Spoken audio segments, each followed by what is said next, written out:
Okay, so let's restart that. Hello everyone. My name is daspharaoh.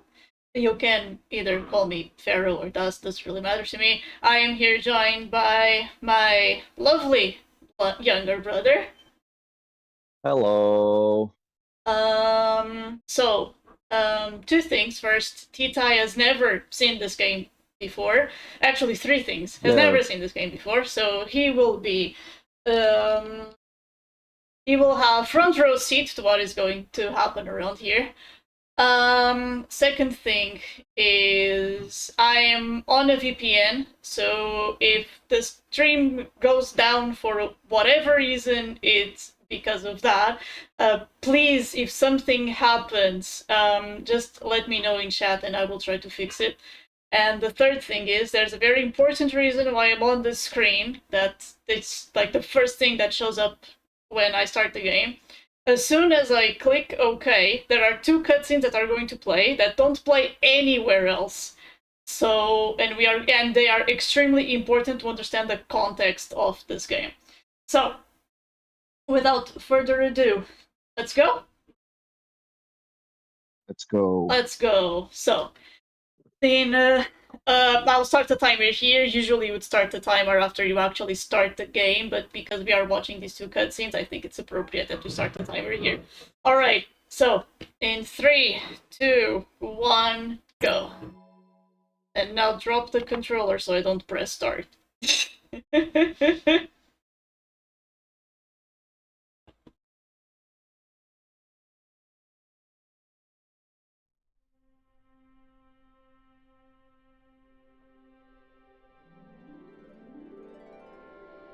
久遠の昔、世界に4つの希望が現れた。人は希望へと集い、4つのペリシティリウムを築く。ペリシティリウム、それは人々の信仰と秩序、そして歩むべき4つの道。一つは朱雀、心をかける炎の翼。一つは白虎、血を抱きし鋼の鎧。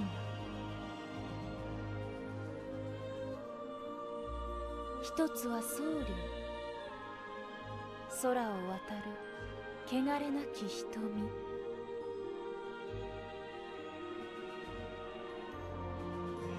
一つは玄武、刃を秘める堅牢な盾。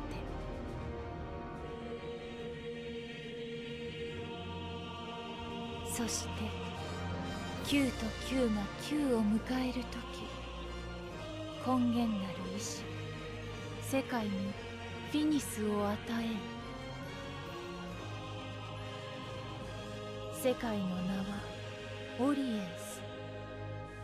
それは螺旋の内を巡るアギと待つ世界。Okay, so this one is a little bit on the mystic side, not very clear, but the second cutscene, this is when shit starts to get real. 黒き暗黒の時代を切り開き、我らは希望の道を歩み出さんとしている。時は来た。さあ、新たな時代の幕開けだ。ペリシティリウム白虎を擁するミリテス公国は隣国である朱雀領ルブルムへの侵攻を開始する。宣戦布告と同時に国境付近へ集結していた公国軍はルブルム各地に進軍を開始。同時刻別動隊によるペリシティリウム朱雀への奇襲を敢行。その部隊にはルシが含まれていた。ルシを用いた国土侵略行為。これはオリエンス4カ国が定めたパクスコーデックに対する重大な規約違反である。Lucy is basically a super soldier, capable of very powerful magic. とする公国軍に対し、ペリシティリウム朱雀は魔法をもってこれに応戦。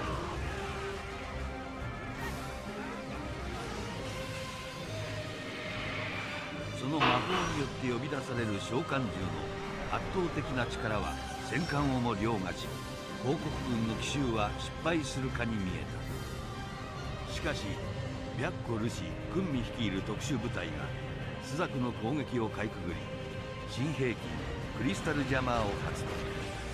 スザククリスタルの完全な無効化に成功する。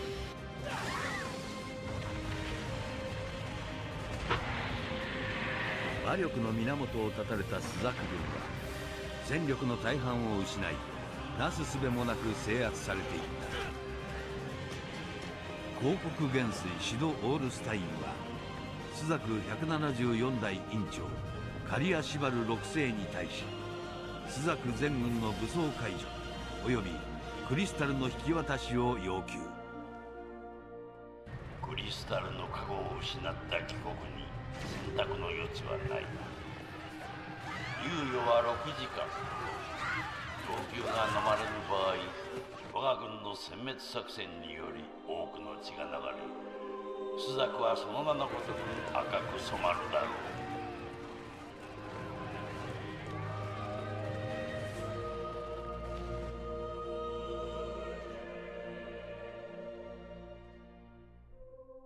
彼らに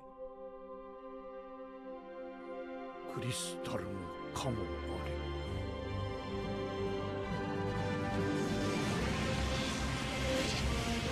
This song is so high.9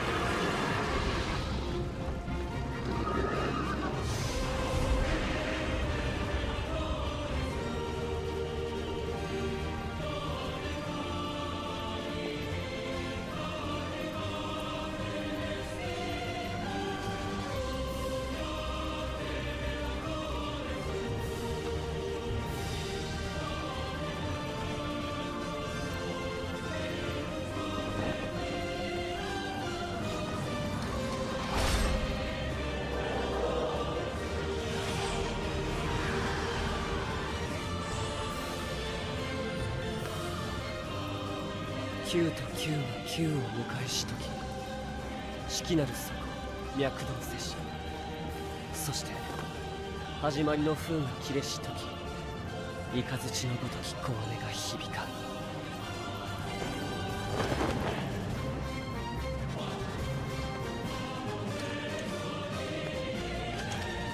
我ら来たれに。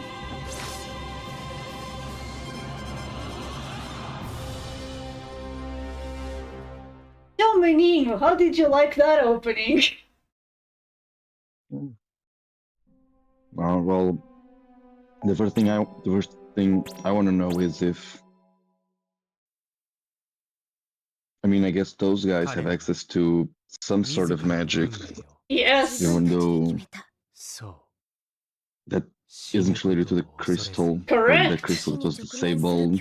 You are correct.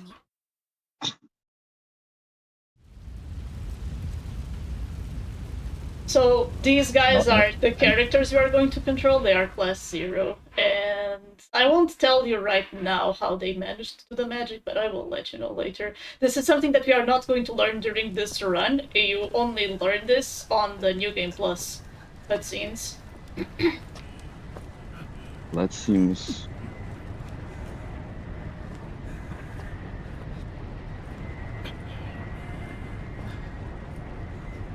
a bit rude. It is a little bit rude. Like, that opening gives me the chills every single time, and this part right here, this cutscene, is strictly to make you uncomfortable. This is a very long one. みんな大丈夫か。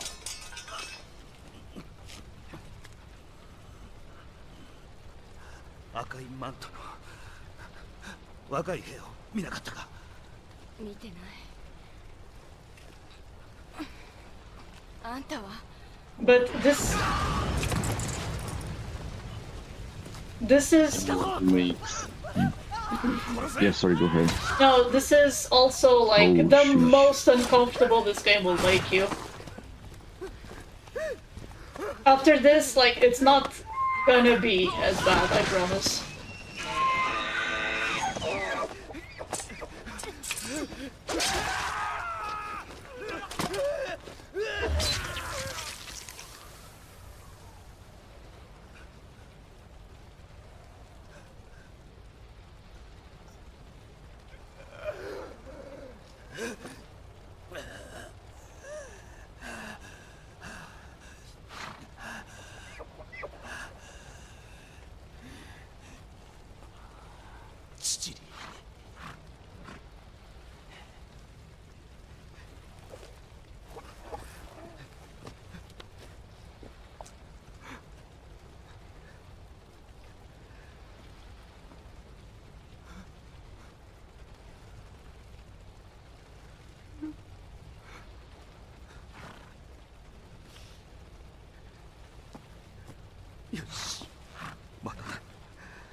Oh no.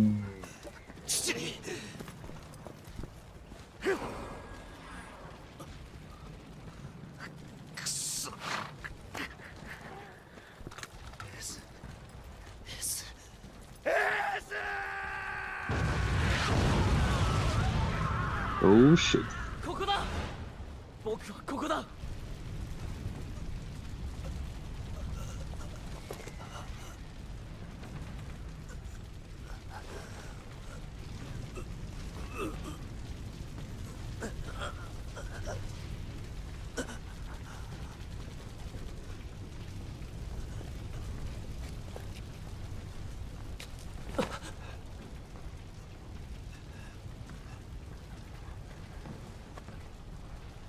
イ様。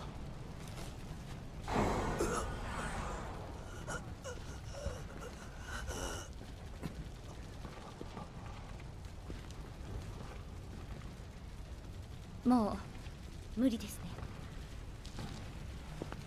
分かってる。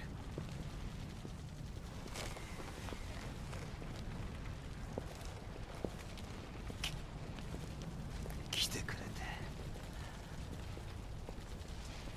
ありがとうな。父に少し休もう。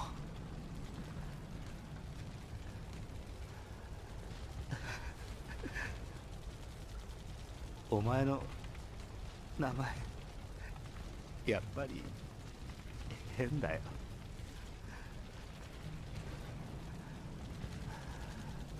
マキナの名付けはわかんないな。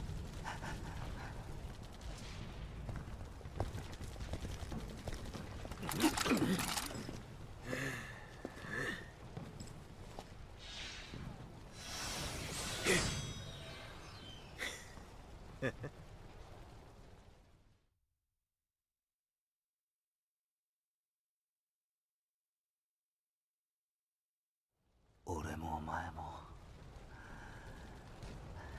死ぬのかな。マキナ、元気でな。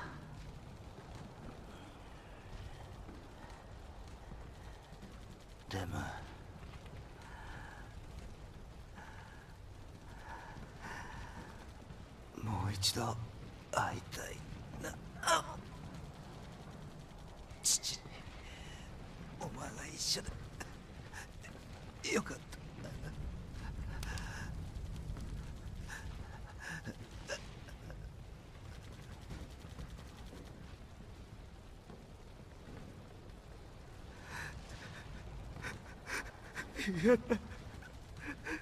怖い。やだ。死にたくない。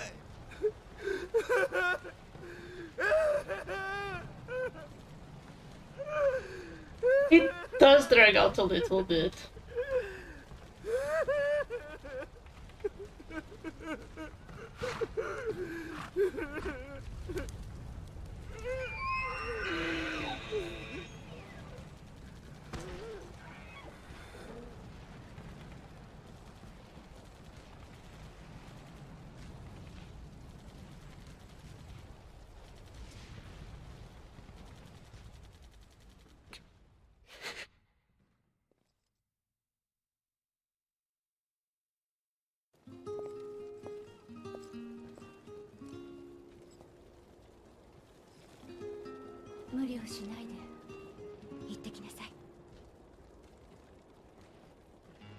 But this character that just died for seemingly no reason, he's actually really important later on.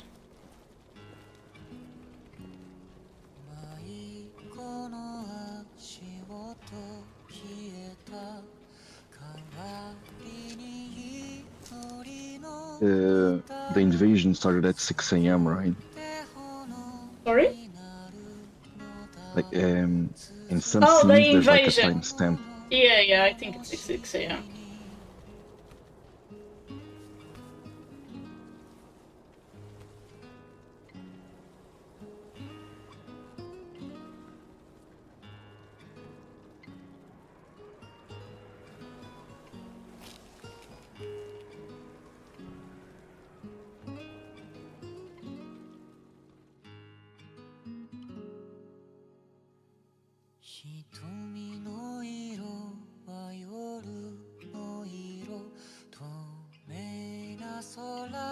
Oh yeah, there's small credits here.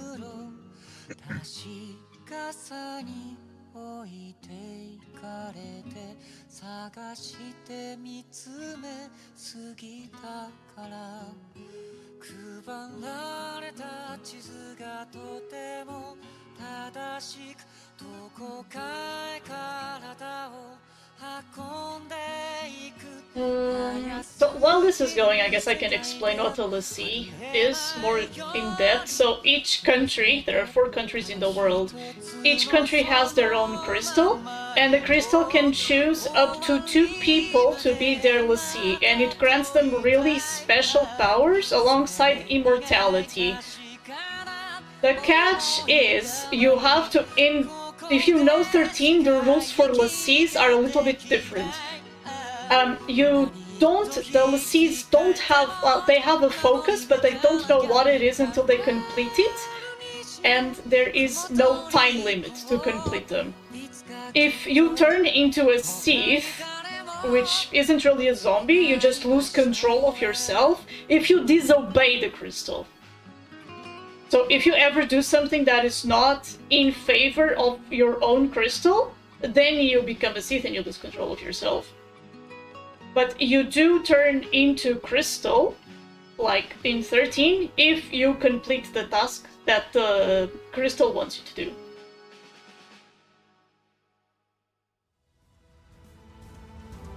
Alright, so we are about to start gameplay, finally. And this is an action RPG. We are going to control 13 or 14 people, I never know the number exactly. We are going to control all of the students in class 0. Each student has 4 abilities that they can use. One of them is always dodge or block, and it also becomes a defensive spell. And the rest is the auto attack, or just a regular attack, and magic, and then a special skill. magic is extremely overpowered in this game. So, if you look at the minimap, you will often see these enemies with the orange marking. That means I have to kill these enemies before I can progress. The other thing that I just did there was harvest Phantoma. Sometimes the game will want me to harvest Phantoma before I can progress, sometimes not. And harvesting Phantoma is basically harvesting the souls of your enemies. And going back to the question you had before, Mani, this is how Class 0 can use spells without the crystal influence. They instead power their magic using the souls of their enemies.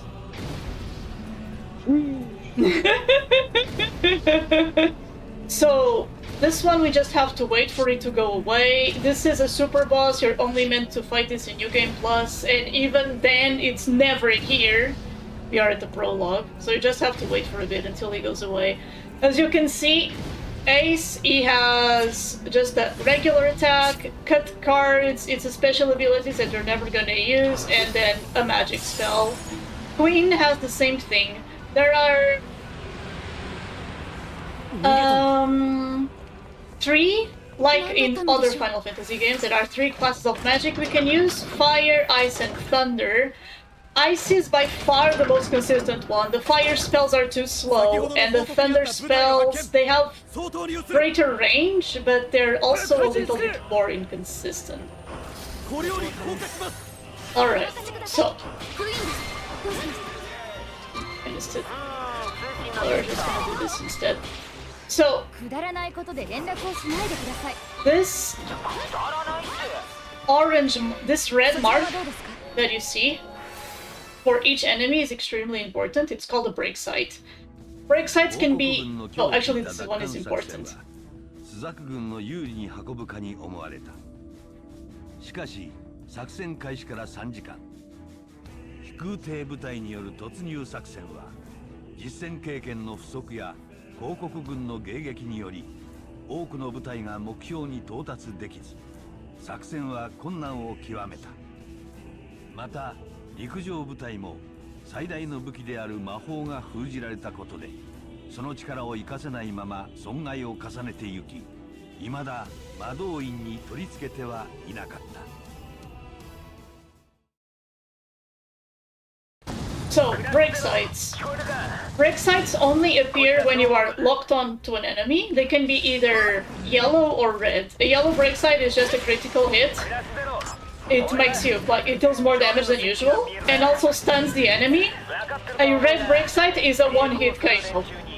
In some boss fights, we cannot kill it until we get a red break site.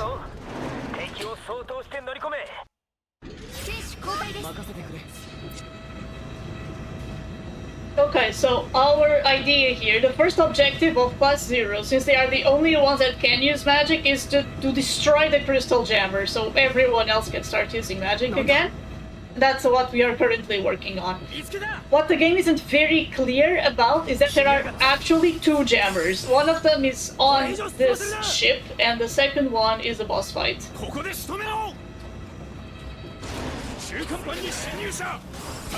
So we're gonna kill these orange enemies. This is just gonna have to kill because they're in the way. And if you see this one, like an arrow shape, it's because it's a leader. Killing the leader will instantly clear the room.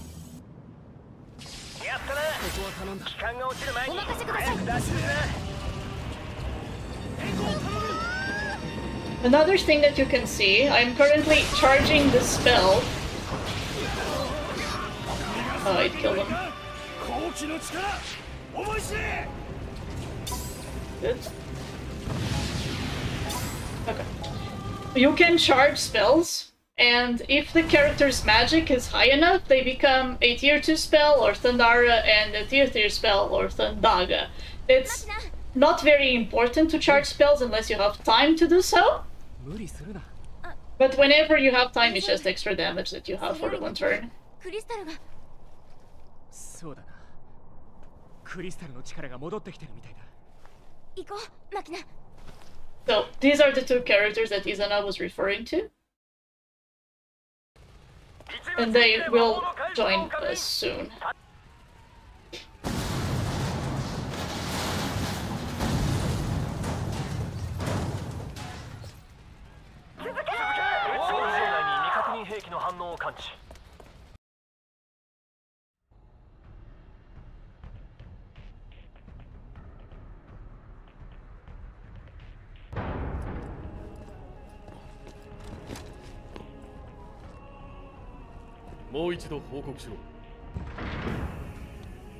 So these guys are from the Militas Empire. They are the bad guys. はい、6番艦の大破確認しました。イレギュラーな部隊がいるようだな。401部隊と903部隊はどうした？依然応答はありません。呼び続けろ。は、白夜一例、白夜一例、こちらくさび。先ほどの報告にあった161部隊の生き残りを呼べ。はっ。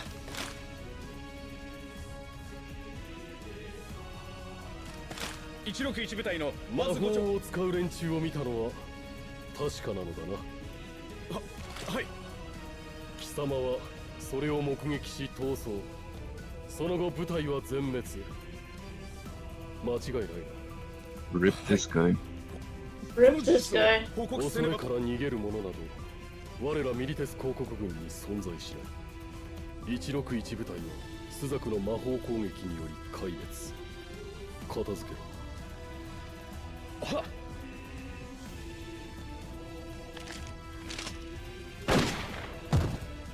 ルシ君にではスザククリスタルを抑えられないということだ。ん？最悪。どこのネズミだよ。 Oh, another thing you need to understand about LaCie, even though the Militesi are using their LaCie to invade, the Dominion is not using their LaCie to defend themselves. That is because LaCie do whatever the fuck they want.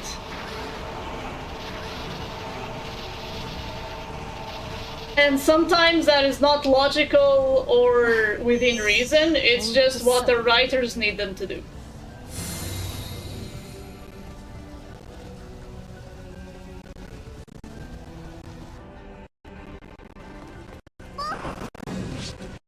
So, this is a yellow brave side.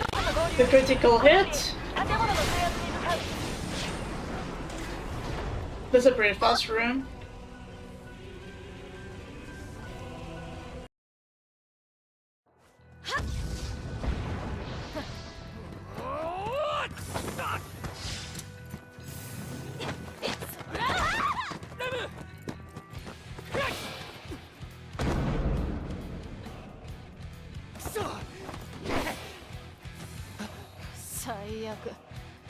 One pattern だな。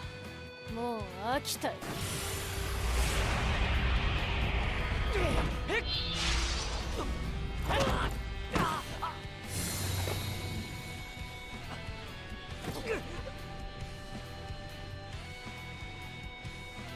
終わりにしよう。さてと。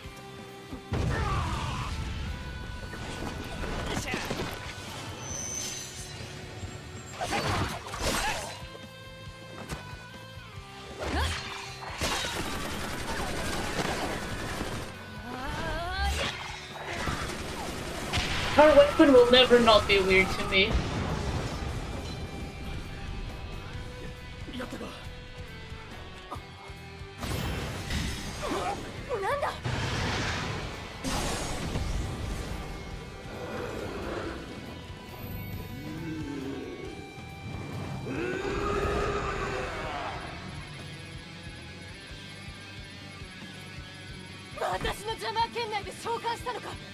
Actually, that is a good question.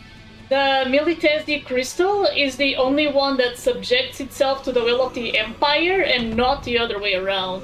So what happens is, the Militesi Empire has their own crystal so well confined and protected that their LaCie have to do what the Empire wants and not what the Lassie wants.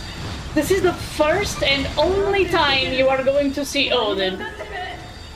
Zantetsuken, if you've played a Final Fantasy game before, it works exactly the same way. The number is the probability of the one-hit KO working. So I just charge it to 100%. On a normal run, you would try it at 20% and pray.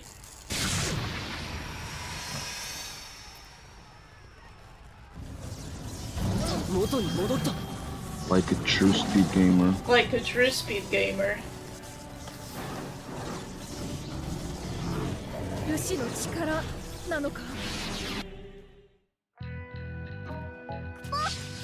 Alright, so although we are using Ace still, the rest of the party changed.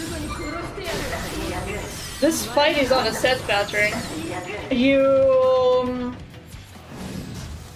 I attacked 4 times, then dodged the attack, hit the break site with Ace, and now we're going to deplete the rest of its HP with 7. He's not going to get up again, and you will see here the red break site. It will not die until you hit this break site. I'm going to switch back to Ace, because sometimes you get a faster load here, but only if you are controlling Ace. That's the first boss, and that's the prologue. Woo! Yay!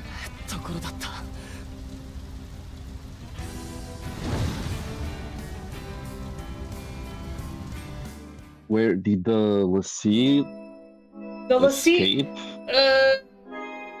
She was still inside the thing. What happened to her? Oh, like here, right here. Oh.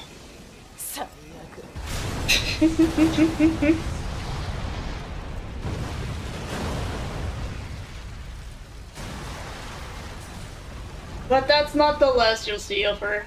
Don't worry about it. Yeah.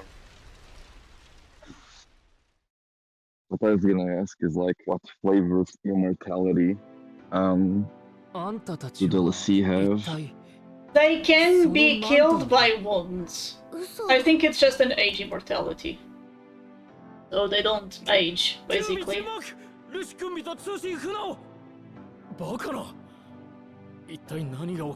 If this game looks a little weird and a little old, keep in mind we are playing the HD version, but the original was for the PSP, and it shows. What platforms did this version release on? The PS4 console generation, except for the Nintendo. So I think it was Xbox, PS4, and PC. 本部へ状況救急位置を伝達しろ。作戦は北の夜明けに移る。はっ。ここに来て覆されるとはな。作戦開始からわずか6時間。赤のマントをまとったアギト候補生クラス0の活躍により、朱雀奪還作戦は電撃的成功を収めた。そして彼らはこの作戦を機に歴史の表舞台に立つこととなる。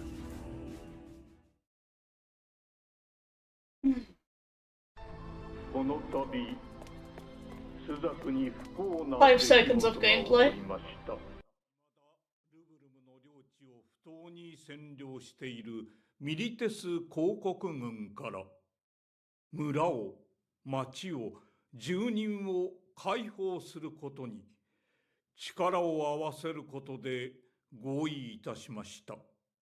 これはルブルムのみならずオリエンスに与えられた試練です。皆さんは今日のこの日をオリエンスの新た…院長、現部に緊急反応が。何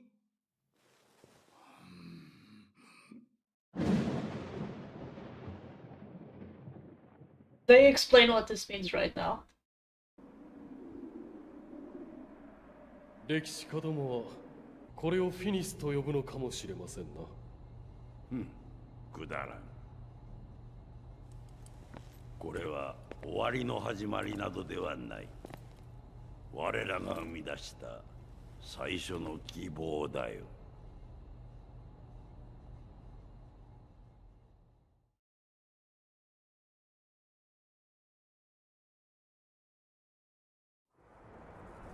時に王暦842年、ペリシテリウム玄武に向け大陸破壊兵器アルテマダンが投下された。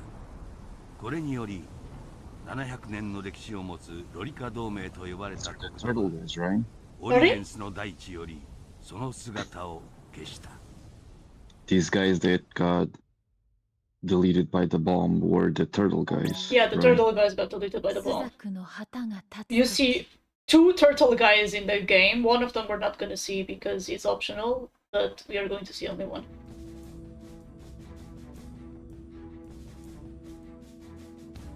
ペリシテリウム総流を要するコンコルディア王国は第2のアルテマダンが使用されるのを避けるため、自国領空およびスザク領であるルブルムの制空権防衛を開始した。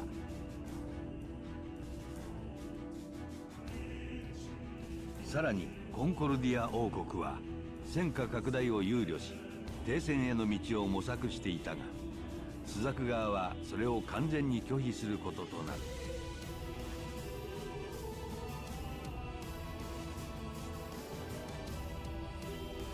スザク領ルブルムの多くは未だ公国の占領下にあり、侵略に対する事実上の譲歩となる停戦を行うことは受け入れがたい事態であった。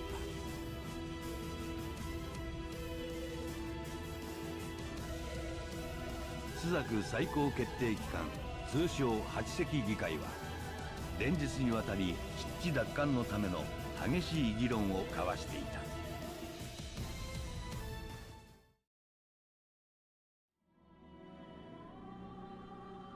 やはり現在の兵力では公国との全面対決は厳しい状況と言わざるを得ないのでは。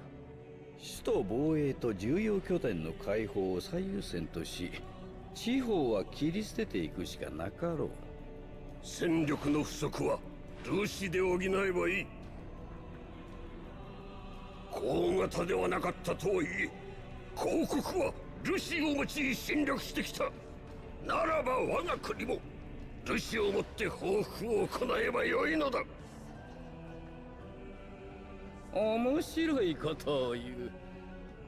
ルシが議会の要求などで動くと思っているのかね。しかし事実、我が国のクリスタルは敵国のルシによって脅威にさらされた。このような状況であれば彼らも嫌だというはずがなかろう。ルシがそのような原理原則に沿うのなら苦労はしない。ルシはスザククリスタルの意志によってのみ動きます。ここでルシについて議論をしても解決にはならないでしょう。発言よろしいかしら。確か首都解放作戦に当たった候補生はクリスタルジャマーの影響を受けずに白虎ルシを撃退したと聞いています。その魔導技術を使い同等の兵士を作れないのでしょうか。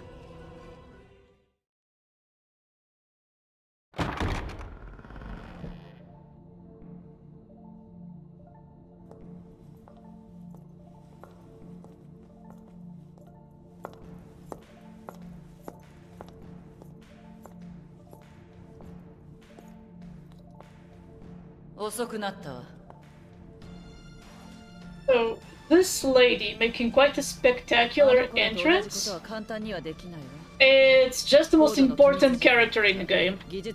She's responsible for everything that's happening, or one of the two people responsible for everything that's happening. クリスタルジャマーに関しては何か分かりましたか？そうね。私の計測だと、あのジャマーは普通の人間に扱えるものじゃないわね。制御できるのはルシだけ。それとロリカ消失以後、大掛かりなジャマー使用は確認されてないようだし、ジャマーに関してはルシに何かがあって今は使えない状況というところでしょうね。そうだったとして現状を打開する策は何かあるのかね。候補生の戦闘介入。現在の防衛戦力をそのままとし現状を打破するに最もふさわしいかと。アギト候補生ともなれば戦力になることは間違いありませんが、しかしペリシテリウム守護の拡大解釈にならんかね。ルシが動かぬのでは選択の余地はなかろう。そうですね。委員長様のご判断を仰ぎましょう。今は朱雀存亡の時です。誰もが試練にさらされています。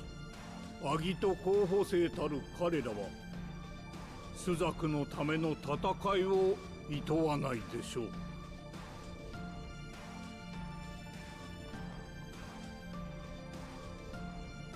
それでは議会での正式な採火をしましょう。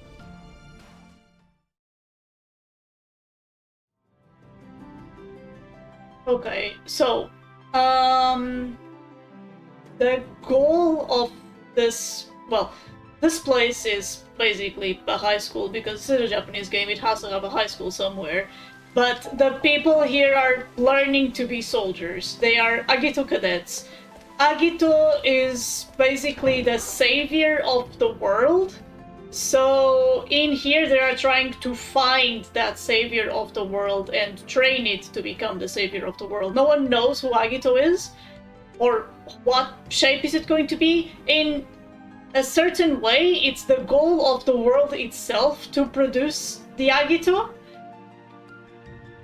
And the reason why they are reluctant to use the cadets, it's because although the younger you are in this world, this is something that is only explained in the Crystarium.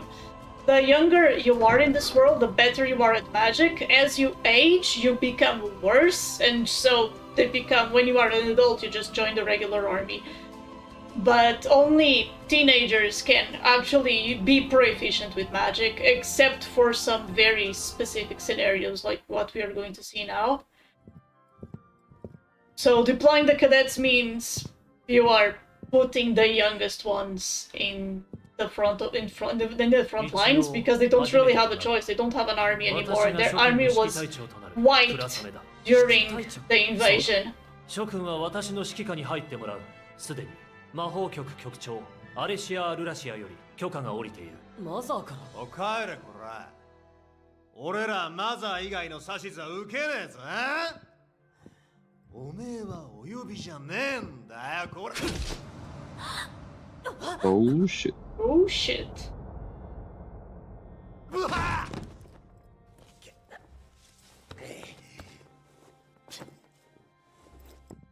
じゃねえかよてめえこら。おわっ。やめなさい。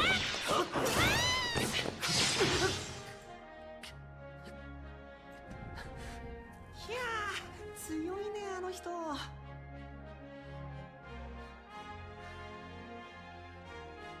ざけんな。マザーの決定だと言ってたでしょ。あなたマザーの命が聞けないの？気が済んだか。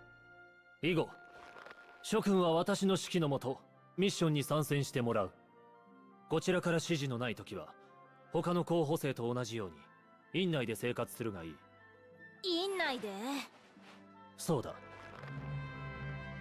今までそんなことしてなかったのになんで急に？それもマザーから？ああ、ドクター・アレシアからの指示だ。ふん。それと候補生マキナ、候補生レム、入れ。本日付でクラス0へ配属となる候補生マキナとレムだ。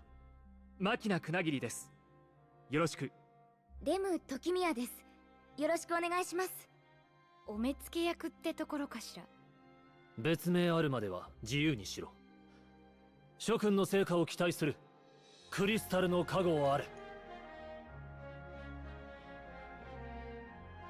改めてよろしく。この間は助かったよ。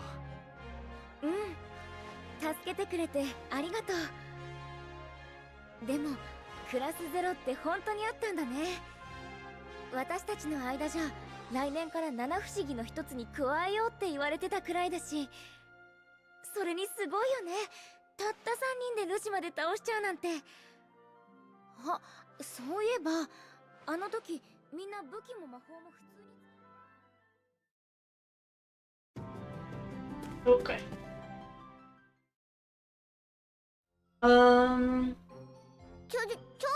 Oh, yeah, this one's funny. 本日より皆さんに朱雀からの作戦や指示を伝えるミリタリーオペレーションオーガニゼーションガイダンスロジスティックスエキスパート、略してモーグリクポ。人によってはミリタリーオペレーションガイダンスでモグと呼ぶクポ、好きな方で呼ぶクポ、よろしくお願いするクポ。好きな方？じゃあモグリンだ。モグリンモグリンモグリンリン。違うクポ。リンはいらないクポ。それに名前は別にちゃんとあるクポ。なんていうの？ハッツミカミネロートヨースナエリプルチクポ。でも難しいからモグリンでいいよ。いいよって何ク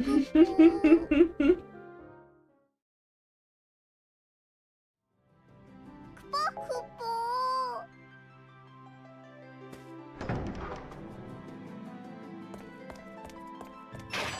There's going to be a lot of cutscenes still on the first visit to Academia. なんだここ。墓地って言うんだよ。なんだ墓地って。消えた人たちの名を刻んで歴史を残すところ。私たちは死んだ人間の記憶を失いますからね。死んだ人間に生きてる人間が縛られないようにするクリスタルの配慮だって聞いたことあるけど。だから生きていた証としてノーイングタグを出撃前に残す。引き取り手のいないタグは死んだ者の証になるからね。そうして残ったタグの名をここに刻むの。朱雀のために死んでいった人だって。私は出会った人や一緒の作戦に出る人の名前を必ず書き留めておくの。そして作戦が終わった時に知らない名前がないか確認する。そこに覚えていない名前があった時はここに来て知り合いだったはずのその人を探す。思い出すことはできないけどね。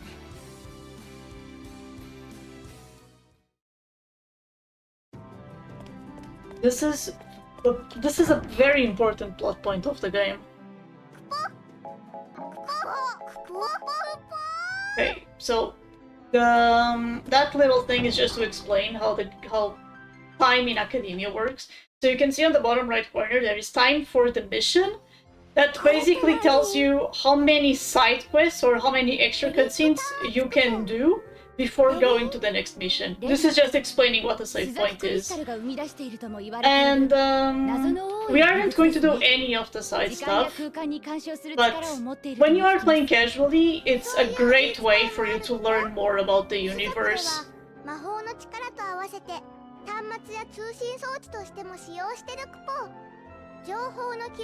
So here, I am going to do the first menu of the run. I need to reorganize the entire class, so it gets in the best possible order for me to be able to deploy cadets as fast as possible. And I am also going to change a few things. So I am going to put Cutter first, no. Put Jack second and put Sis over here. I will assign Sis. I will change this to a good spell, and I am going to give Sis Accelerate. Why Sis? Sis is the character that runs the fastest while you are in Academia. For whatever reason, she's not the fastest anywhere else, but inside Academia she's the fastest. So we do want her to be fast to deploy while we are in Academia. Cadet and Jack are the characters we are going to use the most by far. Cadet because she's the fastest runner and also has decent magic, and Jack because he's the character that deals the most damage.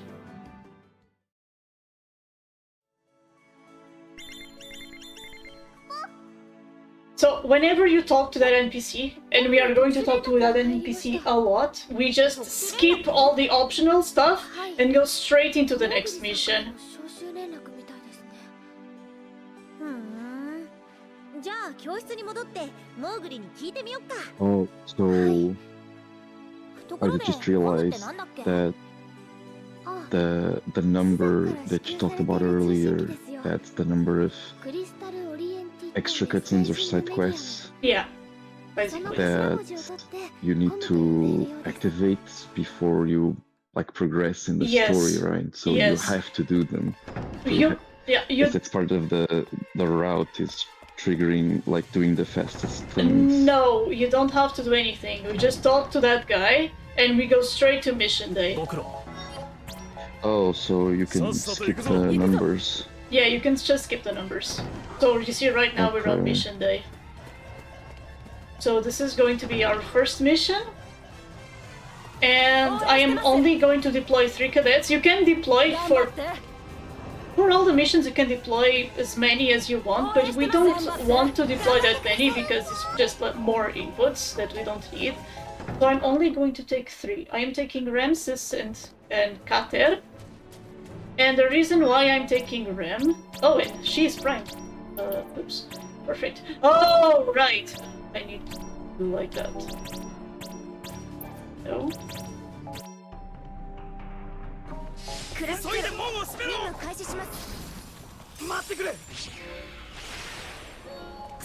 The reason we are taking this is Rem is our strongest magic user by far. I need to control Cease at the end of this mission, so I get her when we go back to Academia, and Kata is just here to absorb levels. I got primed Rem, basically... Rude. Prime cadets have double everything only for this mission.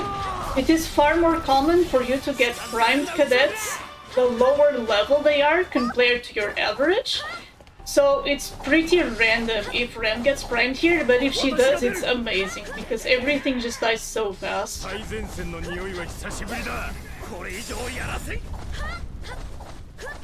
Just going to kill the leader, and we are almost at the boss of this mission. Also, the reason I am moving with Rem using dodges is because that's her fastest movement.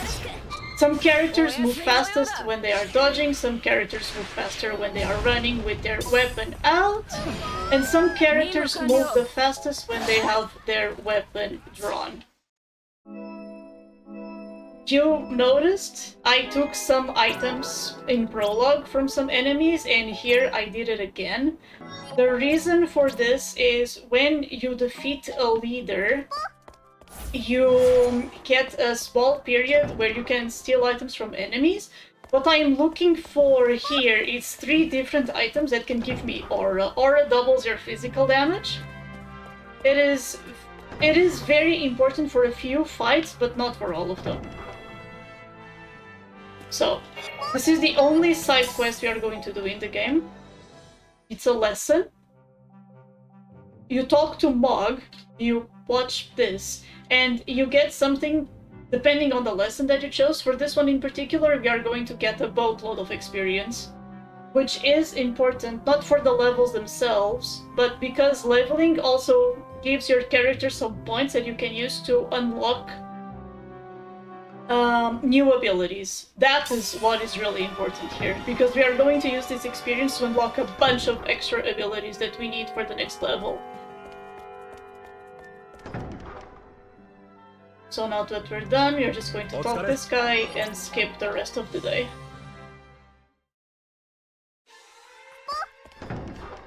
And this is the first... Speedrunner cheats. Hmm? Typical speedrunner cheats. Yeah, typical speedrunner cheats. And you want to see another one? This one's hilarious. So this is a mission that you can just straight up skip. So they're on the... Mage. Yeah. On the original game, you can't skip sorties. Sorties are a very specific type of mission where they work more like a tactical RPG than the rest of the game. They were so bad and so hated on the original game that for the HD version they added this menu that allows you to just straight up not do them. Damn. Any side stuff you need to do for a true ending? Yes, there's actually a lot of side stuff you need to do for the true ending, but you can only do the true ending on at least a second playthrough of the game. So the true ending is only unlocked on New Game Plus. はい、後方支援を基本とし、援軍を送るにとどめている模様です。追って指示を伝える。下がれ。は。 So for this run we are going to watch the regular ending. いいだろう。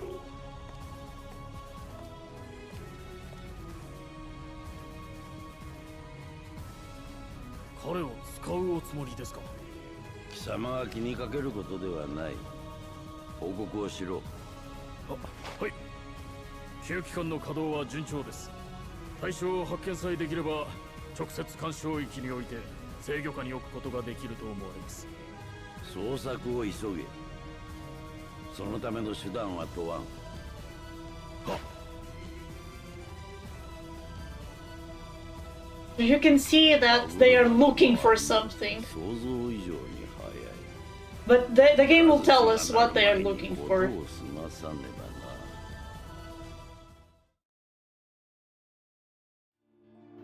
Oh, there's one more.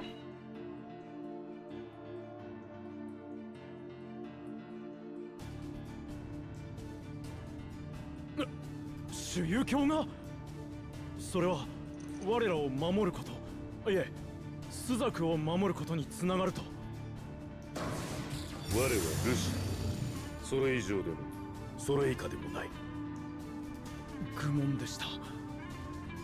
主遊卿はルシであられる。ご判断は正しいでしょう。では朱雀軍は作戦通り動きます。よろしいですね。好きにしろ。我は主らにいかなる保証もしない。もしもの時は兵を撤退させることだな。もしもの時。クリスタルの加護を信じましょう。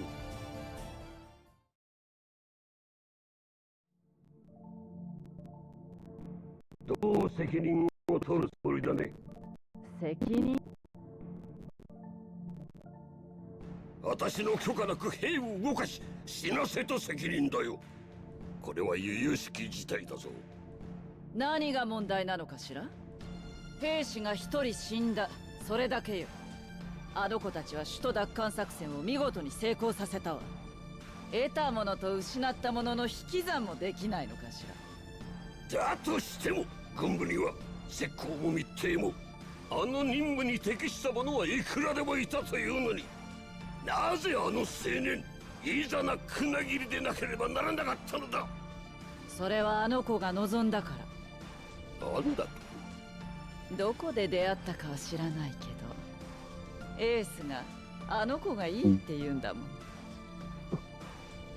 それだけの理由で子供のわがままに付き合って我が軍から兵を動かし死なせたというのか。十分すぎる理由じゃない。それに朱雀の軍よ。院長の許可があり動いている。それに問題があるのかしら。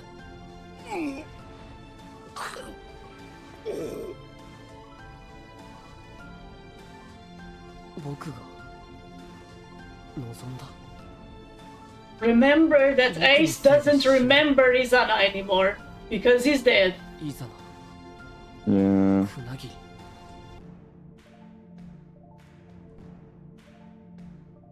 エース、大丈夫か？なんか顔色悪いぞ。牧野船切り。なんだよ改めて。本当にどうした？すまない。変なやつだな。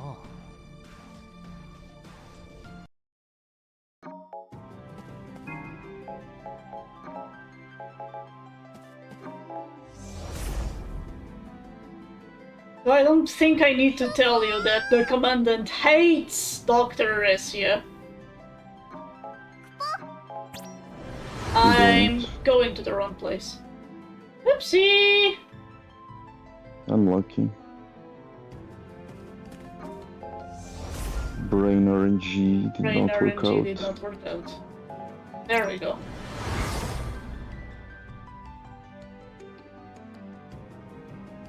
So we are here to pick up chocobos and leave. That's it.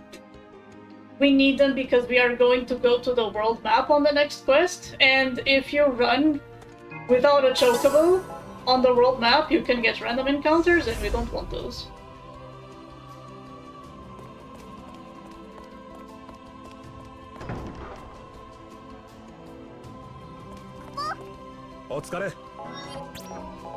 So that earlier interaction, what have we learned in that earlier interaction between the commandant and the sorceress?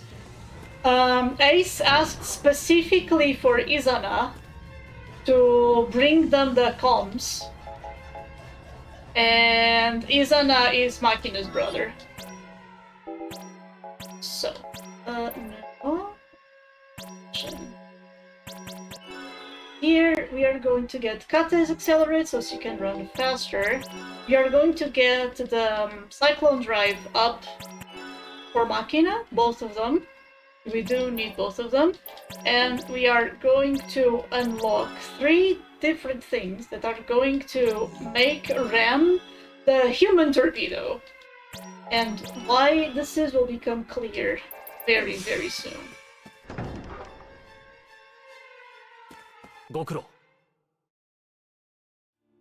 Does Makina remember Chichiri? No, neither of them remember Chichiri either. This works for, like, you forget dead things works for both people and animals. It works for everything. If you run around the chocobo range... Actually, no, I don't think there's anyone that tells you about Chichiri. But you do have a few flashbacks of Ace and Izana. 候補生の部隊は少数であることを生かし、機動性を重視。オリエンス最強の友軍として敵を叩け。我々の向かう場所はスザク領トゴレス要塞。トゴレスは北と東、両国の国境に隣接する地域でもあり、本土防衛の面でも早急に奪還したい場所の一つだ。現在トゴレス要塞は広国軍の完全な占領下にあり、正規軍による奪還は非常に困難な状況となっている。そこで諸君は正規軍が行う奪還作戦に友軍として参加。内縁部にいる敵主力部隊を制圧してもらう。その後要塞内部に残存する敵部隊を正規軍と共に迎撃。トゴレス要塞を奪取せよ。諸君の活躍いかんでは広国兵の士気を奪うこともできるだろう。アギト候補生としての力を存分に示せ。以上だ。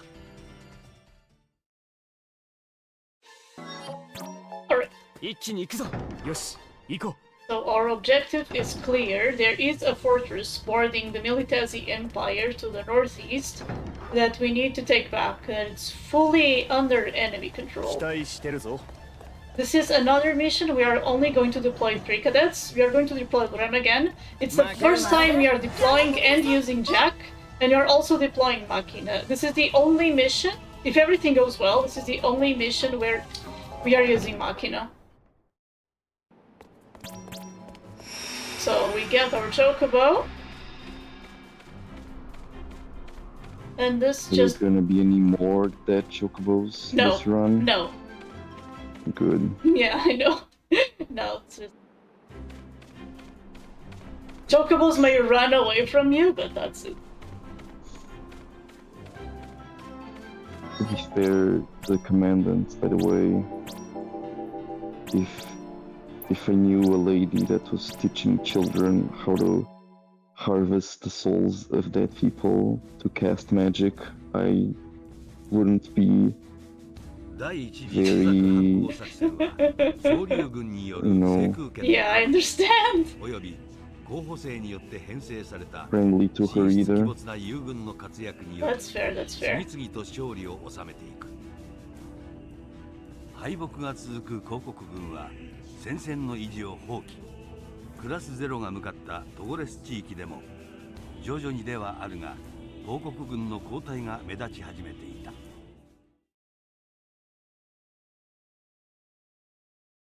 Alright. Observe.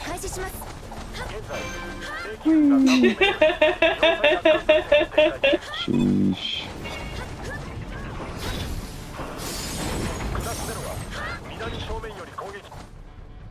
I love the human torpedo, it's so funny. Alright, so you see this gate? This gate is gonna die.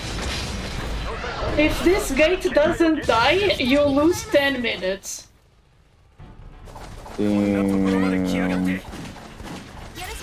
Because it summons something that you have to... It summons a summon that you can't kill. It summons something that you can't kill.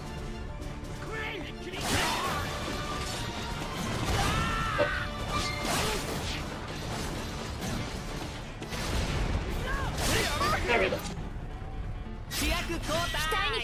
And you have to wait for 10 minutes before the summon gets dismissed, and you also can't die. It's very rough. And now we have to wait for the leader to spawn. The leader is not playing nice. In this room we have 4 enemies to kill. Ben takes care of these, and now we are switching back to Jack.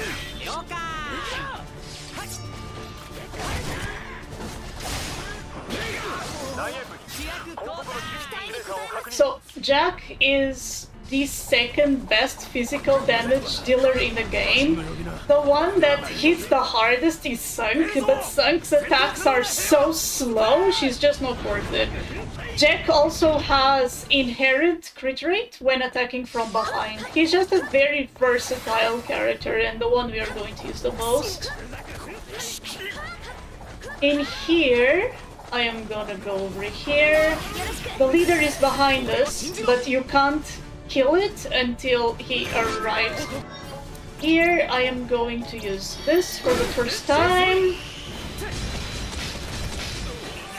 And now here, I am going to return to title, but only because it triggers these cutscenes faster. This is the only place in the game where returning to title just triggers the cutscenes instead of putting you on the title screen. No one knows why this is a thing.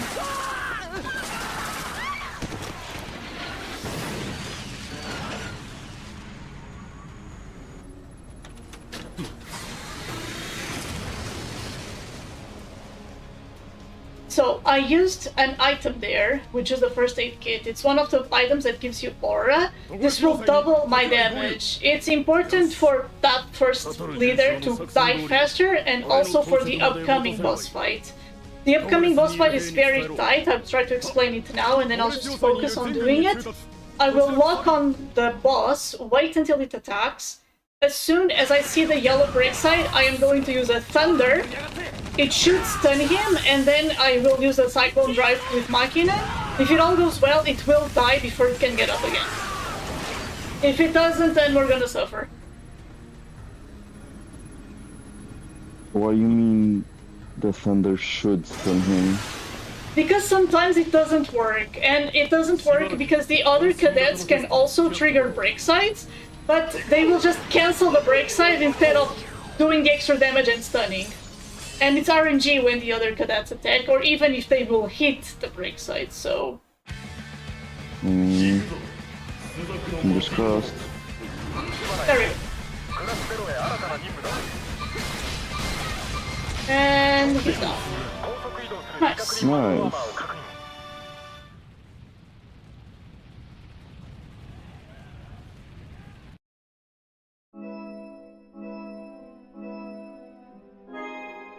not a Togarath either. Oh, by the way, the name of the category on the stream is Cadet Cutscenes. Yes, it's fine. I guess Cadet is the difficulty. Yes, Cadet is the difficulty. Which is the easiest? Yes, but the difficulty on this game only really increases the level of the enemies. It doesn't increase anything else. So what the other difficulties do is, more than anything else, give more HP to the enemies. It doesn't change their patterns.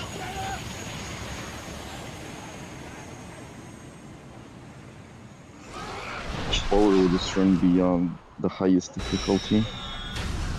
I don't think anyone has ever done a run of the highest difficulty, but... or maybe they did, let me check real quick. But I know it's long, like dummy long.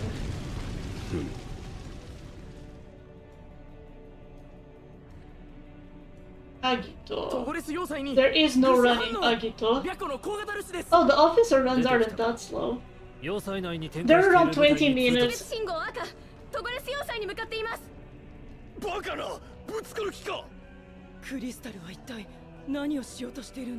So the normal difficulty is around 20 minutes slower. 20 minutes slower than Cadet. That's not that much. That's not that bad.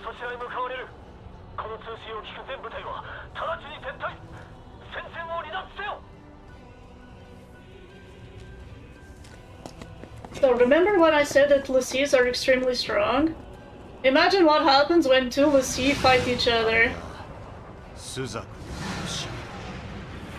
Envision what happens when two Lassie fight each other. 白虎クリスタルの守護者よ。これは主に与えられた使命か。語ることの葉はない。そうか。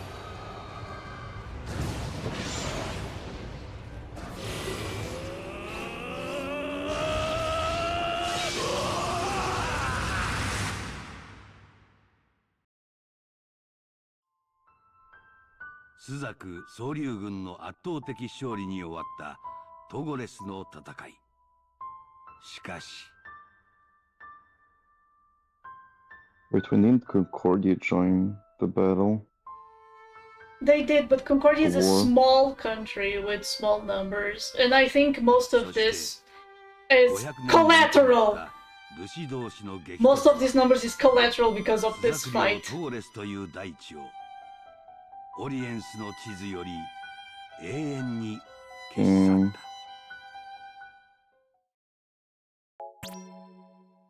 大量破壊兵器の時代。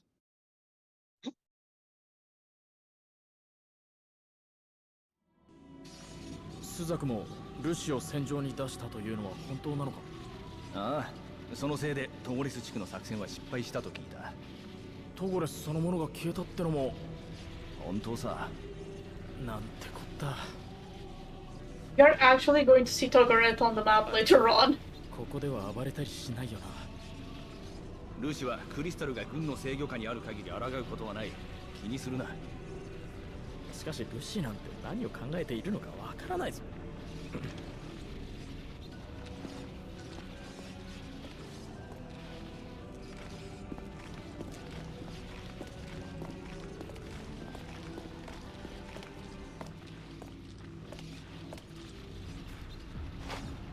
状況を聞きに来ただけだ。任務を続けろ。はっ。旧機関の出力は安定しています。第七経路への数値変動の再現こそ近似値にとどまっておりますが、精度を高めることは可能かと。新型への変換供給には十分な状態だな。接続はうまくいってるのか？長時間にわたる制御にまだ 2,3 の課題が残っております。鋼室の技官を回す。早急に解決しろ。はい。So what Militesi? Oops, I need to control these. What Militesi are doing with their crystal? They're basically using it as a giant power source for all of their weaponry.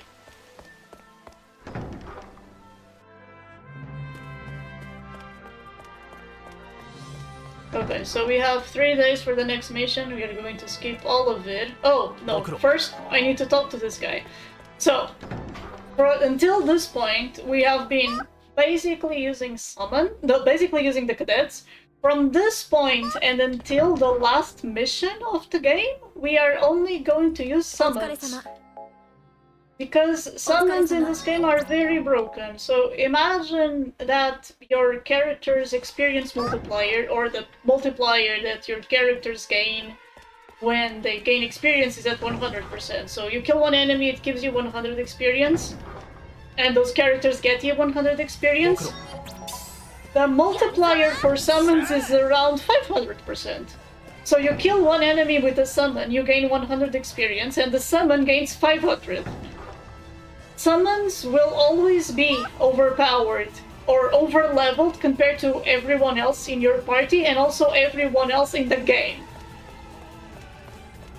And the other thing is, the summon we are going to use is extremely fast. There are only 2 characters in the game that are faster than our summon, like the movement speed. And one of them is Cadet. So whenever we're not controlling Shiva, you're controlling character. Yes, people die in Shiva dances. Can you use the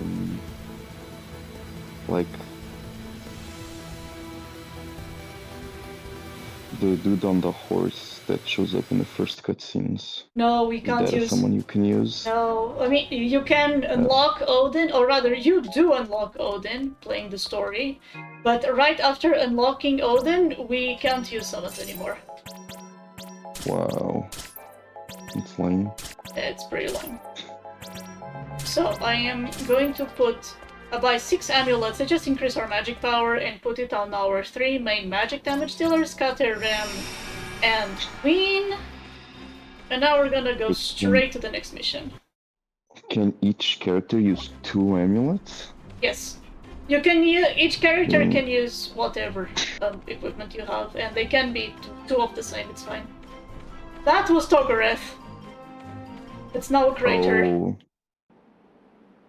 Damn. Alright, so this is the first mission. We are going to use this party, and we are going to use this party now basically forever. Cadet runs the fastest when she has her pistol drawn. So I'm always going to use her with the pistol drawn, even though I'm not going to attack anything. We open the valve and leave because it's faster than waiting for the water to drain. And now that we are going to start using summons, there is one other thing that I need to explain. The HD version of this game, particularly the PC version of this game, has a feature where you can double and triple the movement speed, and only the movement speed, nothing else is sped up. I am currently using it. I have been using it since the start of the run, because obviously when you run faster, it's faster. The problem about using this feature with Shiva is that Shiva comes with her own set of ice physics. So controlling something with ice physics when it's running 3 times faster than normal, it's extremely difficult. So as soon as I start summoning, I am also going to adjust the speed multiplier to what I'm most comfortable using to make sure I actually hit stuff and don't die.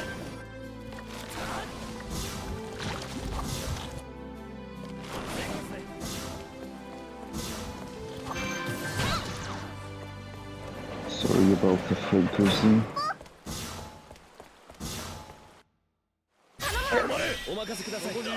To summon, you need to sacrifice your leader.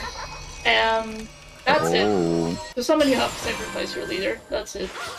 One very important thing from this point forward is actually deploying enough cadets. Oops. Deploying enough cadets to make sure you have enough to reach the end of the level.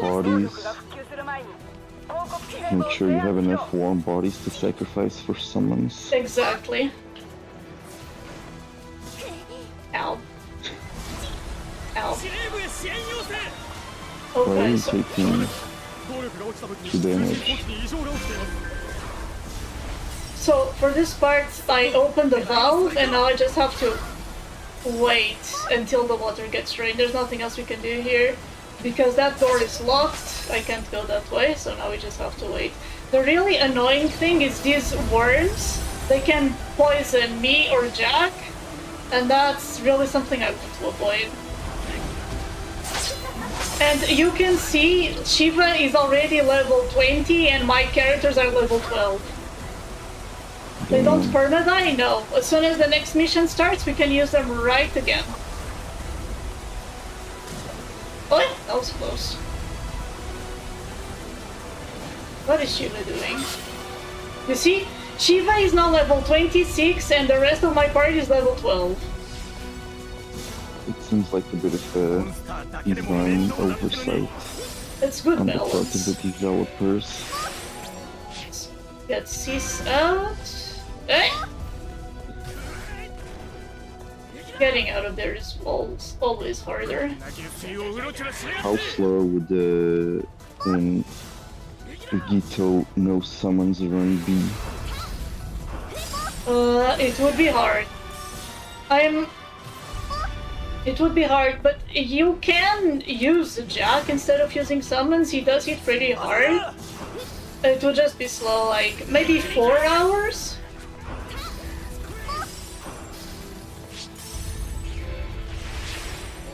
Maybe less. Get Phantoma there because otherwise the door doesn't open. Run this way. Here there is a leader that I have to beat. That is very annoying. Not this one. It's you.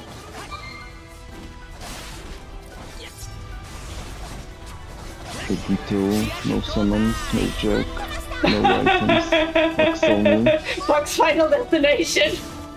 Yes. The run for the true gamers.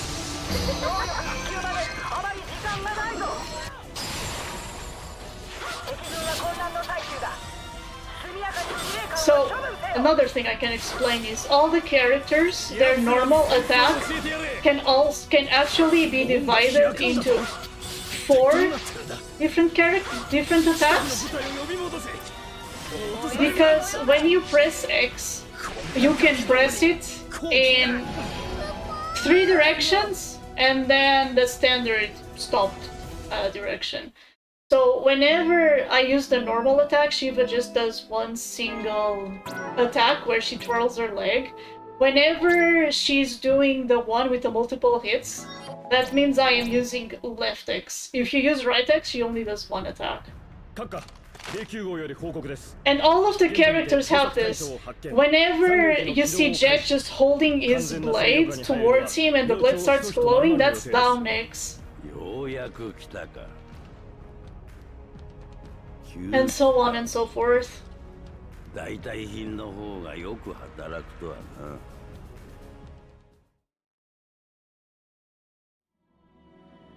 王暦842年炎の月、ミリテス公国はロリカ同盟跡地より玄武クリスタルを発掘、軍の制御下に置くことに成功した。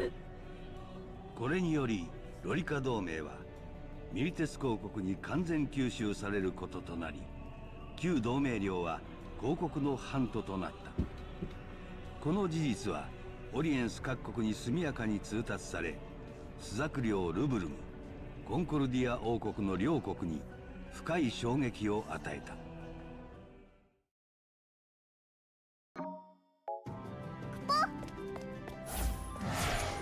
So whenever you want to see the speed setting I'm using, if I'm changing it, it will show on the top left corner. Briefly. And we're gonna go straight into the next mission.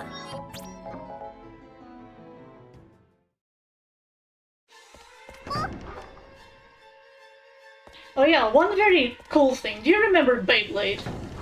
Itai? Of course. So the names of the big beasts in Beyblade are based on the Chinese legend of the elements or whatever. The names are Suzaku, Genbu, Byakko, and Soryu, which is exactly the same names they use in Japanese for the domains. So sometimes I just want to call Militesi Trigger, the Trigger Kingdom. Oh. つまり実験機だったってわけね。そうだ。また、 and so on and so forth. So we're basically on the kingdom of Drenzer. 同様の実験機だったということだ。クリスタルジャマー、高機動 Eva is pretty much a Beyblade, the way she fights as well. スザクにとってどれも脅威となり得る兵器だ。開発したのは白虎第4鋼室と呼ばれる研究機関。 I'm starting to think his name is cleverly disguised Beyblade. さらなる実験機の開発を行っていると報告があった。これを見過ごすことはできない。広告領内の軍需工場のうち、このような規模の製造に足る設備を持つ箇所は一つ。ペリシテリウム白虎に隣接した兵器工場。諸君の任務はその工場内への潜入。Okay, this is the mission where, like, up until now, we were just doing normal war stuff, getting back our territory. In this mission, because they are scared of a prototype, we are just going to infiltrate the capital city. Yeah, I got some. 敵地のど真ん中にね。潜入経路は諜報員が確保している。 Do you think everything is gonna go well after infiltrating the capital city? 今後行われるであろう侵攻作戦の要ともなる。すべての力を出し切り成功させろ。 Seems like a pretty good opportunity for the riders to have whatever they want. 作戦開始後はスザクへ戻ることはできない。必要なことがあるのなら今のうちにしておけ。以上だ。 It'll basically be a while before we return to academia. 私に任せて。さっさと行くぞ。 Boy, bet the other white pussy is gonna show up. I can neither confirm or deny.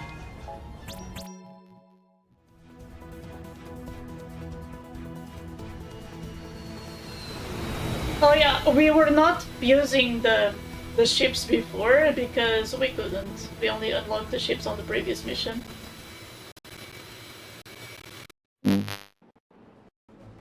Okay, so we go this way. Before we go into the capital, we need to do one quick shop, and we are going to enter the capital from here. The game does make quite a bit of the track there by itself.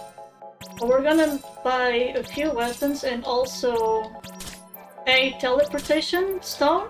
The teleportation stone will be very important later. The weapons are just a little bit better than what we have equipped.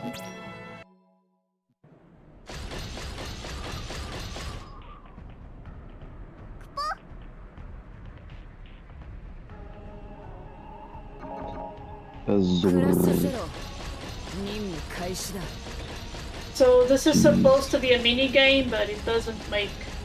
You can just go this way. It doesn't really matter what to do. And now we are going to get... No, I don't... back. There we go.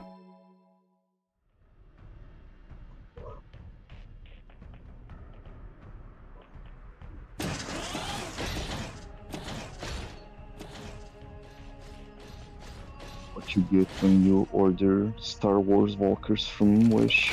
Yeah! We have Star Wars at home! しかしここのところやけに搬送量が多いな。なんか変わったもんでも作ってんのか。さあな、余計なことは気にするな。まあ何にしてもさっさと戦場の方へ行きてえぜ。ああ。よし、通っていいぞ。おう、じゃあな。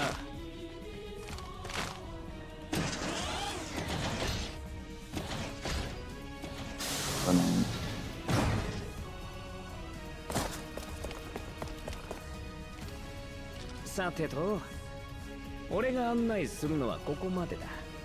この先が工場施設、そこからは自分たちで何とかしろってこと？必要な情報はモーグリに渡してあるし、ほんのちょっとのアフターサービスはしてやるさ。じゃ、健闘を祈ってるよ。クリスタルのご加護がありますように。Alright. So they successfully infiltrated us. He ports away because he apparently can do that. なんでもないよ。ちょっとつまずいちゃった。Is it the second time that happens to this girl? Is Ram a healthy person? If your answer is no, you are correct. Now, speed.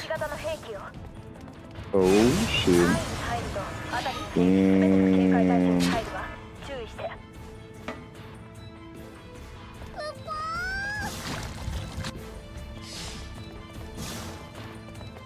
What? They can't have tested this. They can't have been like, yeah, this is fine.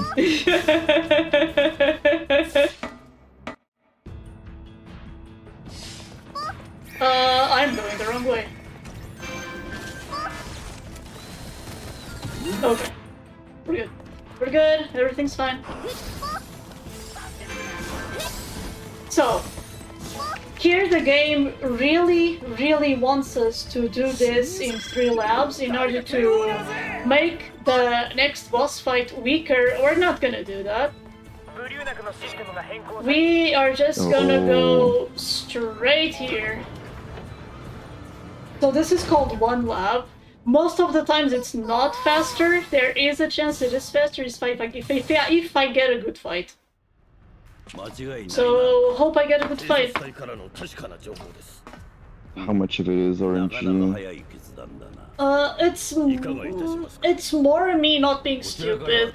You're supposed to fight this enemy at around level 20. You're going to fight it at level 80. No matter what, he would one-shot me anyway. So, it just takes more time to kill him if you don't do the other 2 labs. 今の何の話だろう。まさか私たちの侵入がバレちゃってるのかな。いや、俺たちとは関係なさそうだった。今は作戦が先決だ。行くぞ。行くぞ。Alright, I'm gonna start summoning here again. Look for him.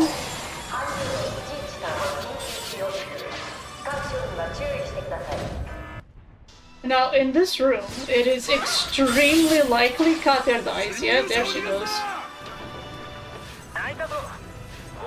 But it's fine.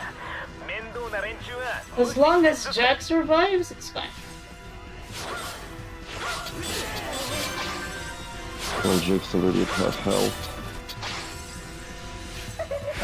Oops. Oops again. Okay, it's fine.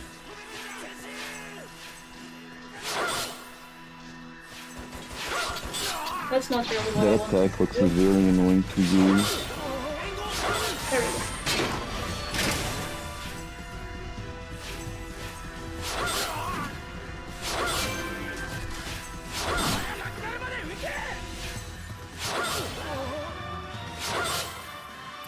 Gonna get seized now because I need to wait for this guy to come.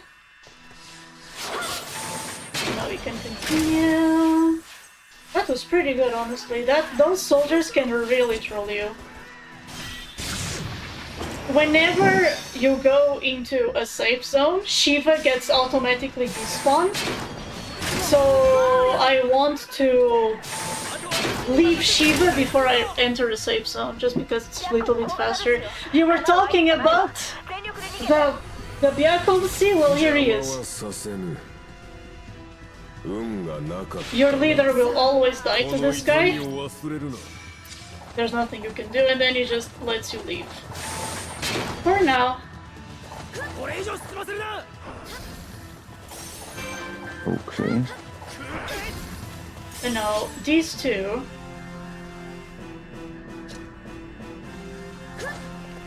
Right shield enemies are always annoying. They are very trolly.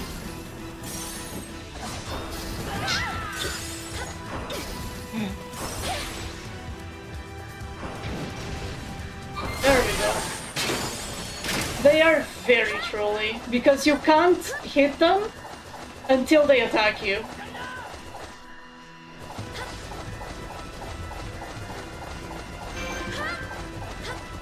Oh geez, that's a big gun that guy had. He looked like a heavy from Team Fortress 2. Yeah. Okay, here we are gonna summon again, because it's a big thing. And I don't need Jack anymore, but I do need Rem for the next boss. And if I lose Rem for some reason, we have a backup. So these three enemies are going to try and reach the Colossi, but we are not going to let them. Perfect.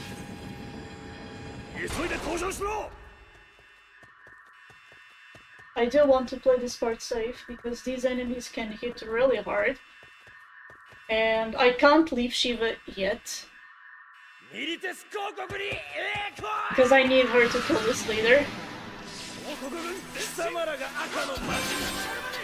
Perfect. Now I can go back on 3, Harvest, because it makes this transition faster. I am actually going to make a safety save here. Because one thing about this game that is not as fun is it doesn't autosave anywhere. So I do need to make saves, otherwise if we die it's just ogre. So ogre. Alright, so we are gonna be here a while. This thing is level 80. Charging one Thandaga, and now I can't hit him anymore. We are going to do this fight only on break sites. If I stay here on this corner, nothing he does can hit me. So it's just a matter of timing my movement and my spells to hit the break sites. This is the best attack? No, this is not the best attack. This is the worst attack actually, because it's so slow. It is the most consistent one to hit. This one is it's not the best, but it's good. Because he is going to summon these small robots that I can hit in order to bounce back to him. It's kind of slow, but it's very consistent damage.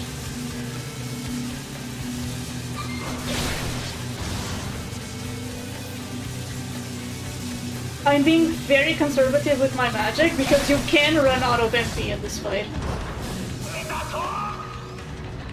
So we hit him enough times, he comes down, gives us a few break sites. And you see the level now is 55. That doesn't change anything. We are still gonna get one shot if we ever get hit.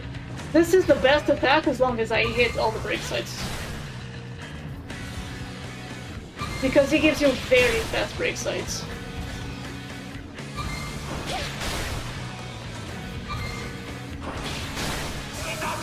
Really good fight.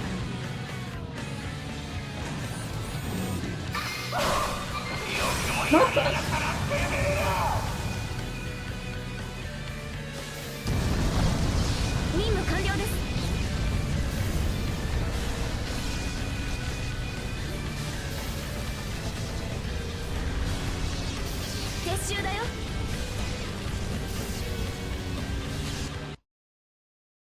Alright, remember Nimbus? Oh look, there he is. Yeah.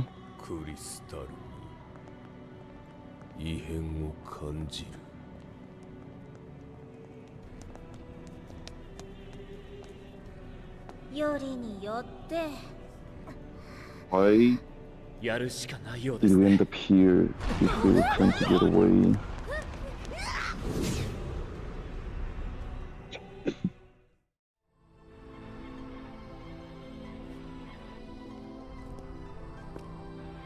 Oh. No, this is our crystal. 幾年ぶりか。お前は感じないのか？何を？行く末さ。傀儡は傀儡らしく踊ろう。その意志のもと。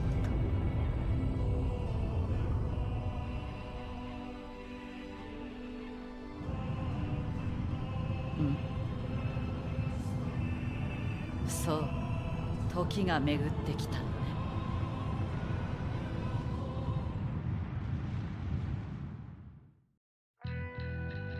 It's like Fire Emblem, where too much war triggers the end of the world. Kind of. Oh, very perceptive of you.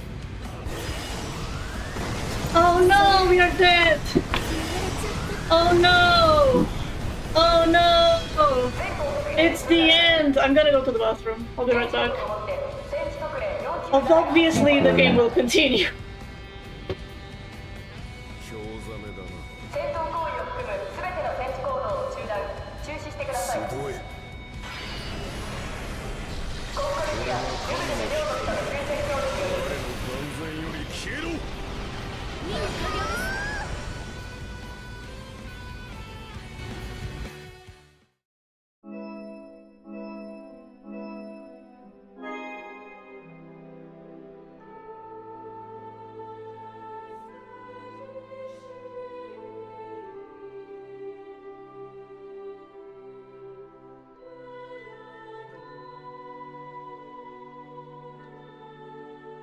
Oh no!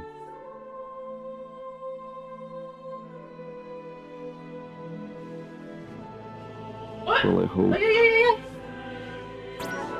Yeah.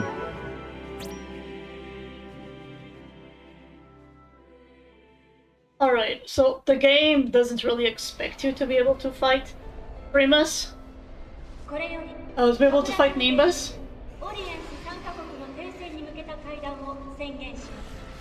Oh. You either die or you survive long enough for the next part to continue.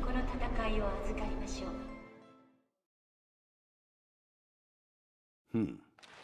随分と古い協定を持ち出したものだ。それも女王自らご登場 You とは can な。 kill Primus, but only in New Game あの Plus. 者の言葉、嘘ではなかった And と the いう game will continue regardless, always the same. That's lame. A little bit. 現時刻をもって戦地特例497が発令されました。戦闘行為を含むすべての戦地行動を中止してください。コンコルディア、ルブルム両国との休戦協議により戦地特例497が発令されました。繰り返します。 So Milites has had a queen this whole time? no, not Milites, Concordia, the Dragoon Kingdom. Oh. And she came here in person. ルブルムはファブラ協定の発動により一時的な休戦状態となった。協定違反は状況の例外なく処刑だ。処刑？ちょっと待て。協定の発動、休戦？スザ君が受け入れたってのか？もうここで戦っても死闘になっちゃうよ。くそ！何なんだよ。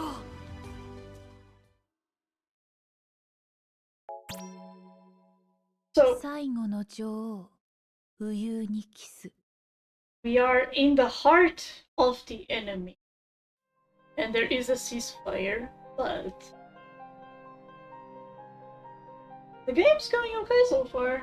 I hope you all are having fun. Are you enjoying yourself, man? Yeah. Yay, I'm happy to hear that. 待たせたな。諸君の所属および処遇については正式に我々の預かりとなった。私たちの身分を証明して引き取るために白虎まで来たわけじゃないんだろ。カリア委員長は停戦条約に向けた会談に臨むべくここ白虎に滞在している。私は随伴員だが諸君の指揮隊長でもあり状況の説明と指示を行う義務がある。隊長、質問の許可を願います。なんだ。スザク議会は俺たちの作戦を理解していたはずです。なぜ停戦会談に同意したのですか？公国が朱雀に対する全面的な譲歩を条件に出したのだ。そうなれば議会が拒否する理由はない。Okay. 俺たちは新型実験機の破壊に成功してたんだ。そんなのは時間稼ぎに決まってる。広告から条件提示が行われたのはその前の段階だ。侵入作戦中だった諸君への連絡が後となっただけのこと。広告に裏がないって議会は本気で考えているのか。他国の思惑がどうあれ、条約が締結されればこの戦争は終わる。他に質問はあるか。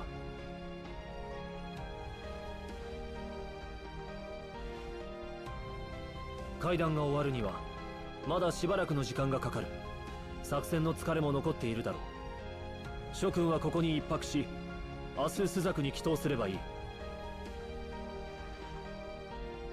明日の午後までは休暇扱いだ。軍事区域外の行動は許可されている。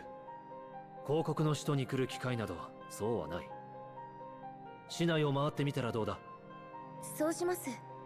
候補生としての立場を忘れず有意義に過ごせ。以上だ。In this area, there's also a time mechanic, but we are also just going to skip straight away. "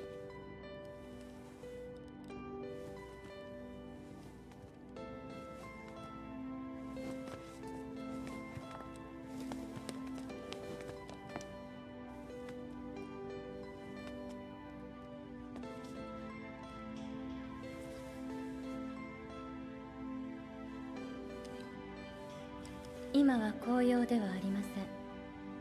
楽になさい。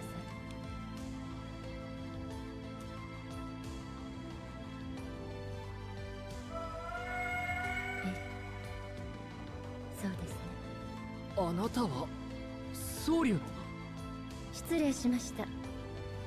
私はアンドリア・カヤトランカ・ファム・フォーチュン総流府より会談の立ち会い人として白湖に参りました。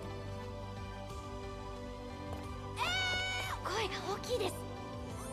総流の女王。あっちかよこら。城から出るなんて聞いたことねえぞおい。よその国で会ったことあるやつなんて世界でも一握りでしょ。女王陛下が一体何をしに。分かっています。休戦に不服ですか。いえ。はい、納得できません。広告はルブルのクリスタルを踏みにじった。手を結ぶことなんて考えられない。その思いはクリスタルの意志に反しています。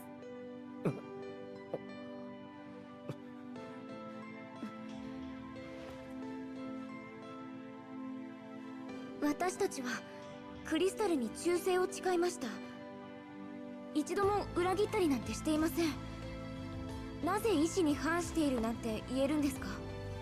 私にはクリスタルの心を伝えてくれる友がいます。竜に選ばれた者は彼らと心を重ねます。そして竜はクリスタルの化身。Each country has a special thing of their own country. The special thing of the kingdom of Soryu. 広い視野で見なさい。I'll just wait.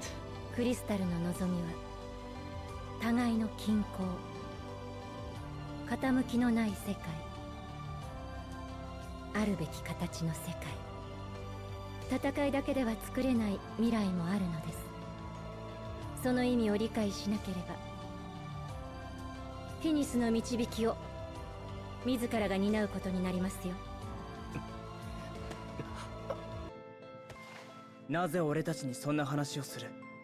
あなた方は私が見た最後の歯車だからです。あなた方の歩む道に光があらんことを、そして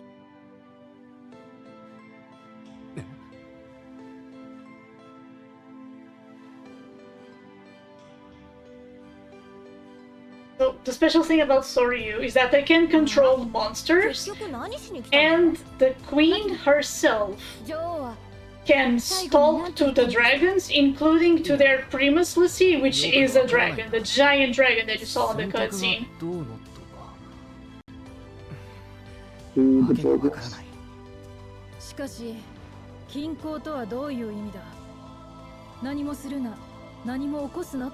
It's also implied that she can see the future.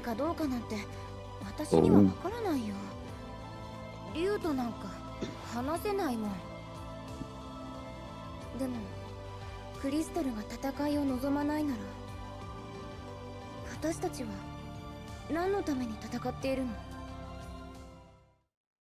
The crystals don't want a war. Why don't they punish the militaries for starting the war in the first place? You think the Militesi country can do anything? The Militesi crystal can do anything? It really can't. 俺に何の用ですか? いや、君に事実を伝えるべきか実に悩んだのだが、それもこんな時に言うべきことではないのかもしれん。何の話ですか? 君の兄上のことだ。君は兄上の死に関して納得がいってないようだね。君から兄上の死に関する問い合わせがあったと報告を受けている。いくら探してもあの日兄さんが当たっていた任務の記録がないんです。君はもう察しているだろうが、君の兄上は極秘任務を遂行し戦死した。兄さんが極秘任務を？首都解放作戦でのクラスゼロの投入は極秘事項だった。私でさえギリギリまで知らされなかったのだ。よって戦場に投入されたクラスゼロと作戦司令部との架け橋が急遽必要となった。その架け橋が君の兄上だったのだ。それで兄さんはあんな前線に？そう。君の兄上はドクター・アレシアとクラスゼロのせいで亡くなったのだよ。いや、彼らが殺したと言っても過言ではない。君の兄上は本来別の任務に就くことになっていた。それをクラスゼロが勝手に出動させ死へと誘ったのだ。君の兄上は死ぬ必要などなかったというのに。あいつらが兄さんを？君がクラスゼロに配属されたのはその素性も目的も謎であるドクターとクラスゼロを監視してもらうためだった。だがまさか君とクラスゼロの間にこんな因縁があろうとは。もし彼らと過ごすことが辛ければ私が特別に君を他のクラスに移動するよう計らおう。彼らの監視の任務はレムと君が一人に任せることになるが。待ってください。レムをあのクラスに一人残すなんてできません。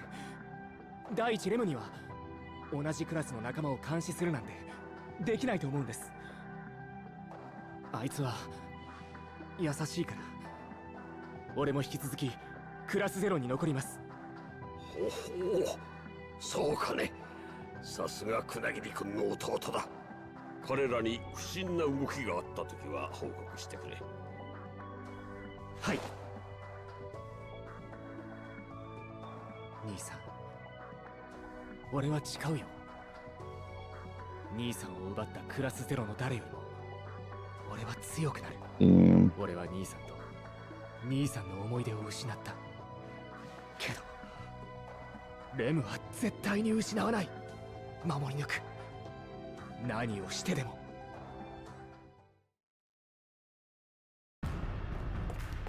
お疲れクポー。モグと重卒のアリアは休みをもらってないので、This is a breather.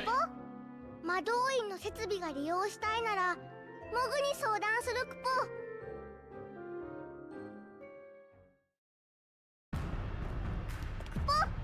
And we are going to skip the extra stuff.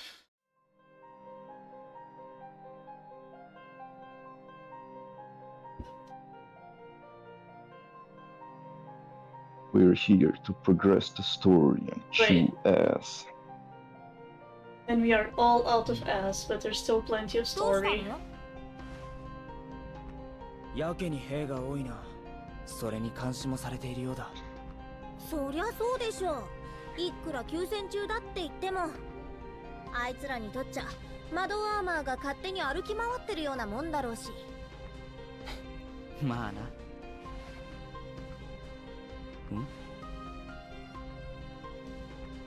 頼んだぞ。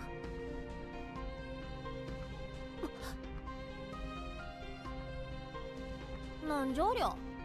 さあな。総竜の奴らにとって俺たちは乗り手のいない竜のようなものかもな。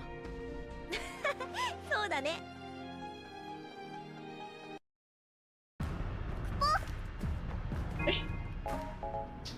Okay, and how are things gonna be fucked up? コマドリは巣に帰った。繰り返す。コマドリは巣に帰った。Well, it's pretty easy. この感じ。クリスタルジャマー。広告の攻撃か。なるほど。ここはスザク対策室だったわけですね。言ってる場合か。逃げて。Aren't they still in the Empire? Oh shit. Oh shit.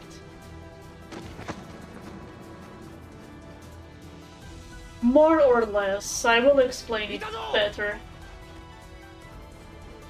全員捕らえろ。逃げるぞ。It's a specific dragon that tipped up with the tiger, and it was not the queen. とにかくここから出よう。So for this mission, we take almost everyone, but most of them are extras in case something bad happens. 火器の使用を全面的に許可する。目標を殲滅せよ。So, oh my god, that's not good. Oh. 信用はしてなかったけど、Alright, that works. こう簡単にだと。今はここから全力で出して。お任せください。Okay.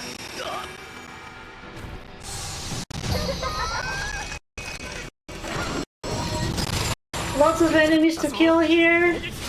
Nice. It's very rare you get all 4 of them.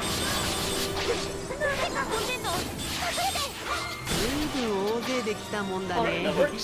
どうしよっか。This room, I just want the leader. He doesn't have an HP bar anymore, so I know I got him. And for here, I'm just gonna wait for some enemies to drop. So something clearly happened. The ceasefire is out, and the tigers are onto us. They are not gonna tell us what happened just yet. What I can tell you is the game doesn't really explain who is responsible for what happened. Oops! It just implies. Oh my god. Please. There we go.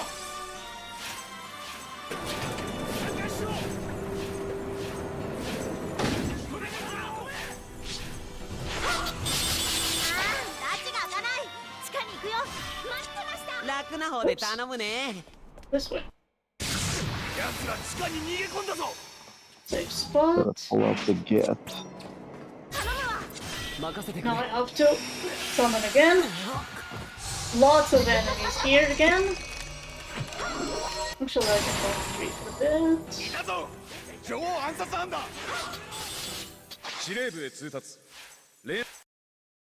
I think it's here that they tell you what's up. 目標、未だ捕捉できません。見失ったで済む問題ではない。奴らは総流女王を暗殺した疑いがある。必ず見つけろ。Oh. So, it's not Class 0 who killed the queen, of course. But the game is never clear about who kills her. It is implied that it was the king of Concordia with Militazi backup, and then just pin them on class 0. It works for everyone because Militesi has a reason to continue the war, and the King of Concordia was always jealous of the Queen's power and he wanted it for himself. But the magic powers of the Queen belong to the Queen. They aren't transferred to him.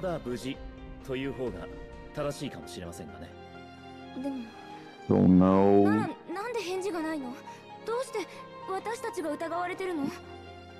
No one can really know what the crystals want, right? Because the only way they knew before was through the Queen. Okay. The lessees of their own crystals always know of what their own crystal wants, but the lessee aren't going to tell anyone else because they don't do that.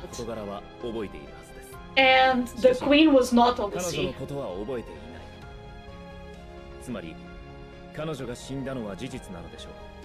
そして他の人々の記憶もそれと同じなら私たちが会っていたという事柄それが私たちに暗殺容疑がかけられた状況の後押しになったとも考えられますもう一つこれはあくまで仮説ですが最初からつまり暗殺が起こる前から犯人は私たちだと決められていたのかもしれませんふざけるな私たちってなんだよ俺とレムは関係ないなんでそんなことになるのでは捕獲しに来た広告兵が迷わずあの部屋に来た理由はそういえばすぐに帰還しないで認知で休暇なんておかしいのかもそんなまさかスザクは俺たちまで犠牲にマキナもうやめよう今はいくら考えても答えが出ないものどちらにせよ今捕まるのは得策じゃないなまずはここから脱出しよう暗殺犯だ So this room is huge, but fortunately we only really have to kill the leader.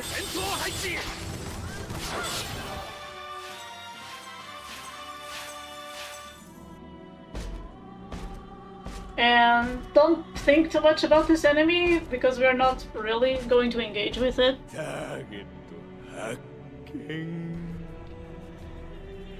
It's just a weird thing. Weird spooky thing. Okay. There are a few extra missions you can do to kill him, like, but it's not really worth it for us. Oh no, wait, right way. Okay, this one, very important this thing dies. Because he has the key. If you can't kill this thing before you get the key, you need to do the walk of shame. But we got him, so. ちょっとめまいがしただけすぐ良くなるから少し休みましょうかダメですねここは敵の目につきやすい一人のために全員を犠牲にできませんもう少し安全な場所まで行こうと言ってるだけですよ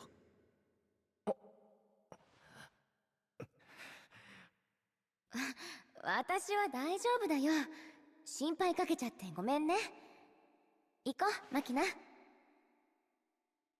Yeah, Machina is full on. I hate Class 0 mode.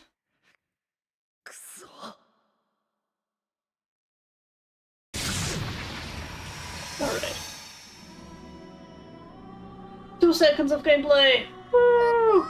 Woo! This cutscene is pretty short. It's just explaining what we have to do in this room. So, there is this train, but before we get to the train, we need to kill the leader, and how we kill the leader is actually really funny. I am going to call 7. This is the only time we are going to call 7. 7's snakebite holds on to an enemy, and then you can pull it back. Oh. And it just allows you to do this room without having to go all the way around and then all the way around again for the train.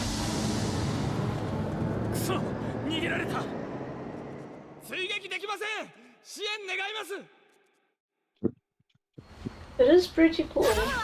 And now that she has fulfilled, and now that she has fulfilled her purpose, she's just gonna get sacrificed for Shiva. They fulfill their purpose?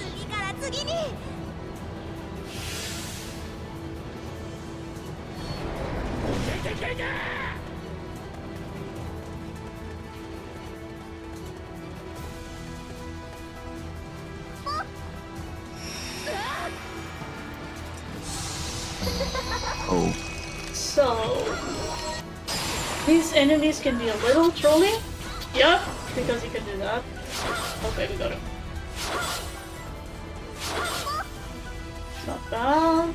I definitely have worse. There are some fights where that flying enemy just fucks off and then you can never catch it. In here, we have to wait anyway. If we kill this thing too fast, you soft lock. Now I'm just going to wait for this one to come. And he's gone. Perfect. It's very important that I try to switch to Cadet here because the next screen is a safe spot and I can't switch characters anymore.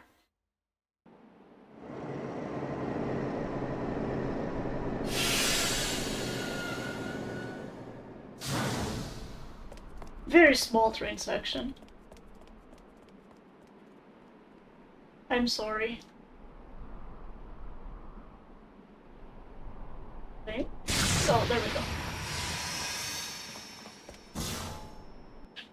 I'm gonna call Ren here, but I'm gonna use her soon.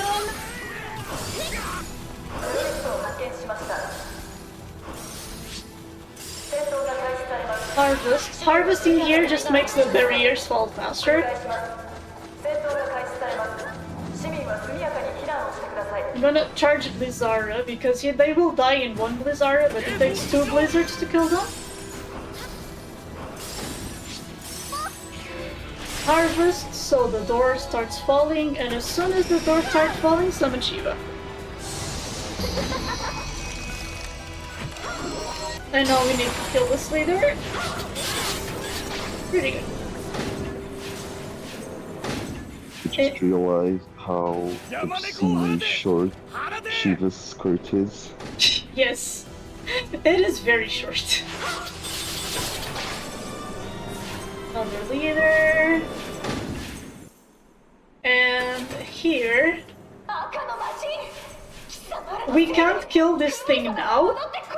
It's the boss of this level. We can't kill it yet.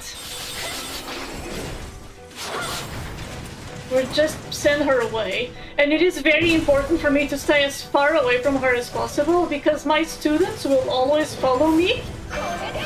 And most of her attacks are one-shots.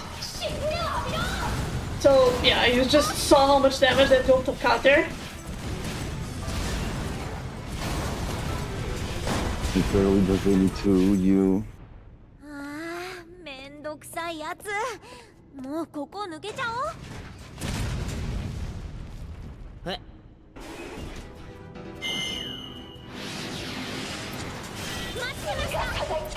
I am just gonna heal. So I am off Shiva here because the target Ines is going to choose is random. It can be Shiva. If it's Shiva, we're fine. If it's Jack, it's not ideal, but at least it survives a couple of hits. If it's Cadet, I need to run. I think it's Jack? Oh, he's dead. Okay, it's fine.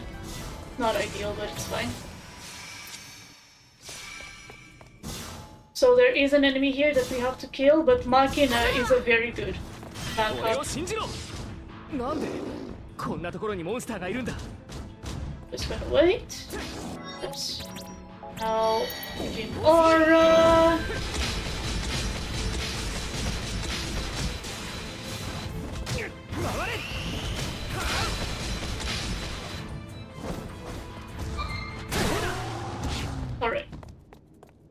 viewers.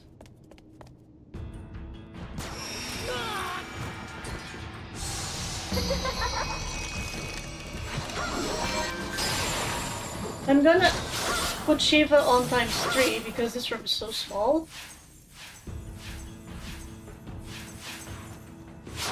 And these enemies aren't particularly dangerous. Here, there is an invincible buff that we can grab for free.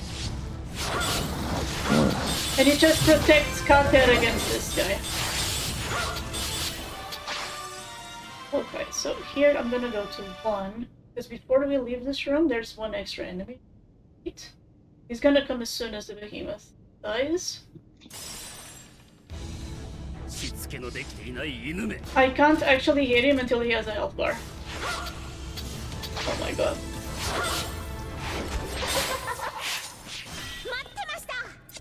Alright.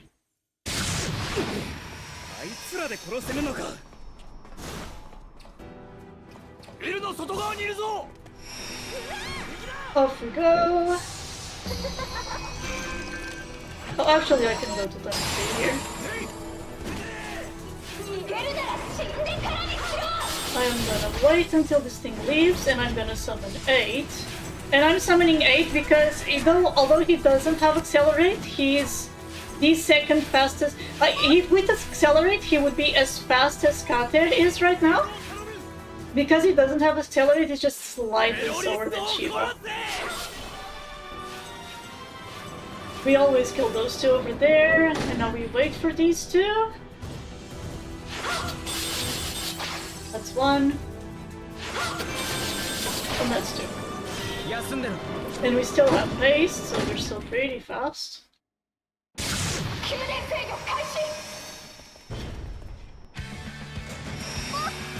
Alright, this boss fight can be very trolly.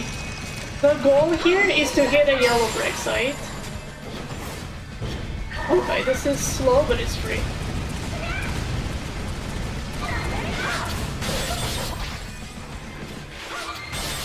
I should be able to kill her in one cycle. Okay. I depleted the HP bar, but she's done. Okay. Not bad.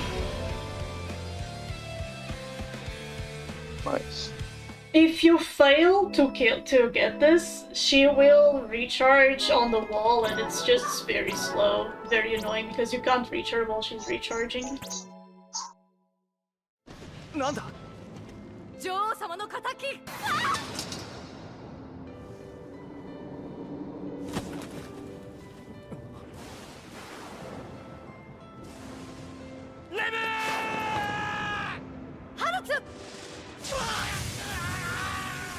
Makine's such a jobber.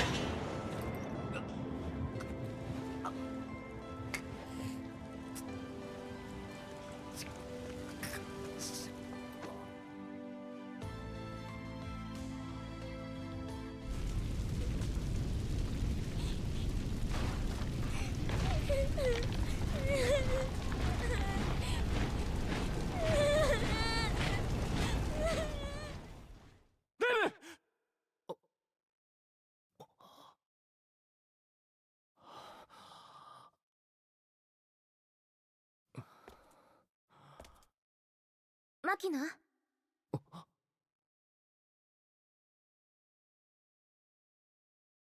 レム、大丈夫か？ちょっと体が重いけど。そうか。よかった。そういえばここは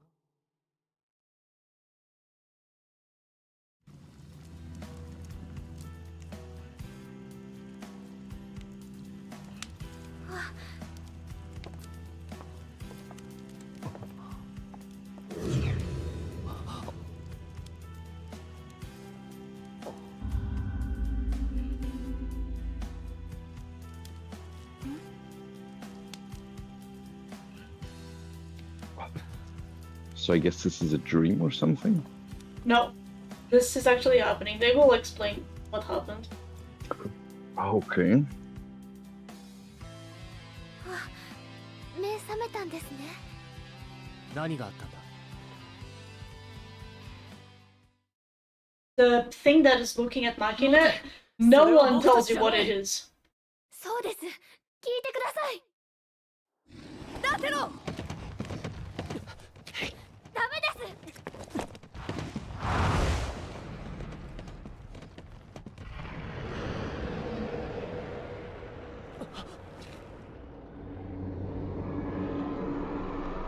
リット。話しなさい。あなたの言、まずは聞きましょう。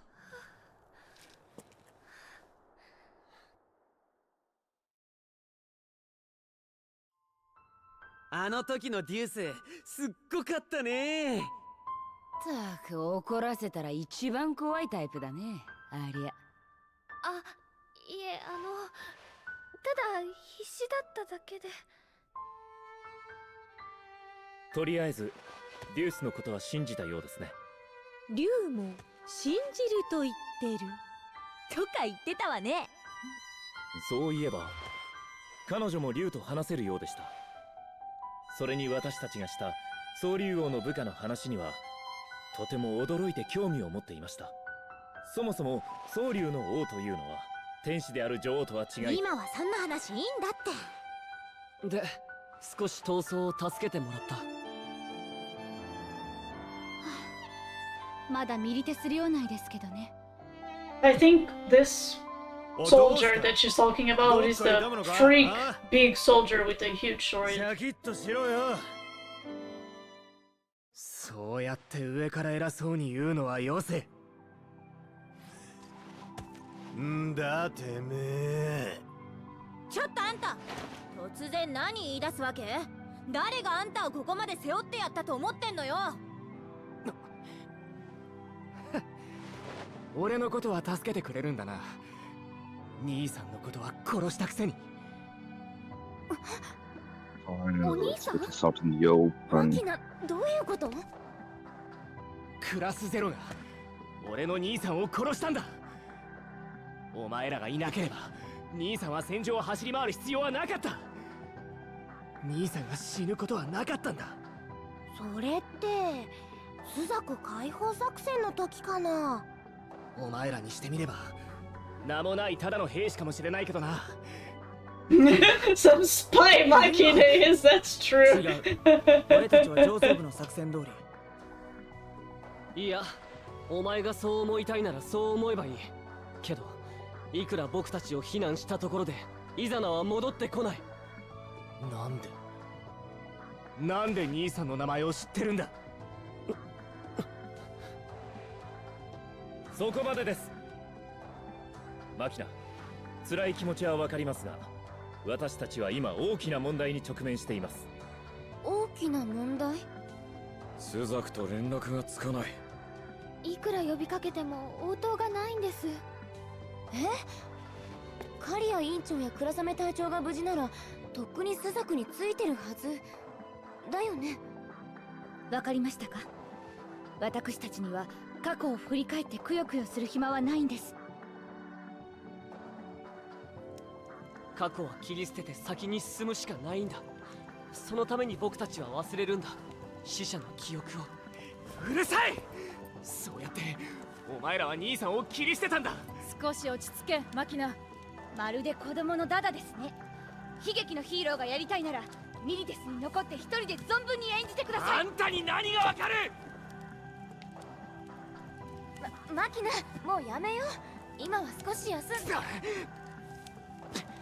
マキナ、どこに行くの？少し周りの様子を見てくるだけだ。みんな強いけど、それでも救えないこともあるんだよ。俺はレムを救ってみせる。絶対あいつらみたいに切り捨てたりはしない。マキナ、すぐ戻るよ。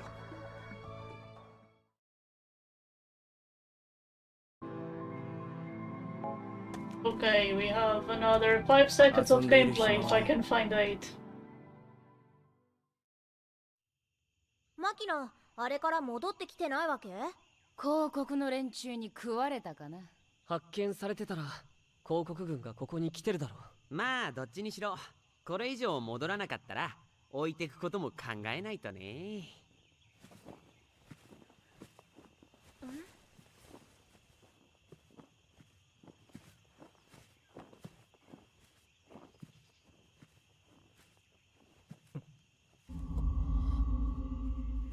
So they never really explain to you who is looking at Machina.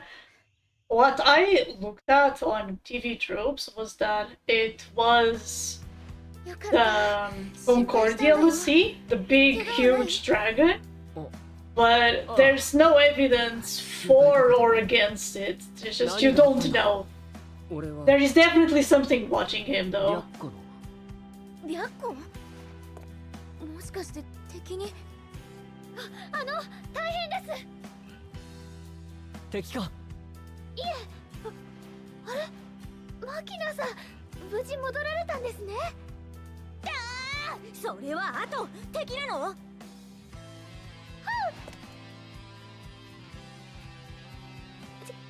違います。コムが反応してるんです。スザクに繋がるんです。Alright, so with all that out of the way, we can leave. But before we leave, we need to do menuing. First, she's first because she's faster. Wait, no. And then we are gonna get a bunch of stuff for Jack. None of it is important except for the very last ability. So, in order to unlock abilities, you need to go through a strict list. You can't unlock something unless you unlock everything before. And what I am looking for here is Lightning Flash. So Reflex is just a counter attack, it's not really useful. Lightning Flash is a series of 4 very fast attacks. Because Jack's normal attack is pretty slow. The Lightning Flash just fixes that by giving him a really fast option in case he needs to hit something fast. So, we can't call Chocobos here. We are guaranteed to have at least one encounter here. You remember I said we had something very important, which was this teleport stone. This is where we are going to use it. And it just skips the encounter. It's the only time we fight something in the overworld.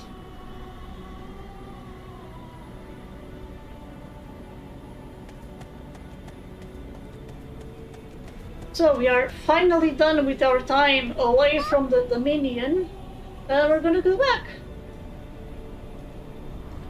We made it! We escaped! Yay!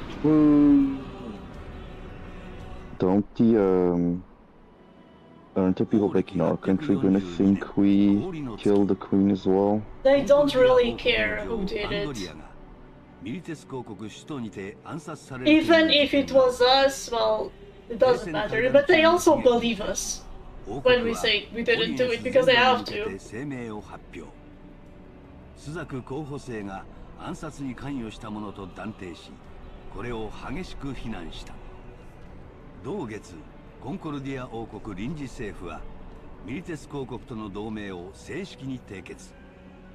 これに伴い、総流クリスタルは保護という名目のもと、ミリテス公国の監視下に置かれることとなった。これで公国は3カ国のクリスタルを手中に収め、自国のものとしたのである。そしてミリテス・コンコルディアの両国は連合としてルブルムへの侵攻を開始しようとしていた。Alright. So this is the hardest level in the game, but it's gonna be a while before we get there because there's still a lot of plot. アンドリア女王とシド元帥に暗殺者を送ったと。ずさんなでっち上げの筋書きがまかり通るとは、オリエンスの方もいよいよ危ういですな。なぜこのような事態になったのだ。打つ手はあったはずだろう。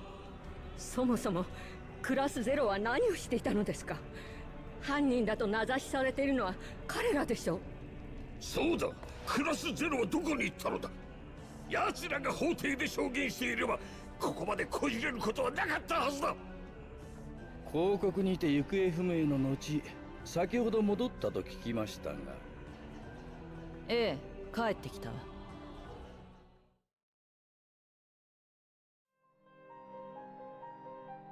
ただいま帰答しました。報告書はいつものように出せ。内容によっては審議があるかもしれん。それしか言うことないの？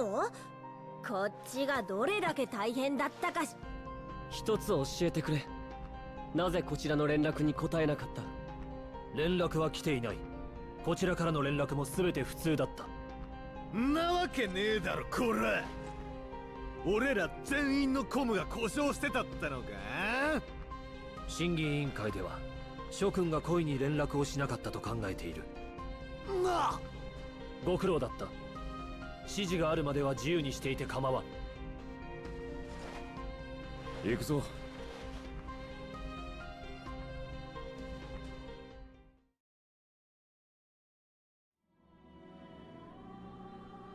事態を悪化させたのは彼らと言わざるを得ないでしょうな。But you were the ones that chose to put them プラ there. スゼロにあることは間違いなさそうですね。しかし失策を悔やむならば。くだらない。くだらないだと。そもそもあの者たちはドクター。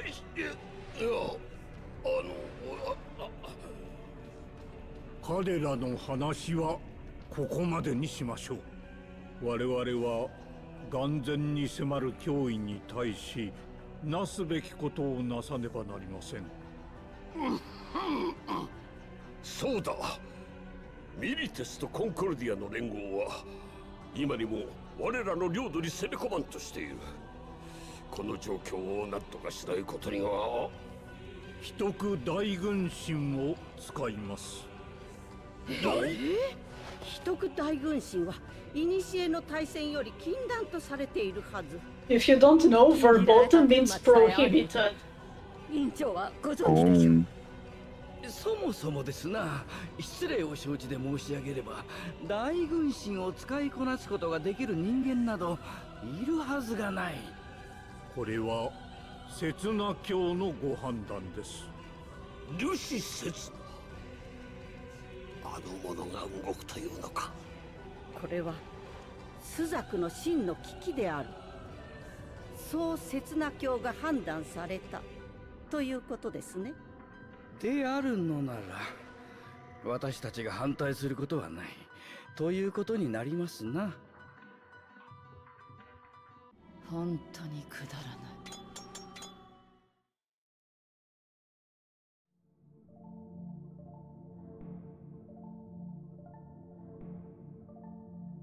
早いものね。も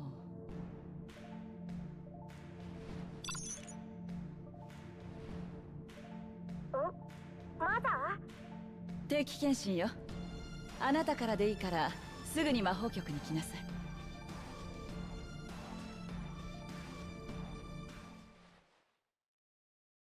Must have plenty of smoke pipes. Probably やっこから true. よく帰ってきたわね。心配した？心配はしてないわ。あなたたちなら大丈夫だって分かってるから。マザー、私なんともなかった？何かあるの？最近すごいデジャブを感じることがあって。それは。あ、行かなきゃ。マザー、また後でデジャブのこと。体は健康そのものよ。もちろん脳にも異常はないし気にする必要はないわ。うん、わかった。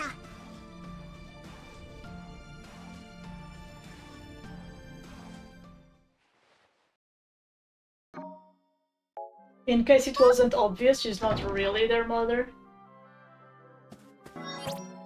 Oh, I'm already controlling.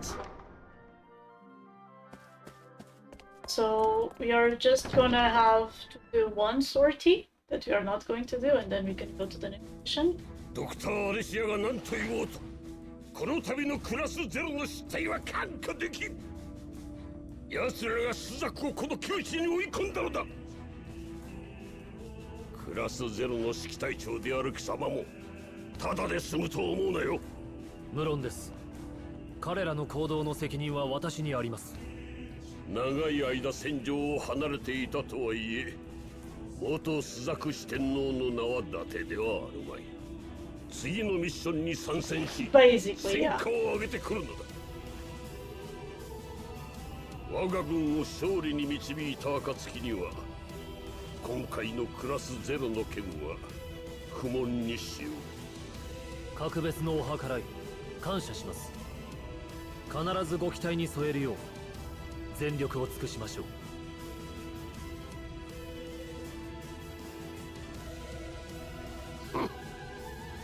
死に損ない何ができる。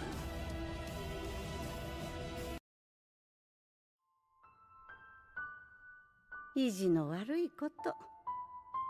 冰剣の死神はもう使い物にならないでしょうに。今の倉雨にできるのは知識を与えることだけ。彼を戦場に振っても無駄死人を増やすだけでは。ルシの支援でもさせるさ。それに私が見据えているのはこの戦いではない。戦後だよ。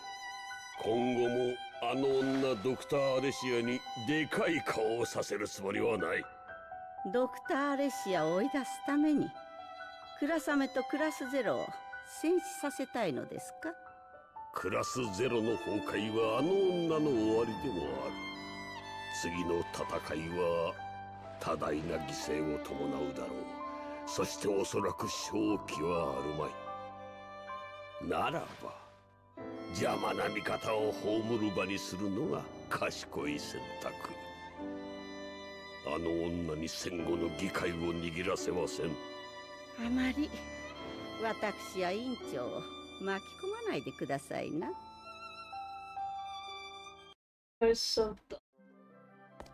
お疲れ。お疲れ。Alright. So this is another tactical mission that we are just going to skip.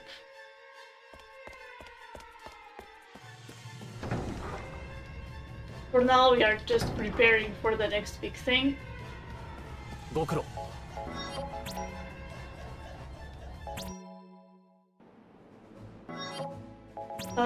These tactical missions, I guess I can talk about them a little bit. They are how you regain, or they are one of the ways you can regain control of the territory that was taken by Militesi.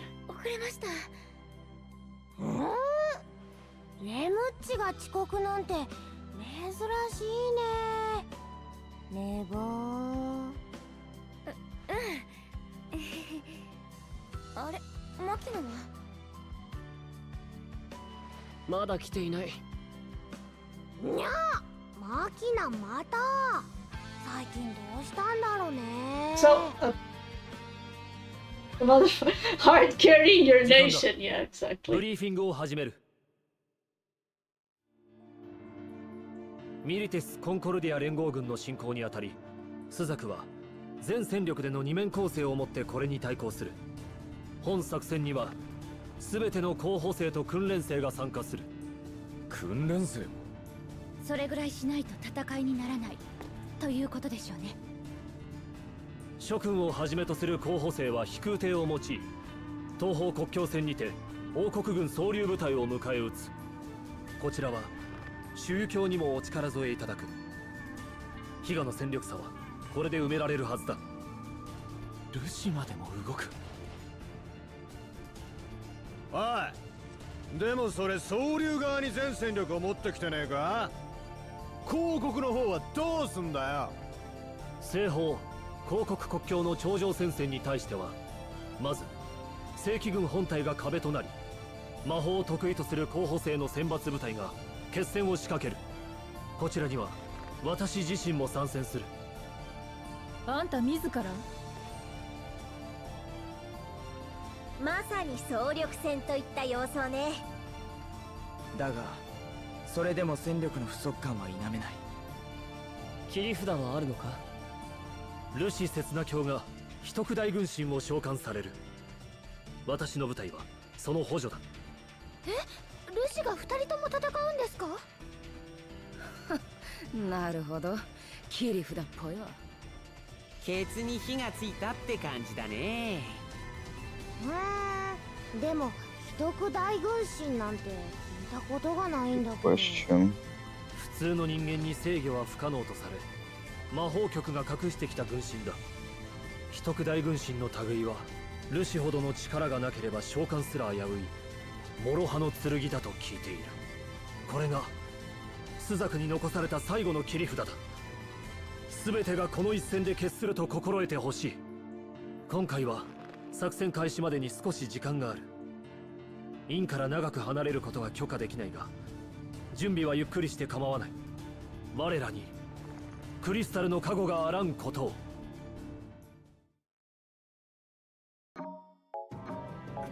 Alright, so one thing about Makina, he's actually a more consistent character to use than Jack, he's just a little bit slower. But because he leaves the party in these two missions, that just makes him useless. Because this is the mission, cool. This is the mission where Jack and therefore Makina would be the most important. But this is the mission where Jack is the most important, bar none. And I can explain why. There are enemies in this mission that... oh, right. There are enemies in the mission that not only absorb, but also nullify ice damage, and all of Shiva's attacks are ice elemental. So we do need to level Jack, so we have these options. So we have an option against these enemies. Makina, またいない。どうしちゃったんだろう。こんなでかいミッションまでぶっちするとはね。ま、そのうちひょっこり戻るでしょ。あんたはいつでもめでたいな。褒めても何も出ないよ。褒めてねえって。お、見つけた見つけた。なんだ。いや、そんな構えるなよ。一応ちゃんとした指示だって。で、どんな指示？西方の対広告軍の方で予定されてた戦力に穴ができちゃってね。クラス0からも戦力を回してくれって。わかった。お前らだと3人でも1個大隊くらいの活躍しちゃうからね。期待してるってさ。Alright, so... ちなみに俺は東方部隊だから、空で会った時はよろしく。These two next missions are gonna happen basically at the same time, and we are gonna have to divide our class. So we are gonna send Sis, King, and Queen first to the Big Bridge, so which is the next mission. And now we are going to prepare for Judeka. I'm going to start with Deuce and 9. There is a very specific reason why I haven't fielded Deuce and 9 yet. You have to use 9 in the prologue because it's given to you and you can't switch characters. And I'm going to, and Deuce has been left behind for a very specific reason. On the very last mission on this game, enemies will be averaged to our average level minus 10. So we want to keep party average as low as possible. And that is why we don't fill Deuce at all, except for here, where we are going to use her to kill enemies that don't give experience, and then we're going to sacrifice her immediately.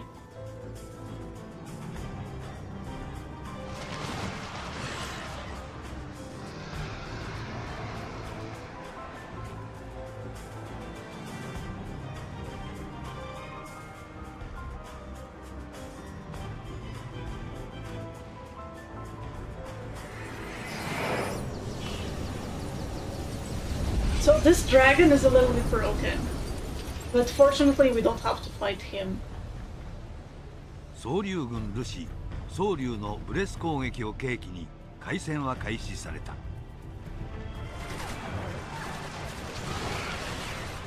朱雀軍の隊列の乱れに乗じて、総竜軍先方の小天隊、撃兵隊が朱雀軍と接触、交戦を開始する。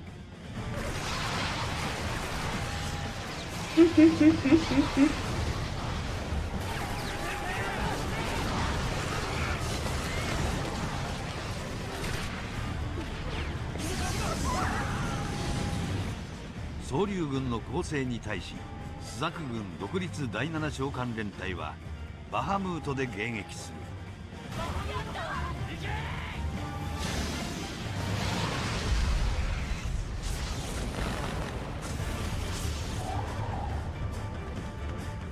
さらに体勢を立て直した独立第11召喚連隊もオーディーンを投入した。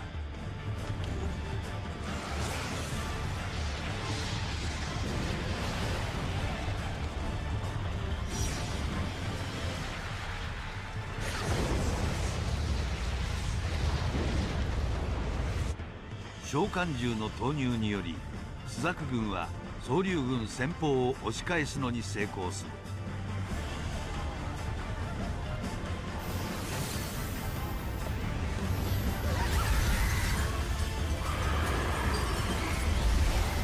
しかし総流軍先鋒を後退させなおも前進を続ける召喚獣をルシ総流のブレス攻撃が襲う。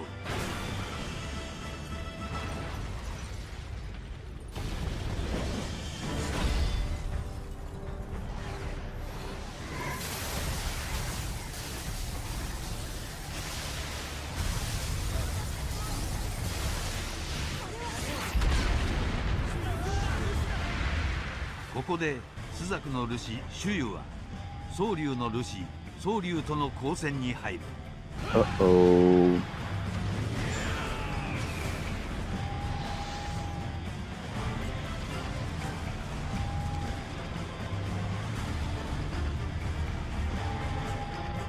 両軍のルシが交戦を開始したことにより混戦の様相を呈し始めた海戦は両軍の通常戦力同士の消耗戦に突入した。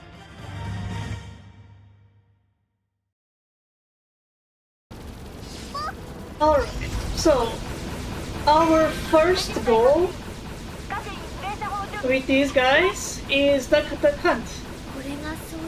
Enemies are gonna show up and we need to shoot them down with the gun. There's really not much going on for a bit.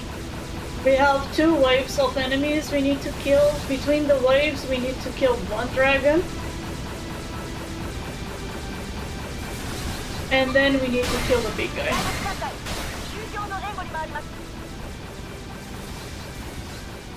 It would be extremely painful. For you?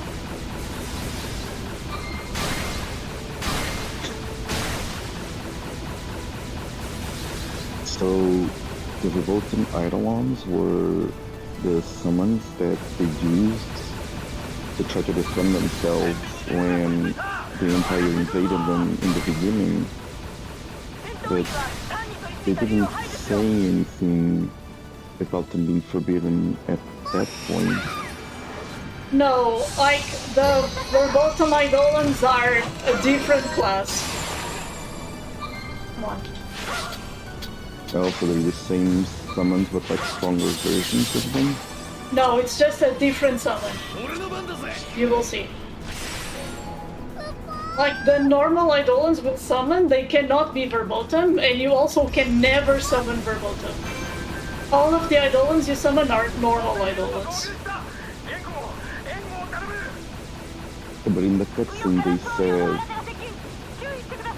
the Verboten Eidolons were strong, but even they fell to the dragons. Oh no, no. The Eidolons we summoned in the cutscene were normal Eidolons. They're not verboten. The game tells you that only a Lassie can summon verboten Eidolons, and Keituna is not here. Oh.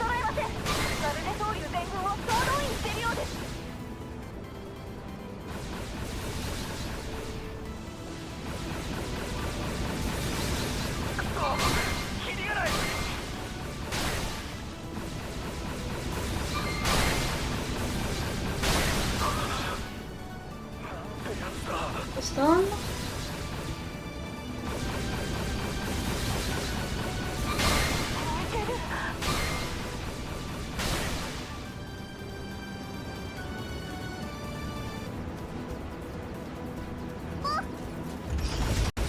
And now there's this big boy. Hitting this guy is never consistent. I just don't want him to attack me. It's not too bad if he does, you can just dodge it, but better if he doesn't do it at all.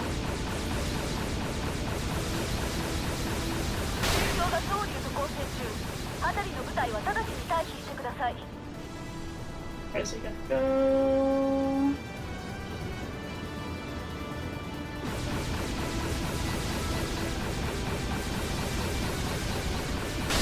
Okay, perfect. So we should pose now, and that means we are done with this action. Yeah, perfect.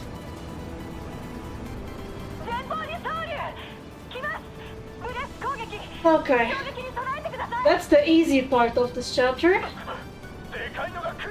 Now we're gonna do the hard part.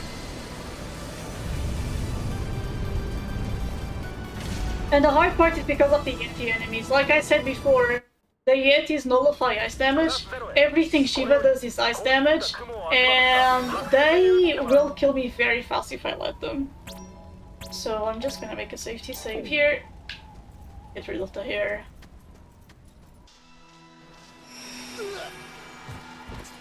We do have a few normal screens before we get there, but normal screens mean that Shiva just takes care of everything. Let's see. Didn't get him. There we go. Good.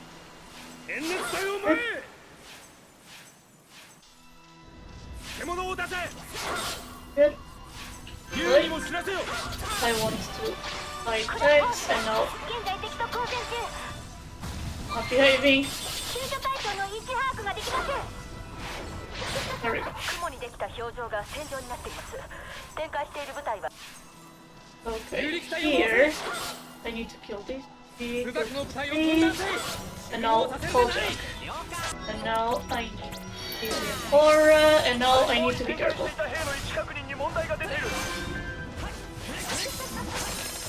With this attack. This is the attack that will kill me if I let him. Too far. The other really annoying thing about this is that Shiva is constantly pushing this guy away from me. Okay. Get Rem out for two reasons. One, fast movement. We don't have to kill this one. And the second one, she should be able to get this break side. Perfect.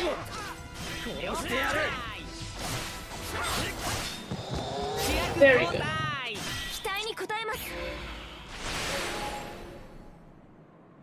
So that's the first bad part, it's done. But we're not out of the woods yet.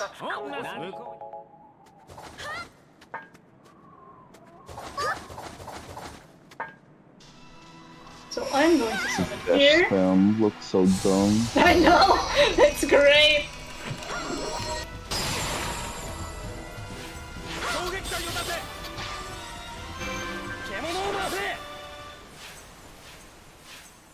Get out of the screen. Now here there's a dragon. And I missed him. And I missed him. Thank you. And now here there is a behemoth.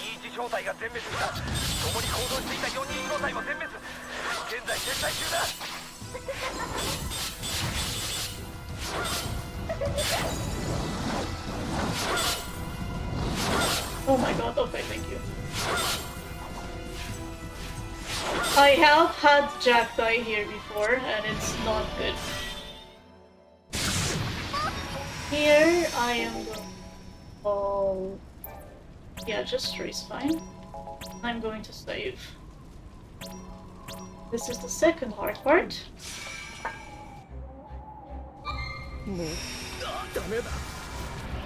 So, we have a series of 4 rooms here.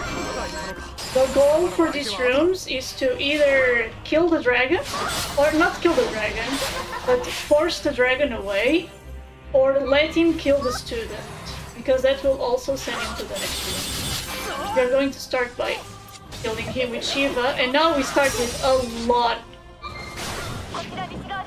of ice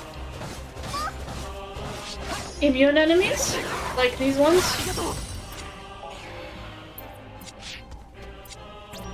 Oh, that's it. No, go up. No, we have to go through here. So the order of these rooms is random.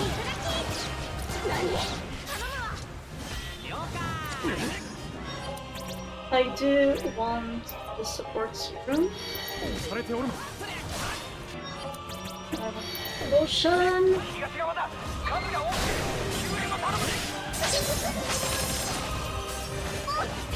Okay, Parker's not dead, that's good. Because Cadet can die to that attack, which is stupid.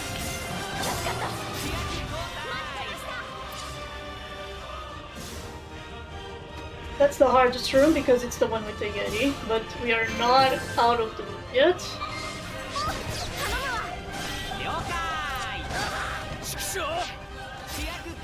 For this enemy, I prefer using... Really?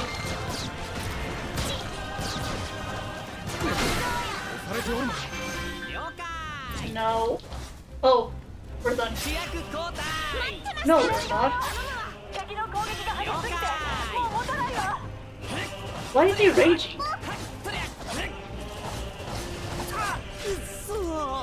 Why is he raging? Oh my god. He got us both.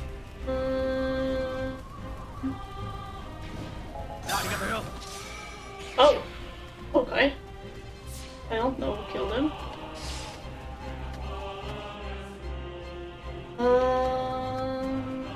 So...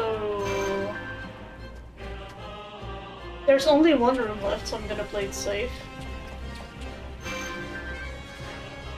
Was there that's never happened before moment? Yeah, that's ever happened before a moment. And now I need to be very careful because I can't lose anyone else. Oh. If I lose someone else, that means I'm out of summons. I'm out of characters. So we can just wait here, because that was the last room. Until this opens. I am going to assign Ace. I am going to make a different save. If something goes bad, I'll just go back to that one.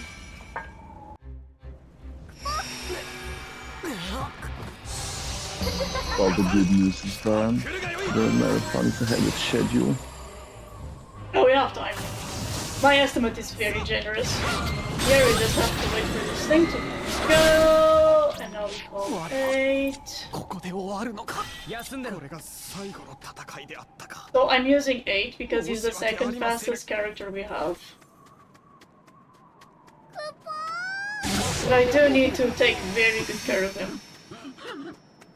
I don't have any more good movement options from now on. Okay, this is gross.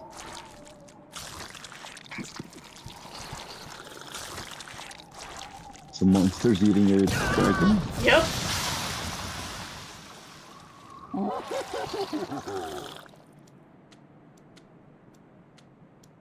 And these monsters are the worst.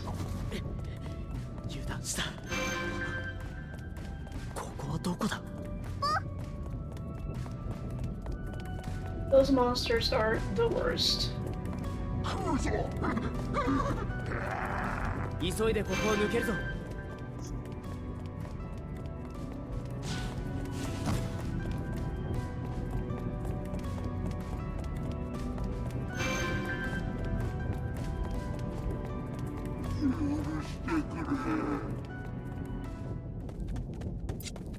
All sunk here because we need to summon again.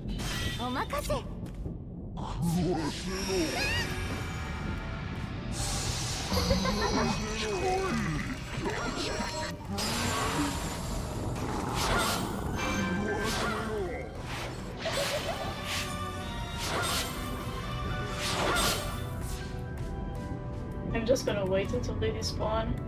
Usually you will do this room with Jack, and you'll just harvest the Phantoma yourself, but because I'm very low on students, I'm just gonna continue controlling Shiva.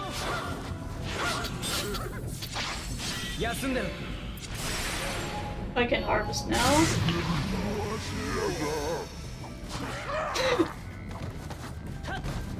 Okay, we're out of there. We're out of there. I've died on that room once without backups and it's awful. いい報告は聞けなさそうですね。はい。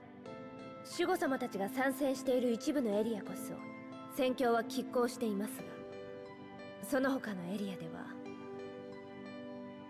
最も被害の大きいエリアはどこです？赤の存在が確認されています。南方第三地区です。あそこを落とされるわけにはいかぬな。南方第三地区の負傷者と2級以下の兵を下げろ。これより出撃する。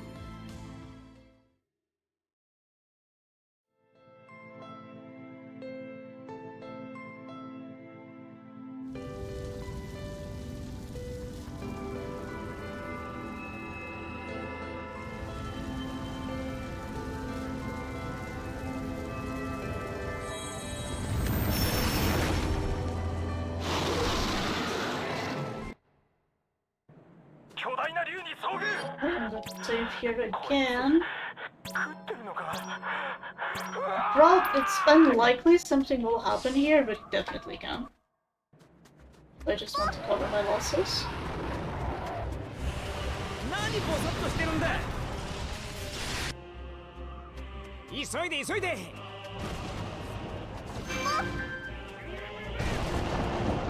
I'm running through this specific path because there are sections of the walkway that can get destroyed.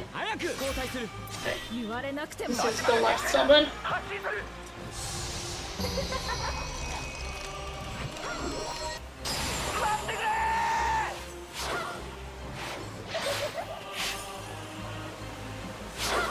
Where's the other dragon?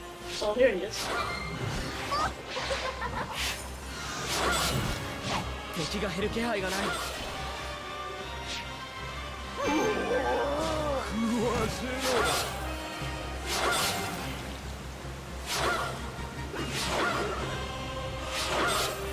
And here I need to control 8 because otherwise it's gonna take too long and Shiva won't last.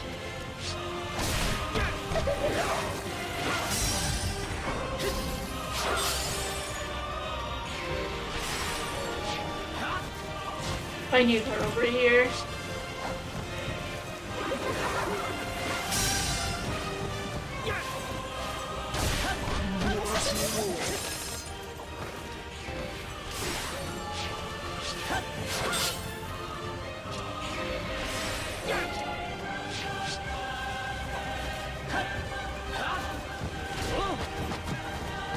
No! That's it. Oh, I'm alive.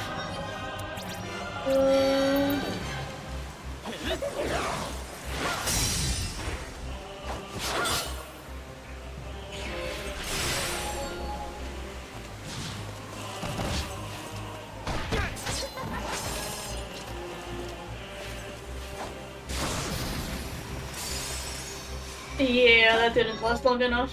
I need to try again. I need to try again. That was awful. Maybe I'll sacrifice 8 instead of 7.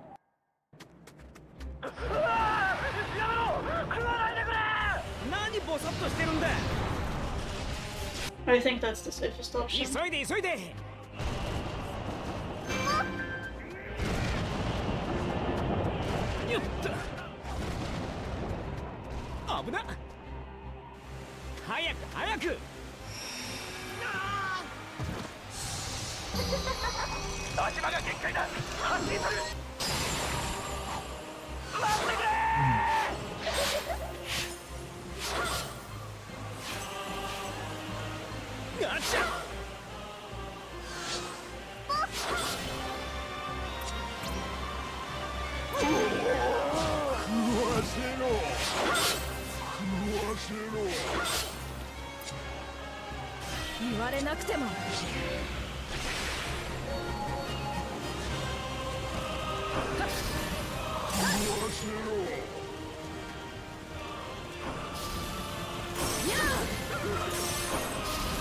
Where's Shiva?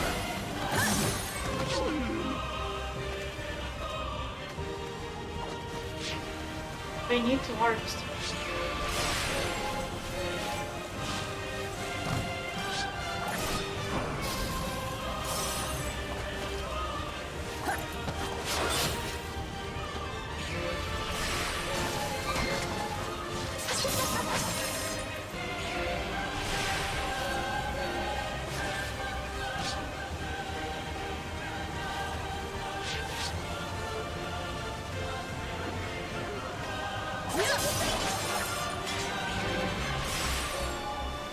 Should be a couple more. One more.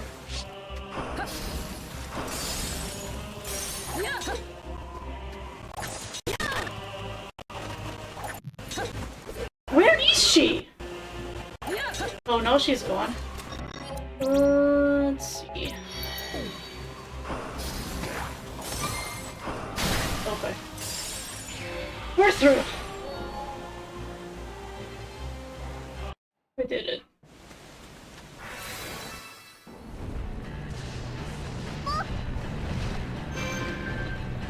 Alright, so you see this huge dragon. We're not fighting this. It's way too strong for us. So what happens here when you all die is that this is actually a really hard boss fight if you want to do it normally. But if you can't do it, the game gives you a way of doing it. And that is what we are going to use. Oh. Is this the verboten? It could be one of the verboten eidolons, because it's not one of your character that summons it. It's someone special.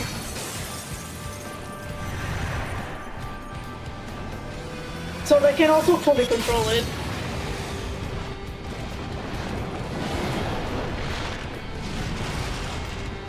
So this is supposed to be a tricky fight, even if you are using a cheat code.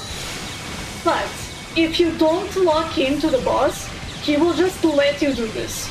If you lock in, he will not. He will interrupt you. But if you don't lock in, he just lets you instantly kill him. Beautiful gameplay. So now that she's down, we just charge this to full. Bombs away.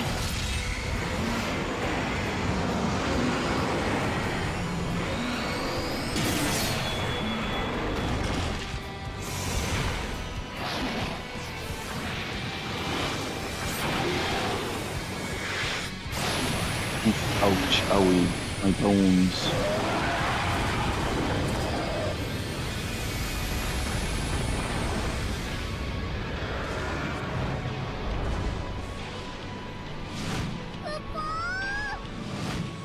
If you don't use the exploit, the fight is really annoying and really slow. But it's still free.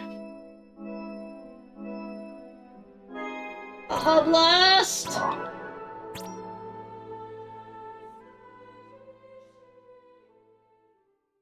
It's the doc. I can tell you now, it's Dr. Aresia that summons it. Oh. 今までで最強の相手だったよ。でもここから落ちたら命はないぞ。Because Zhuyu is too busy fighting, though. 無事か。今回収するから待ってろ。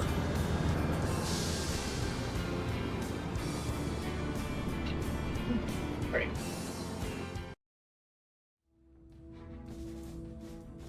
あのでっかい竜は周遊鏡が抑えきってるみたいだね。あとは持久戦って感じかな。本体の方どうなってるんだろう。向こうにはルシセツナがいる。負けはしないさ。Okay, let's see how the other side is doing. カリアの決断。Also, we are not only going to use 3 characters for this fight, because now we are given the choice of recalling a few characters from Judeka to here.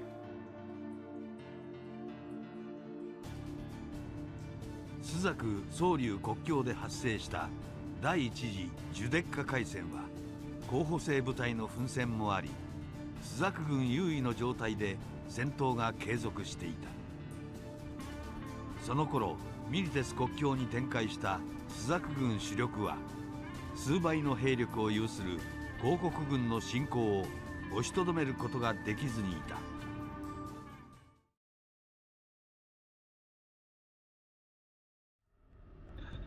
So on the 地上の朱雀軍は撤退を続けています。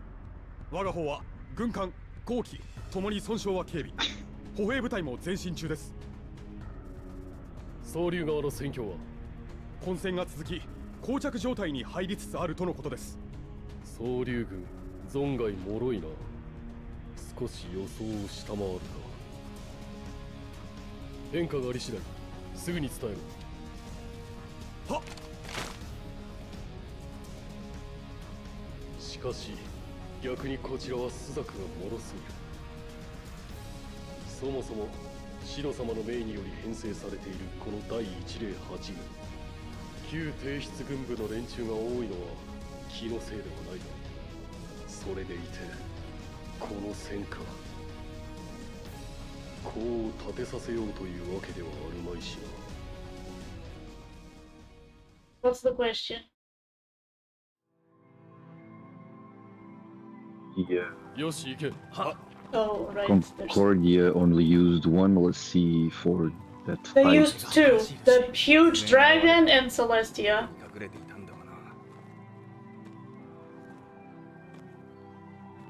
What did Celestia do? Celestia was the dragon we fought at the end. Was the huge dragon the one you shot down with the cannon? Yes, that's the same. But the other one, like there are 2, there is one dragonlessy that is explicitly a dragon, the one with the breath attack, and then the one that we shot with the cannon that is also the one that we fought in the end. Alright, so in this shot we are gonna apply a few of these. We don't need the ethers now, we will need it for the final chapter. So we already called back everyone. We selected Rem, but the game is not going to let me use Rem until the midway point of the mission, because there is a jammer working. And remember, only class 0 can use souls to use magic. Rem is not, like, she was brought into class 0. She's not originally from it, so she doesn't know how to do it.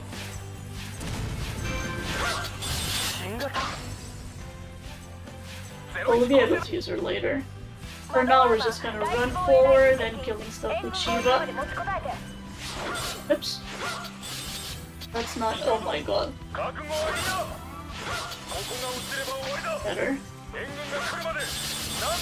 It's very important that I'm holding the correct direction. Otherwise, I will just use the attack, the wrong attack on Shiva. Okay, this is the tightest summon in the run. So I'm actually gonna run forward with Cadet to the leader, so I don't have to run with Shiva.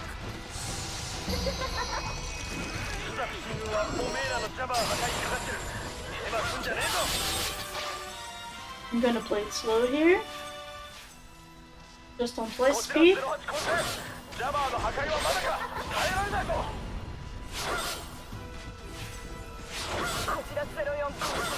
That works. It's not what I wanted, but it works.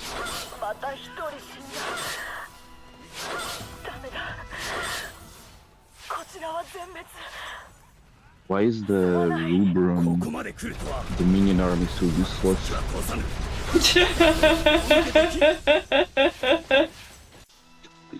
Alright, so... Oops. Oh, that's not good. I messed up. At least Cutter's alive. Okay, now... This is an exploit. Count to 4. 4. And this bridge goes immediately down.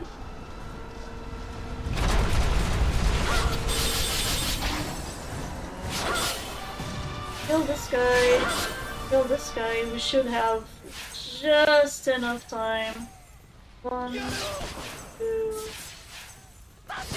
4. And if everything goes well, I should have Shiva to kill this leader here. It takes a long time for him to spawn. If not, I'll have to kill him with Jack. Why does the hitbox on Shiva's twirly attack go so far up? Because Shiva is broken.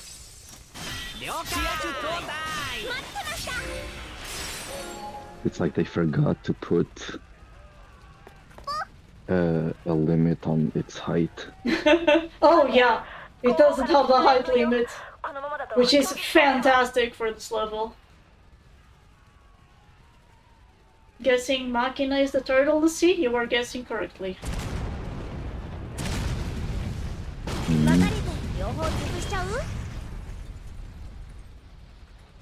Turtle? Oh no! No, Machina is not the turtle the sea.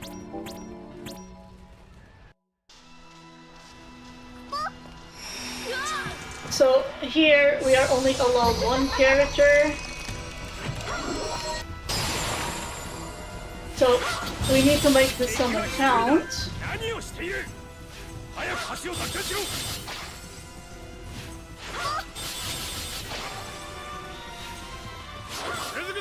Oh, I got all 4 of them. Perfect. So I'm setting on 1 for now. Because now we are on a timer, we need to kill a specific number of enemies.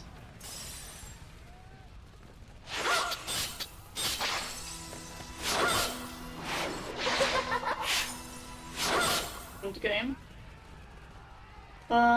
For the leader to trigger, and once we kill the leader, we are done with the segment. So the tigers had Tulasi, yes. Kunmi is still missing. You still don't know what happened to her. The Nimbus, he's somewhere. But you know Nimbus is still alive.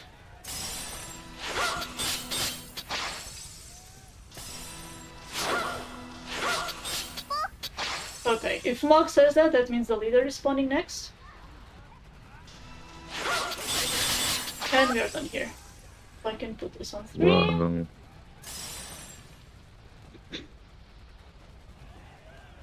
Literally spawn camping the enemy army. Yep. It's great. It works. So here I am also only summoning 1 character. Because this deployment is just to kill this boss. And this boss drops. Even on ×3 speed, this guy is so big it doesn't matter. And I am just gonna go around now. The support serum is useful, the HP enhancer doesn't do anything for me.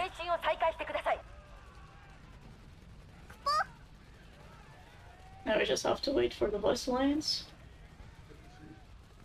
Okay.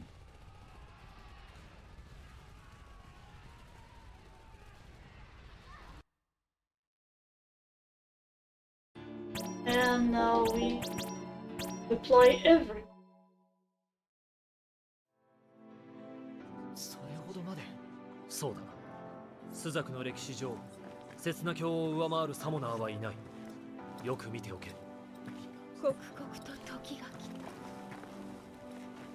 一つと汝らは何に変えてもスザクのクリスタルの意志に征服するやいない。Oh, is he gonna be the sacrifice? 無論従います。スザクの者は皆、その覚悟を持って戦場に来ています。Maybe. 領とした。では、粛々と染めるとしよ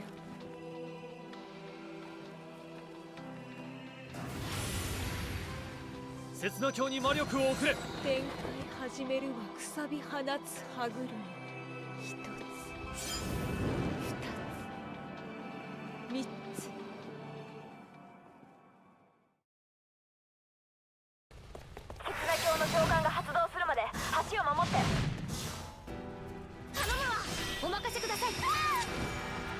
So we have set up what we need to do the summon. Now we just need to defend this place until the summon is complete, which basically means finish the level. We're gonna kill this one here, and then we're gonna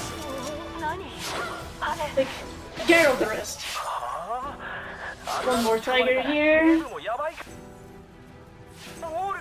This room we can skip, and the next one is a little bit tricky. I can't let... Actually, I should have saved. Oh well, it's fine. It'll be fine. It's not fine.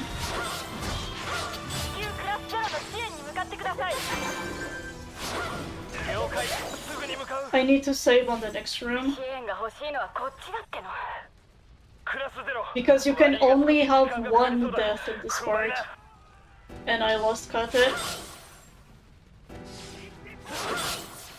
You can only lose one student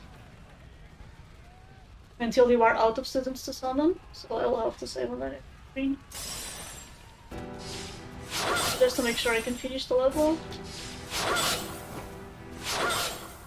Wow. Does the music always do this in this part? Yes.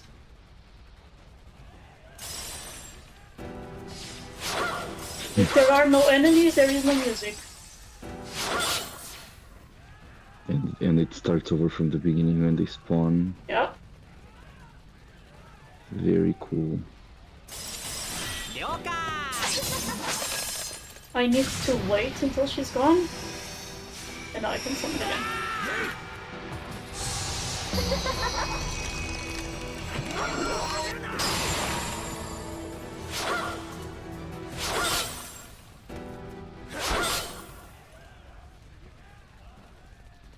We're just waiting for the timer here. We killed stuff because... killed stuff.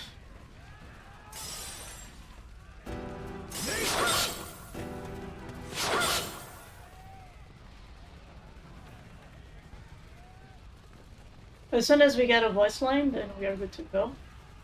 It means the next enemies we have to kill will spawn. Really close.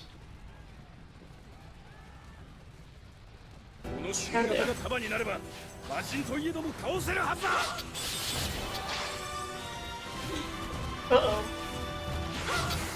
Ah, I didn't make it. Okay. Let's bring these.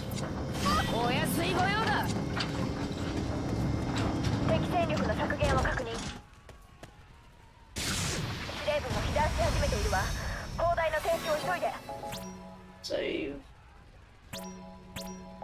We should be fine for till the end, but still. Better to be safe.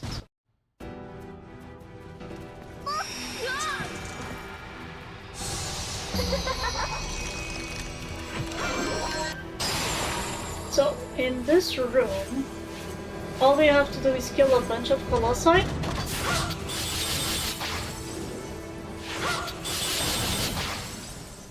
And now the music is going to do the same thing again. But these, but these spawns are entirely predictable because they will always come on the elevators.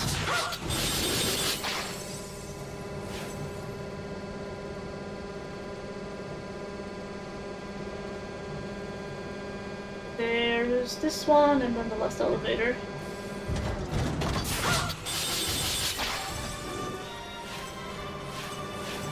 Oh yeah. There we go. And for this one, we're gonna do something a little bit different. I'm gonna wait a little bit, and I'm gonna do Diamond Dust. What Diamond does is it instantly freezes enemies, I think maybe for 20 seconds. If I don't do this, that enemy starts running everywhere. Really annoying. I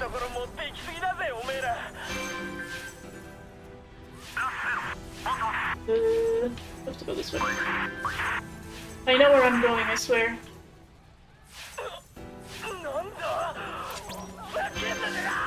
Bring in Ram.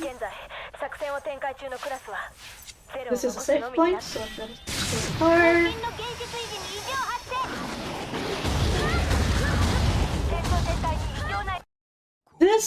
is the turtle you see. The only turtle soldier you ever see. It is not the normal Gilgamesh.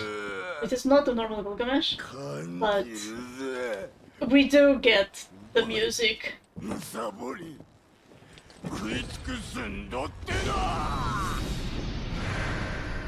Oh.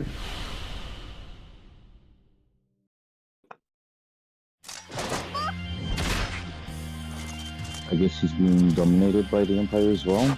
No, he just ran crazy. No, he's just crazy. Because of what happened to his country, he just went. ここまでだな。次は。なんだよ、あの野郎!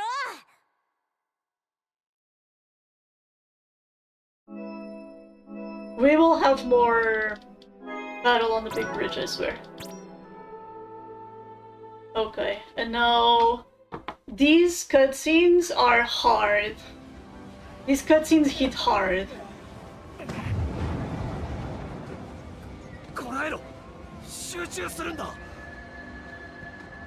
This is a verbatim idol.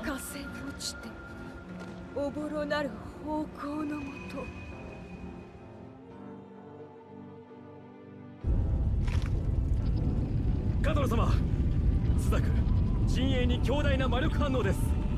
分かっている。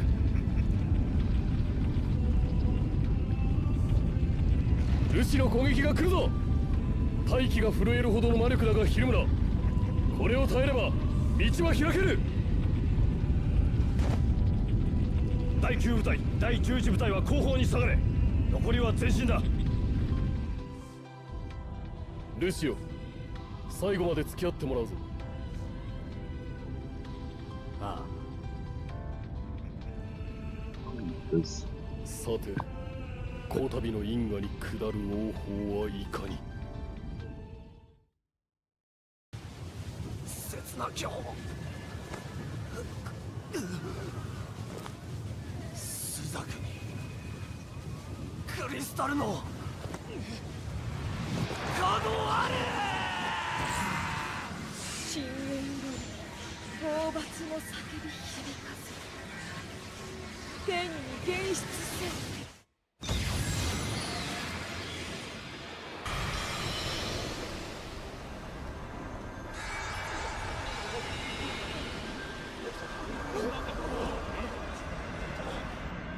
空に放たれた魔力は巨大な魔法陣を形成し、広告軍の頭上を覆った。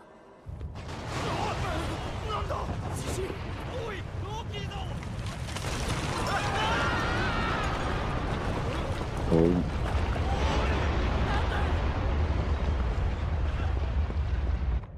幾千もの候補生、軍艦、兵士を英霊にすることでアレキサンダーが召喚された。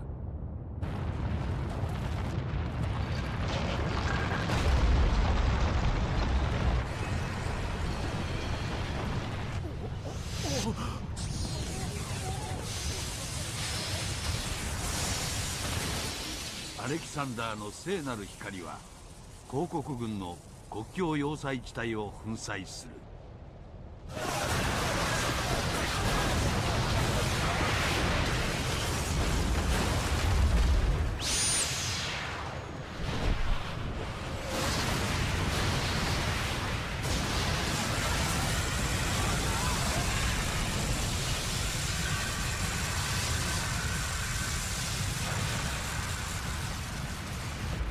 聖なる光の攻撃により広告軍はスザク進行中の第106、107軍に加え国境要塞後方に展開中の第3軍までもが甚大な損害を受けた。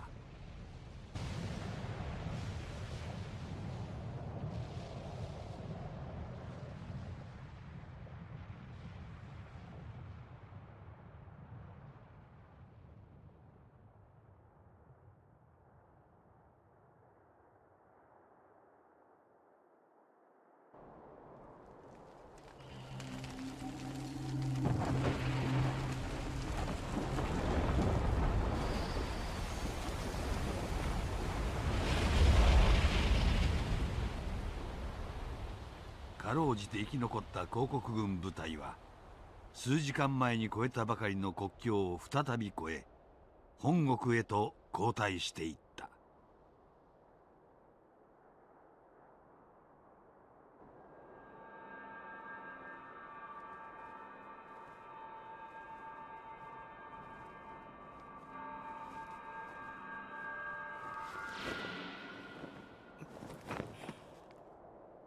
もう誰も生き残っちゃいない。ここまでとは。これだけの応報を受け生き残るか。しかしこの敗北大きすぎるぞ。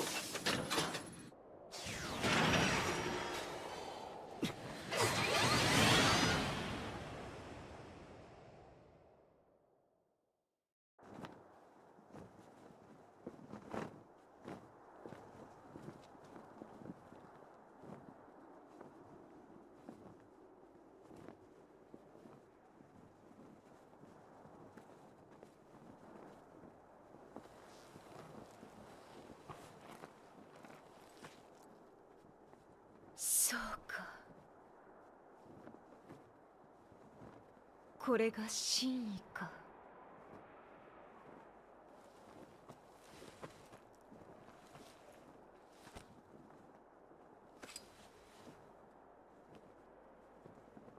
あれから幾世相、ここが私のたどり着きし末路か。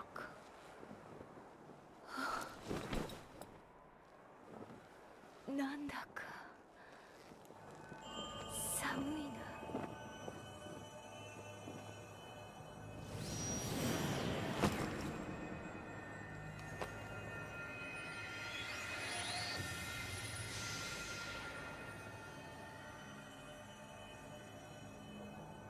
That was her focus. Yeah.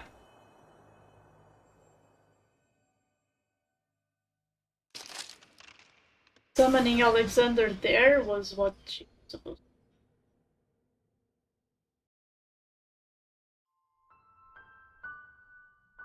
to. According to the will of her crystal. ルシ・セツナが呼び出した召喚獣アレキサンダーにより広告軍は大損害を受け国境から兵を引き始めた。それを受け東方に展開していた総流軍も後退を開始。戦いはスザク軍の勝利として幕を閉じた。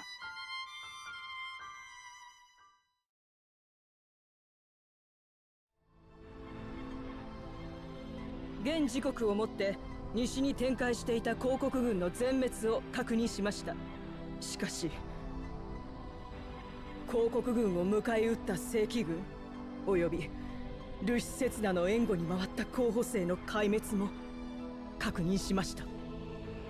セツナ卿はいかがされましたか？偵察の報告によれば消化されたとのことです。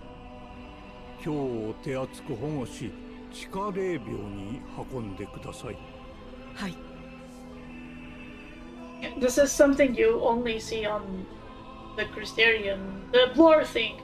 All of the Lassie that were turned to crystals are brought to the catacombs of the academy. 消化なされました。つまりこれはクリスタルの意志ということです。そうね。すべてにおいて意味があり。すべてにおいて意味があける。私は私の使命を果たすのみです。期待しているわよ。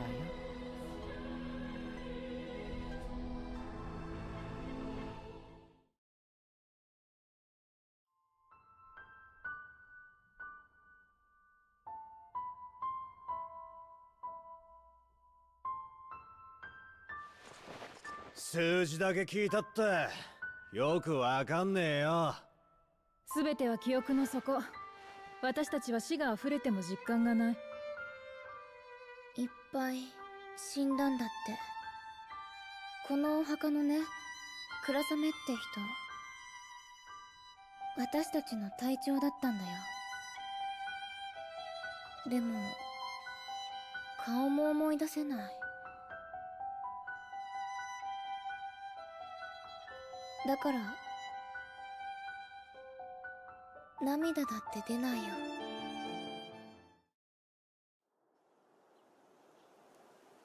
迷子の足音消えた代わりに祈りの歌をそこで炎になるのだろう続くものの灯火に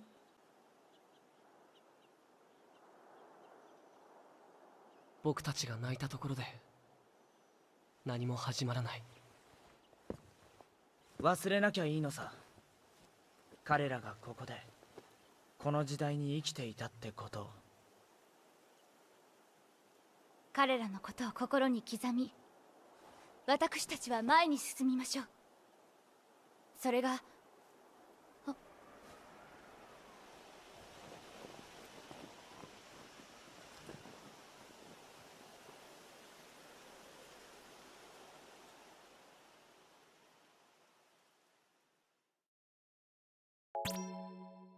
クリスタルの攻防。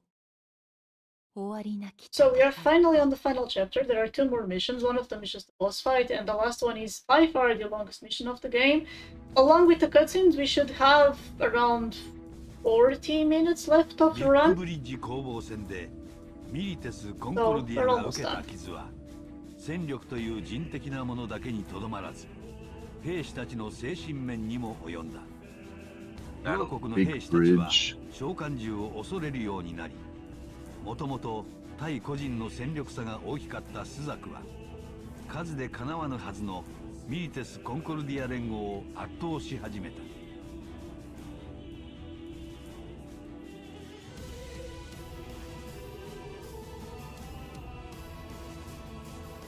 スザク8隻議会はこの状況を機と捉え、両国に対し本格的な首都侵攻を始める旨を達した。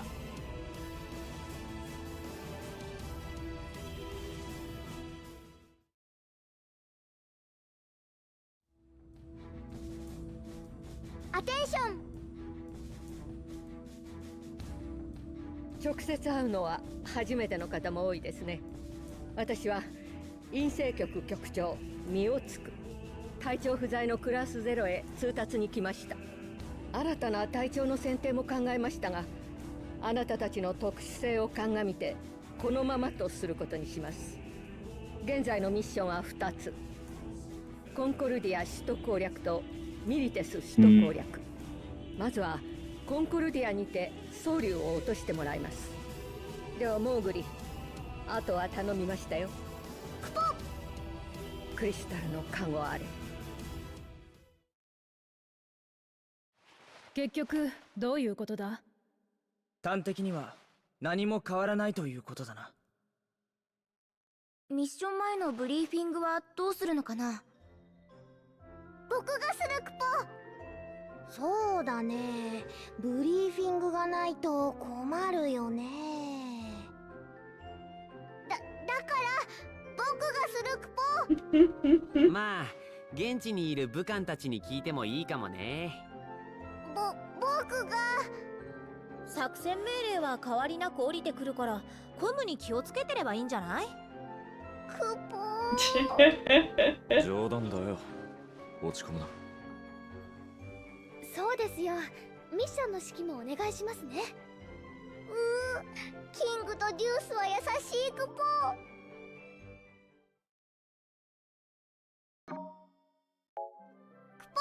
Alright.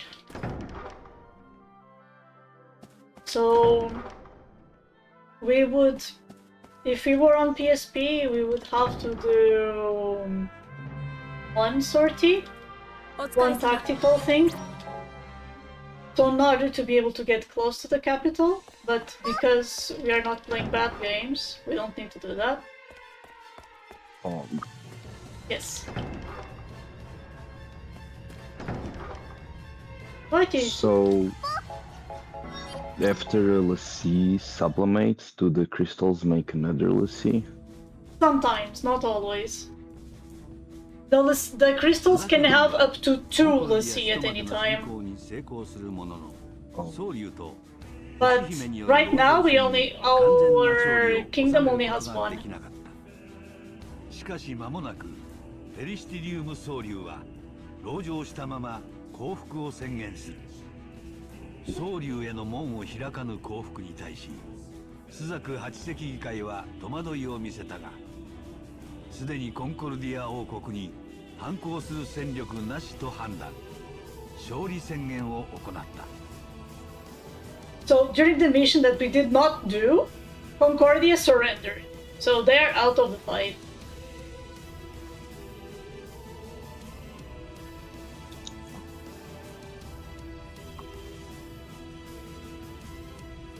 これでスザクによるオリエンス統一への障害はペリシティリウム白虎を中心としたミリテス首都を残すのみとなった。 Right back. There's still a few.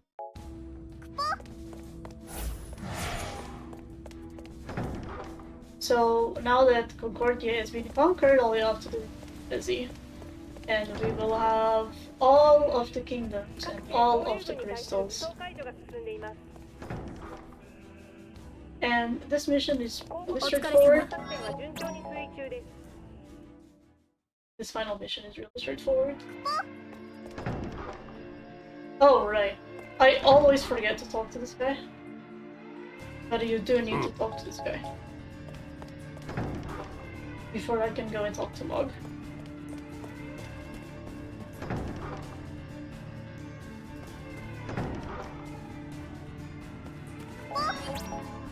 Okay, now that's done. We can go straight out. So remember when I said that Makina wasn't going to join us for those 2 missions? He's not gonna join us for this one either. Makina leaves the party here and never comes back. 思い出してた昔のこと。村にいた頃？ああ。それからここでレムと再会してクラスゼロの一員になって、それからレム、どうして君は候補生になった？え？それはアギトになりたいから。アギトになれば無力な自分と決別できる。村のみんなを救えなかった自分と。不思議だな。俺もレムと同じ理由でここへ来たのに。わからなくなるんだ、自分が。クラスゼロにいるのに俺の居場所はここじゃない。どうしてそんなこと言うの？みんなで助け合ってここまで来たのに。助け合って？いいや、助け合ってなんかいないさ。俺はずっと助けられ続けてきただけだ。マキナ。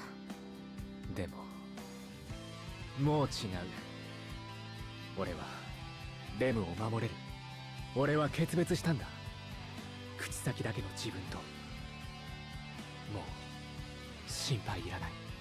マキナ、何か悩んでるなら私やクラスゼロのみんなに言って。そろそろ戻った方がいいよ。風が冷たくなった。マキナ。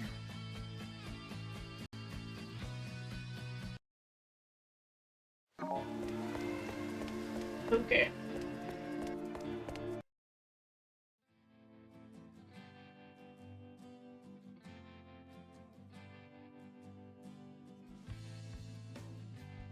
やはりあの敗北がきっかけとなり、ここまで追い詰められたか。いよいよ出撃しやがるんですか、准将。貴様、その口の利き方は治らんのか。生まれつきなんで治りゃしませんね。適当なこと。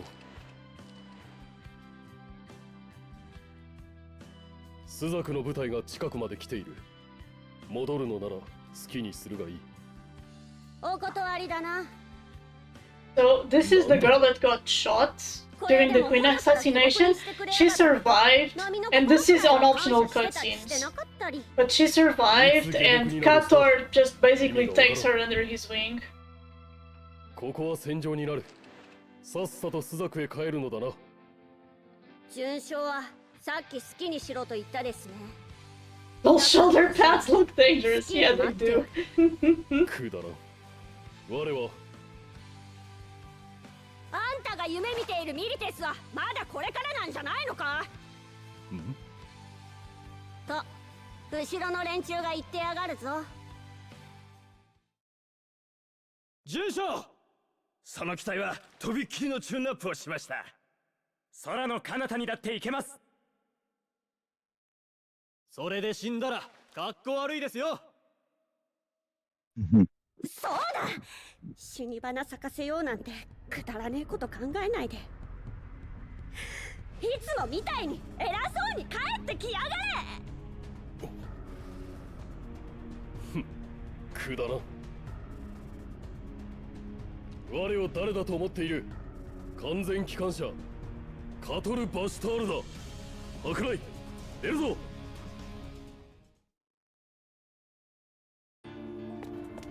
期待してるぞ。しっかりな。Alright.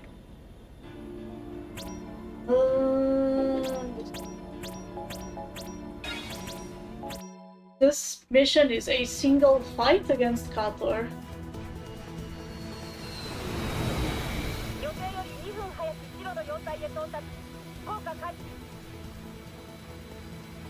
That's why we are only deploying Cs. Even if we can't kill him, we can just abort mission and try again. It's no big deal.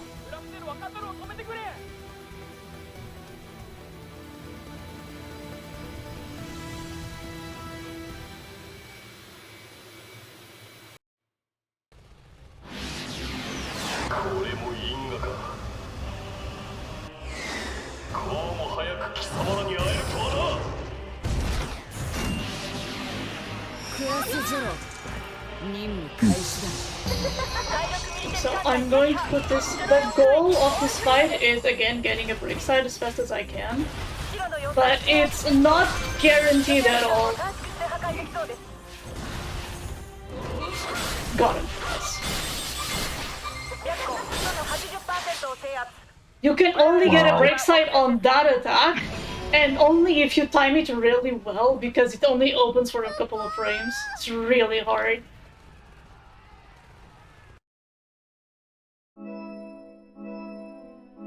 If you can't get it, you have to dance with him for a while.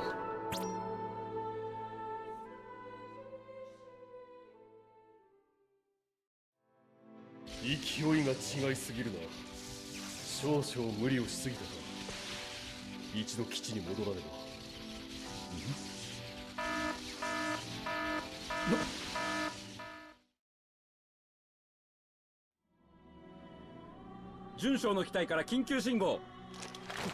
これはアルテマ反応。なぜ準将の機体にアルテマ弾が？俺だけ死んでたまるか。どうせミリテスも終わりだ。奴らもろとも。まさかお前。 Yeah, this is just an excuse for Kator to die.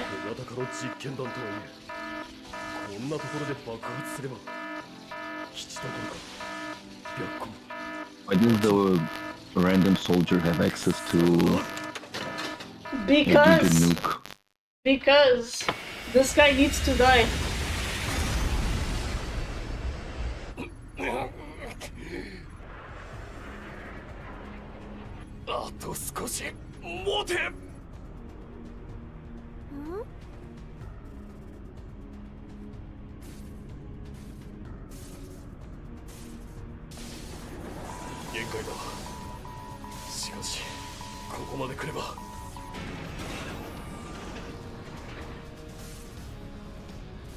Oh, he's all the way in outer space. Yeah.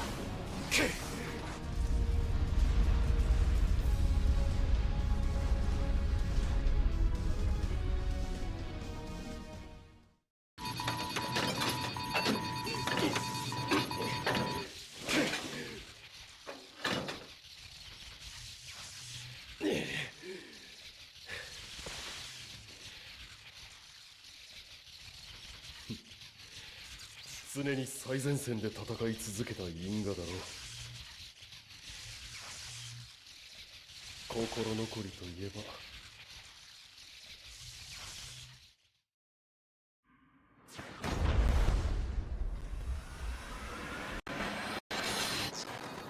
ばまさに因果応報だ。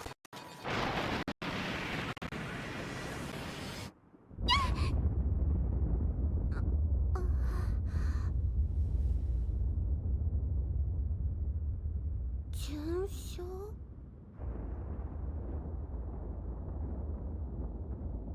シド様、アルテマ団です。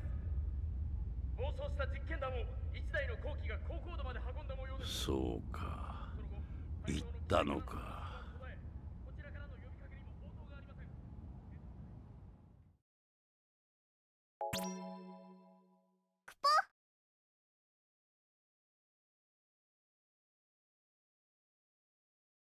Okay, and now we need to walk all the way back to Academia. On a chocobo, thankfully. So, what do you think of this plot so far?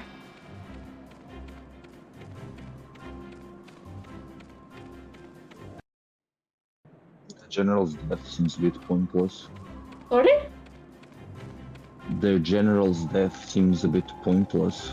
It is, but... but what about everything else? Are you enjoying the story? Do you think it's well structured? Do you think, well, I don't know, let me hear your thoughts.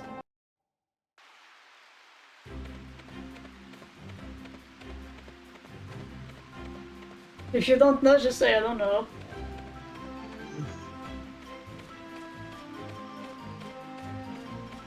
Ooh, purple chocolate, that's rare.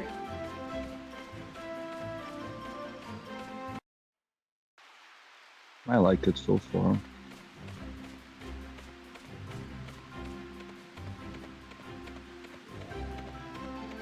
Because now it's going to change a little bit. And the reason for that is not explained until New Game Plus, but I can just explain what happens. Just for now, just keep in mind that all of the crystals are theoretically under one country's control. Oh, Chocobo Flood. That's fine.「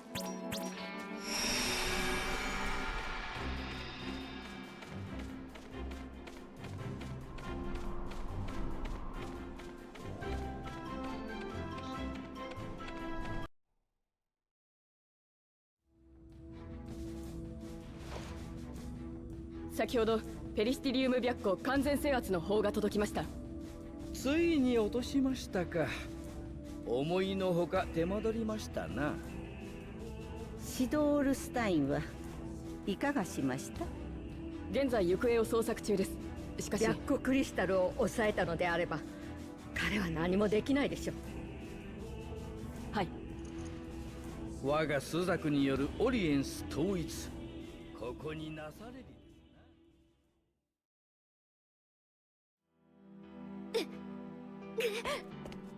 まだダメ。あともう少し。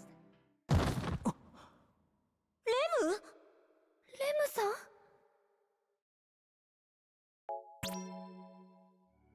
Are we finally gonna find out what's wrong with her? She's just sick. They never tell you what she's sick with, but she's just sick. 戻れぬ時を刻む。一つ、二つ、三つ、四つ。時は満ち、始まりの封は切れる。そして世界に雷の小姉響かん。つまりこれはクリスタルの意志。9と9が9を迎えしとき、式なる姿、脈の摂氏。すべてにおいて意味がある。そして始まりの封が切れしとき、すべてにおいて意味がある。雷のごとき声が響かん。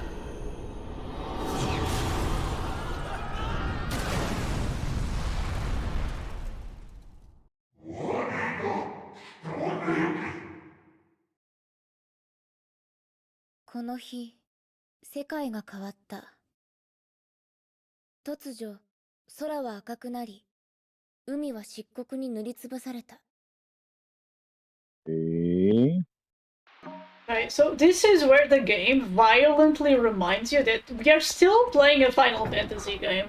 This is, for all intents and purposes, a game about war, but it's also a Final Fantasy game. 見たこともない様式の神殿が現れ、We have to fight the supernatural, and this is where we fight the supernatural. This is Zuyu, and he's dead. He turned into a crystal, also. 支持系統を失った候補生たちは世界を領属しているルルサスに挑み殺されていく。院内は混乱の一途を極めた。その中でクラスゼロが行っていたミッションコードクリムゾンの存在が露見し、クラスゼロは不満のはけ口としてスケープゴートとなっていった。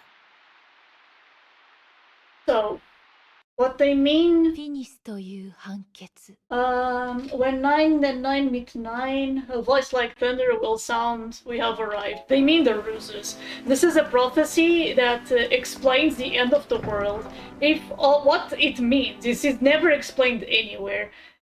If all the crystals are combined under a single force and Agito has not been born into the world, the ruses will arrive and they will kill everyone, so the world can be restarted. By divine will.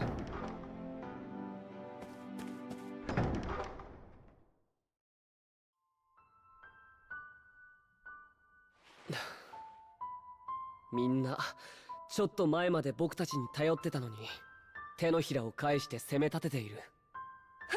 ふん、どうせ私らは嫌われ者だよ。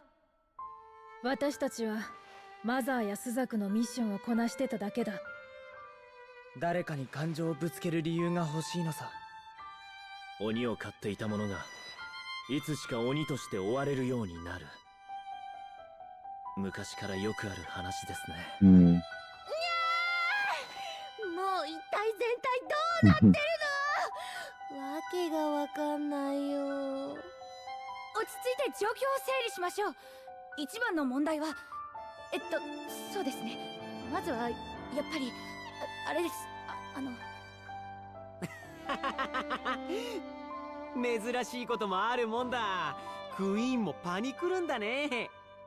そんなことを言ってる場合じゃありません。レムさんが目を覚まさないんですよ。レム、急に倒れてそれっきり起きないなんて。病気だったんだよね。なんで隠してたんだろう。こちらに心配をかけまいとした。そういうことだろう。そうだろうな。体調の話をしているときはいつも嘘をついているようだった。ほへ、セブン、そういうのわかるんだ。みんなは分かってなかったのか。レムの病気は随分と前からだったらしい。今の医学では治らないとマザーが言っていた。医療科の話でもファントマの弱り具合からもう目覚めないかもしれないと言われました。みんな神気臭いな。もうちょっと前向きに行こうよ。そもそもマキナのやつはどこに消えたんだおい。レムのピンチだったのにしょうがねえやつだったが。マキナのことを私たちが覚えているということはマキナが生きている証拠だ。でもどこにいるってんだ。なんだかクラスゼロがバラバラになっていくみたいですね。暗すぎるって。でもさすがにこの状況はちょっとへこんじゃうよ。いい？暗くしてたってレムは目覚めないしマキナも見つからないよ。そんなに暗くなってるとみんなでどんどん沈んでやがて沈没。明るく振る舞っても同じことだろ。違う違う。前向きになれば前向きな未来が描けるんだよ。いい案も出やすくなるんだって。お？あ？ジャック。何？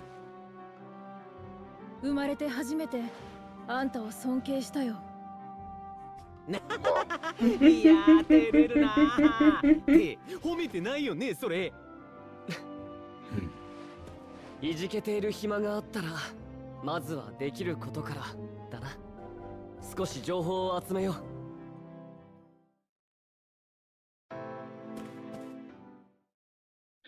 Is Phantoma what those dudes use for magic? The Rusers? They attack Phantoma directly. No, like the class 0. Yes, it's the Phantoma is what they use to make magic. Phantoma is another word for soul in this game. マザー、今のは？あなたたちはたどり着けるのかしら？え？私が求める刹那の、いいえ、虚空の先、涅槃弱情のごとき可能性。マザー、それって何の話？最後の1ページは自分たちで記しなさい。あなたたちはただの一度も生き方を選んではいないのだから。生き方を選んでいないって？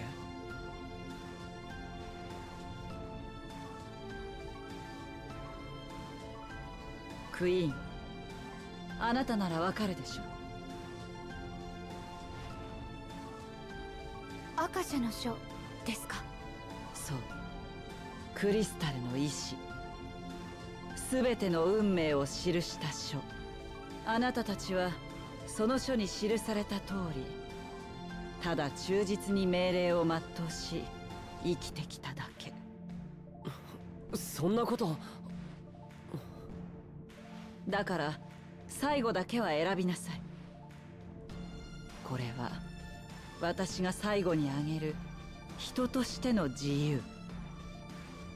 そう、あなたたちは人なのよ。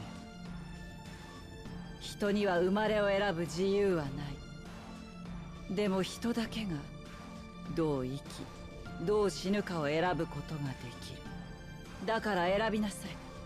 そしてアカシャの書に自ら記しなさい。マザー、いつもと感じが違ったね。なんかよ、いつも以上に話がわかんなくて頭がぐちゃぐちゃになりそうだぜ。だいたい俺らが人なのは当たり前じゃねえのか、おい。マザーは選べと言った。私たちは何を選べばいいんだ？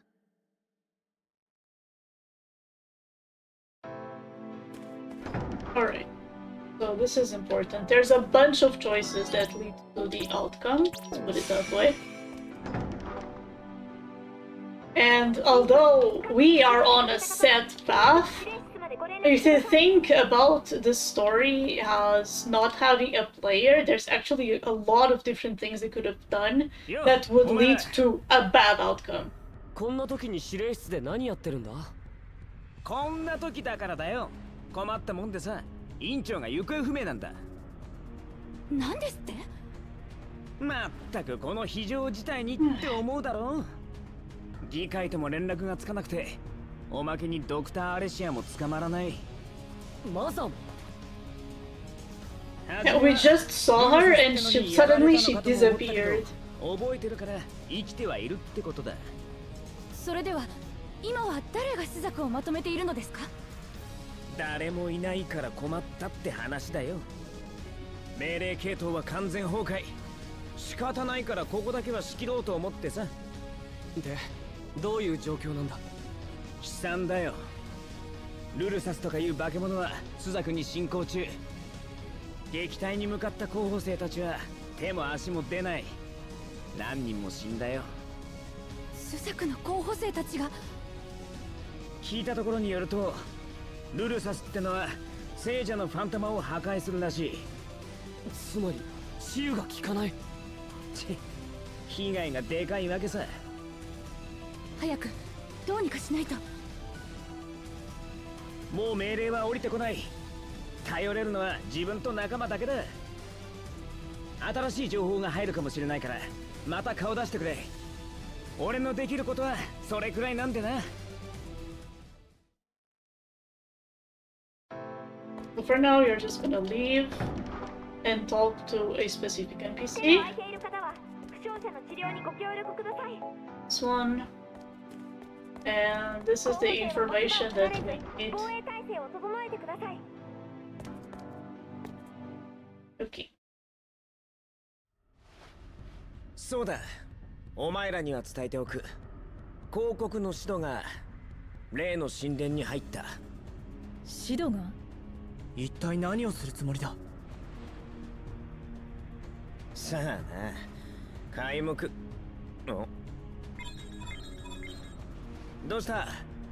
空挺がこれじゃ神殿に近づけない。このままじゃ全滅だ。ダメだ、助けてくれ。おい、どうした？落とすを。くそ、他の連中は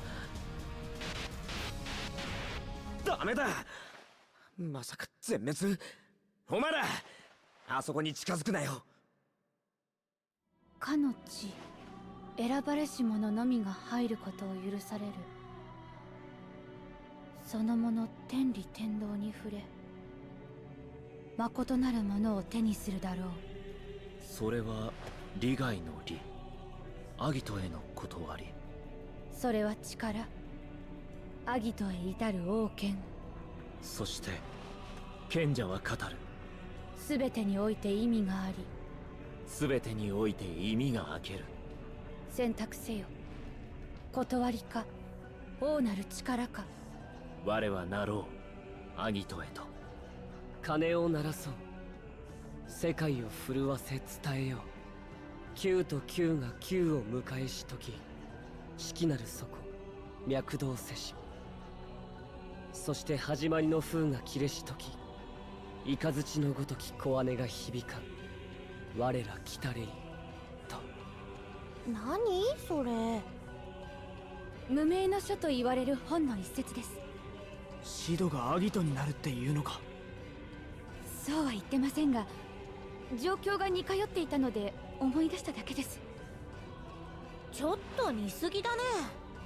あの男がアギトになったら朱雀はどうなってしまうのでしょう。簡単に見過ごせる問題でもなさそうだな。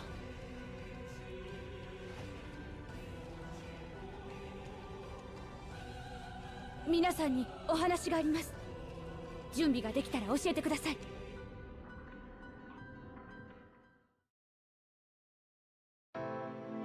Alright, so the thing about the temple, I think they will tell us later, but only Lassie can enter the temple. And it's not that people go there to become Agito.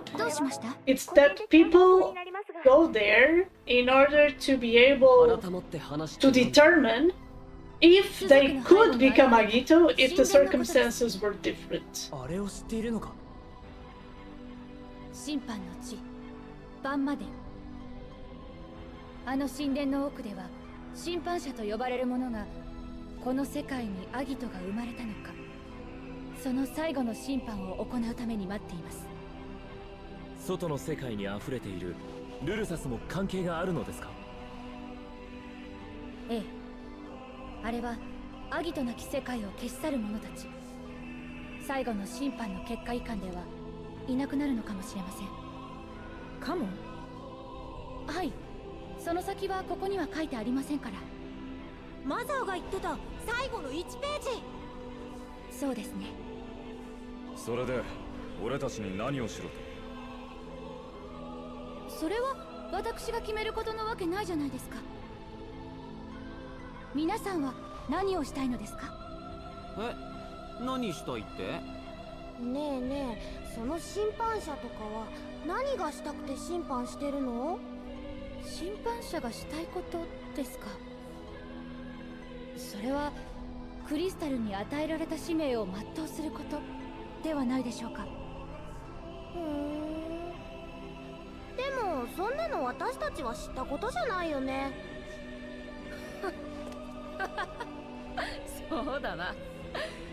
アギトが生まれねえ世界を消す？はっ、私もそんなの許した覚えはないね。ではどうしますか？ルルサスからスザクを、世界を守りますか？いやいや、ただの候補生が世界を守るとかおかしいでしょ。ただの候補生かは置いといて、どちらにせよ僕たちは命令のない戦いを知らない。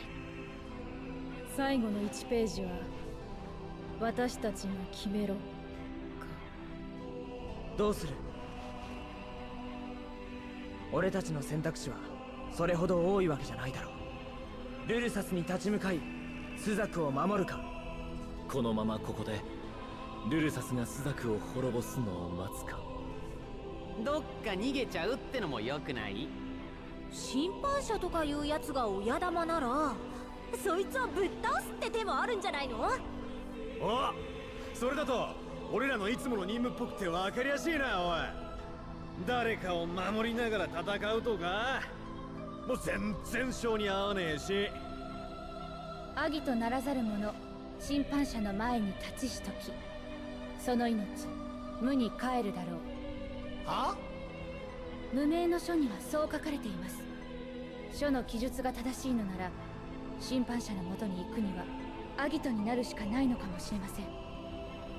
いきなりアギトになれと言われて簡単になれるものなら、誰かがとっくになっているはずです。そうでしょうね。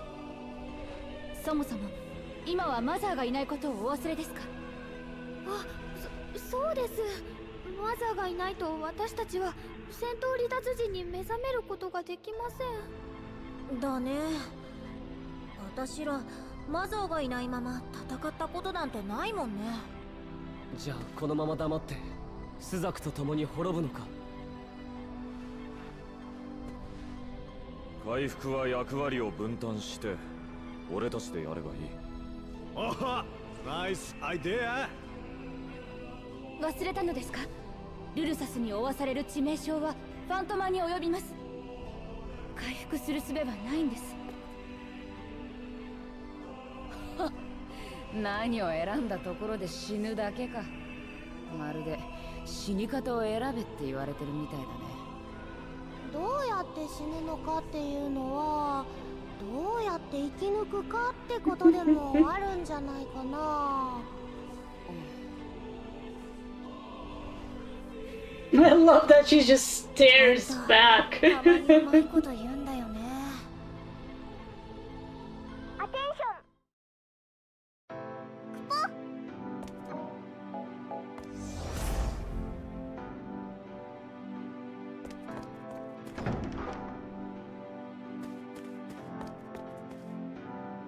Alright, you remember this person? He is back. 星姫なのか？シドはかの地にて誠なるものを手に入れた。まさかシドがアギトに？お前たちも向かうのならば私が送り届けよう。なぜだ？かの地は人の身ではたどり着くことはできない。道を開けるはルシのみ。今のスザクにルシはいない。だから私が代わりをしてやろう。はっ、罠なんだろう。これは私の選択。お前たちは好きに選べばよい。ただし時間はない。私が人の意志を保っていられるのは蒼竜に危害が加わっていない今だけだ。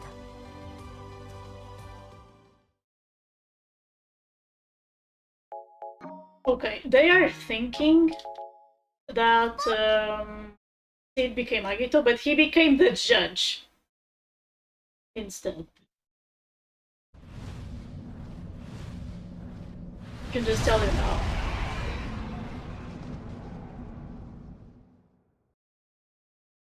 Because you can't become Agito here. It's not what this place is for.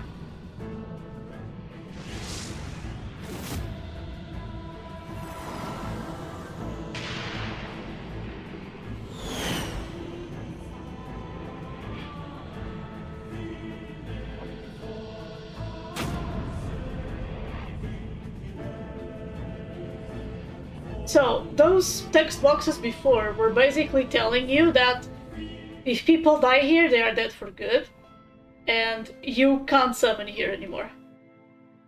なぜ息子すら殺した俺たちをこの地へ送った？恨みつらみは消えぬ。しかし今、私はカヤ様が御事をかけた未来を信じてみようと思っている。カヤ様。アンドリア・カヤ総流女王。女王様のことを覚えているのですか？ルシになりしとき、女王の竜より記憶を戻されたのだ。カヤ様には未来を見る力があった。だからミリテスに行くことは自らの死を招くとも分かっておった。じゃあどうして？それが必要だと思うたのだろう。カヤ様はそれを選んだ。そして私も総流クリスタルの意志とは別の道を今。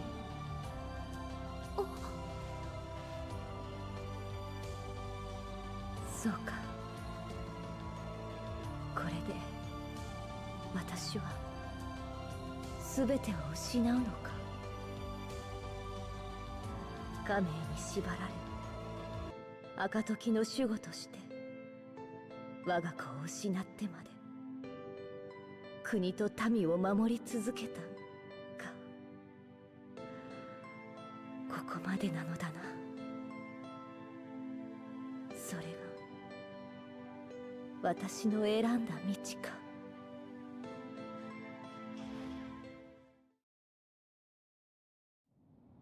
お前たちも選べ。自らの道を自らの意志で、そして生き抜き死んでみせろ。お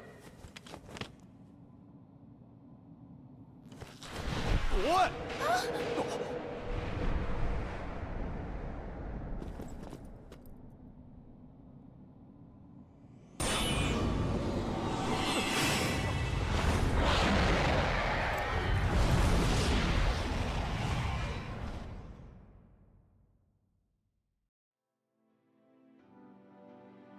一体何なんだよ。落ちたんだ。それって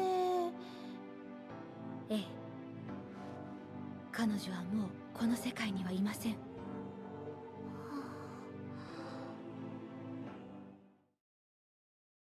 So, this is a little on the nose, but she went against the will of her crystal when she brought Class 0 here, and that's why she died. Well, she's not dead, but she lost her consciousness, and now the dragon is can just do anything. 知っておるぞ。白虎にあだをなしたあの女の傀儡ども。いいだろう。我が貴様らに審判を与えよう。ほんとふざけた因縁だよ。私たちは簡単に死にません。まさかシドとこんな形で戦うとは思ってません There でした。 are two places in this temple where I'm gonna have to split up my team into two. This is the first one. Just have to wait for this dialogue to finish. 時間かけてもいいことないしね。二手に分かれるか。So we are going to separate our fast people into 2 teams. So 8 will go one way and Cutter will go the other way. We have to start on this side. So the temple works a little bit differently than anywhere else. In the temple, each room has a trial. And the trial is basically kill these enemies or reach the end under a certain condition. For this first room, we just have to eliminate all the enemies, which means kill this guy. And we have to do it in 10 minutes, which is more than enough time.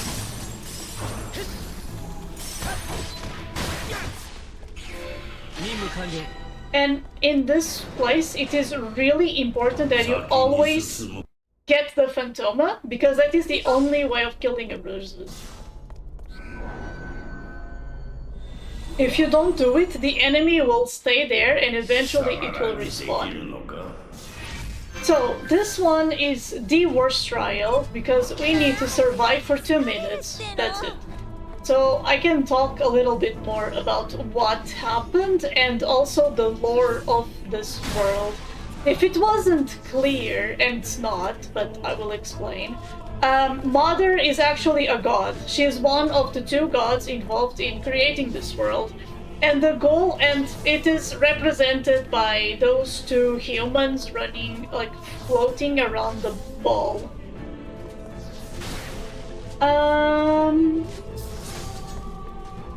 So the goal of those 2 gods is to create a superhuman, is to create Agito. Something happened?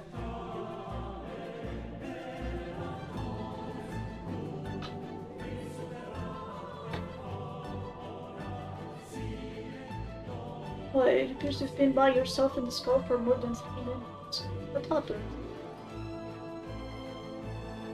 Okay, let me see if my brother comes back.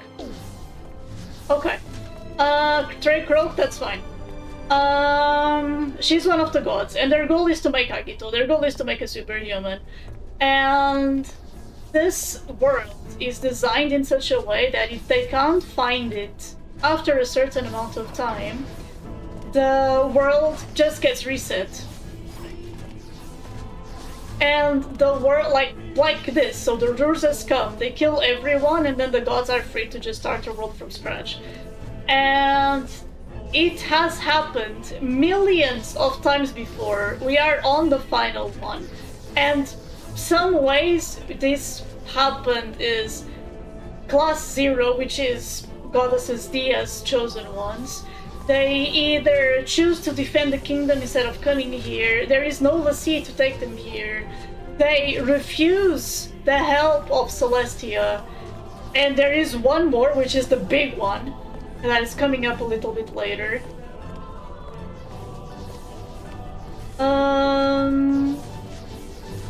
What else?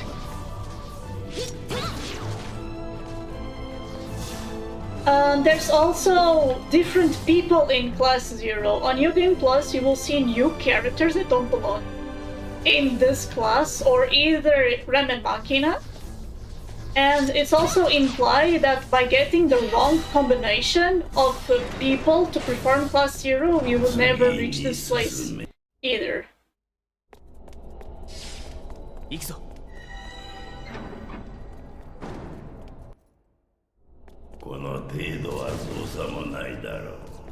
So everything up until this point is just a normal war story, because you are getting to the point where the restart gets triggered.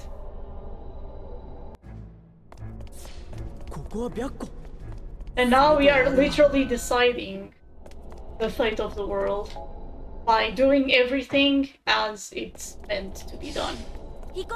Or doing it, not that it's meant to be done, but doing everything in such a way that the gods will just choose.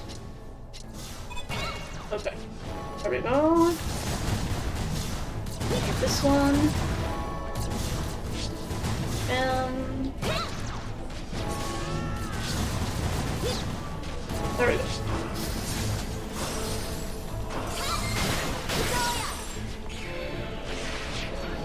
Alright. So, the second trial I did with 8 was basically get to the end without taking damage. And for this trial... Oh, I don't have... Okay, it's fine. Just do this instead. For that one, I need to hit all the candles and then I can kill the verses. Oh, we got him, nice. So now we kill this invisible enemy, and this is the big one. It's implied that most of the worlds get reset because you choose the wrong option here.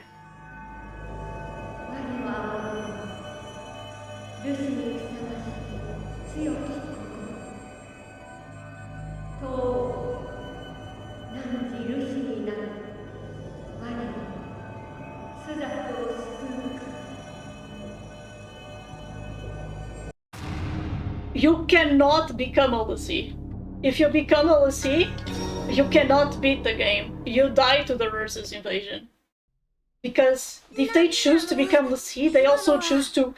They say, okay, we have Lucy now, so we can just kill all the Ruses and it will be fine. And they never kill all the Ruses. What happens is you are put in a room with infinite enemies. They just respawn without stopping. And that's how the game ends.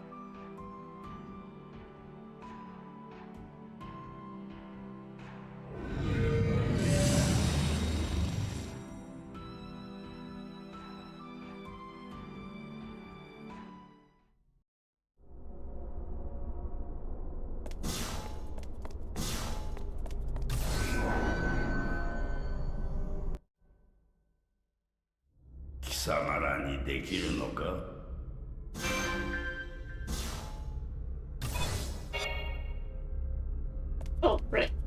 Okay, now I just go forward here. This trial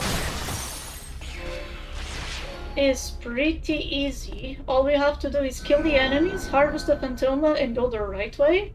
It's a little maze-like, but the correct way is always the one with the red crystal lightened up.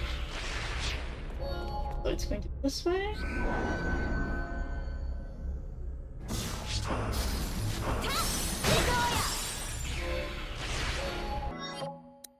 I ethers and equip it. When you equip an item, it is set as your default option. When you press the minus the down D-pad. So it's just an easy way for me to use items, which are very important here because you can't get magic anymore. Like, usually you can regain magic just by not using it for a while. It's not the case anymore here. I have to regain it with meters. This is the second time we are going to separate. And one really important thing about this is that in this part, all of your characters get brought back. That's the wrong one. So, in this room, I am going to use Queen, because Queen hits slightly harder than Cease.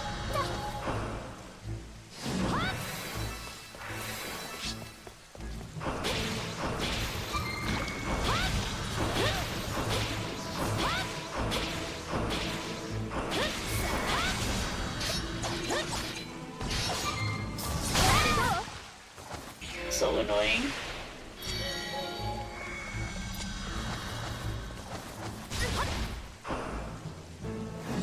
The heal. Just take it slow.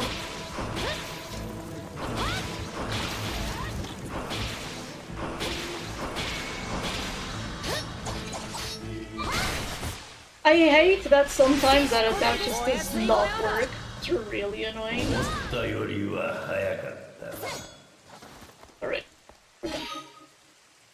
Okay, Menino, let me get back to you.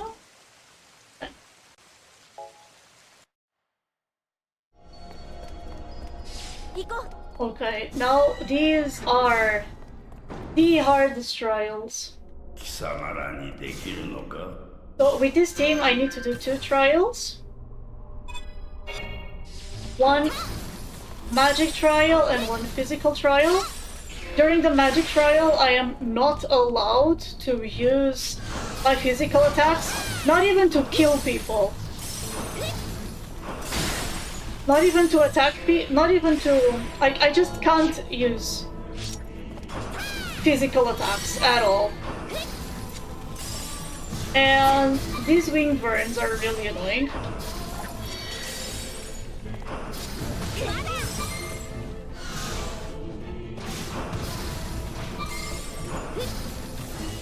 Because they love being out of range.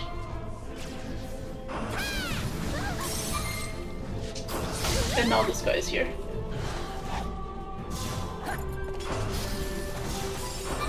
Okay, we got him.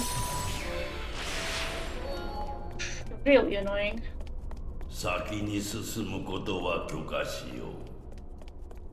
If you could use physicals there with cutter, it would be free.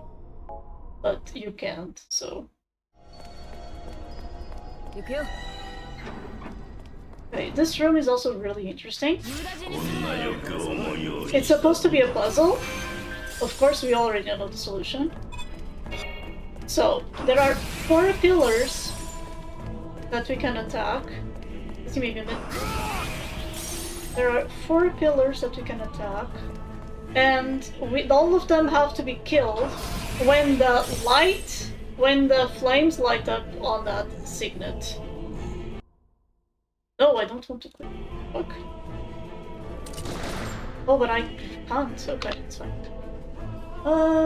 Shit. Game is definitely not gonna kill my character. Okay. Now we can try dying. Probably won't happen. I do want to lose at least Queen here. It's not gonna happen. It's fine.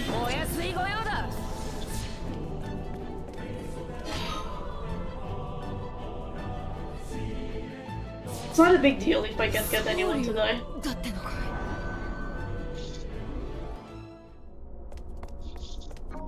Okay. So now the physical trial. Now I can't use magic.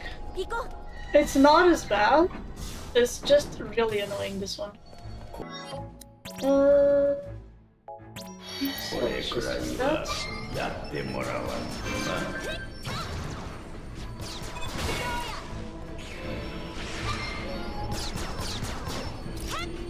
And it's annoying because these enemies just never stop moving.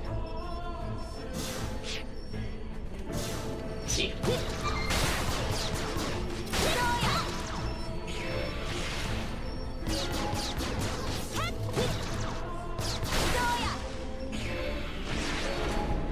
So, because this room moves, I want to make sure I am going as close to the door as possible as we are killing all these enemies.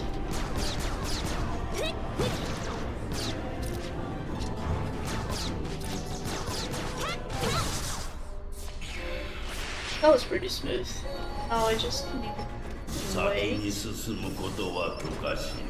until I can actually go.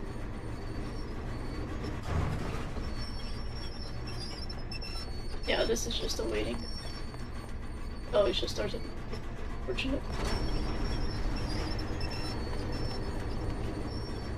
We should be good here. Okay.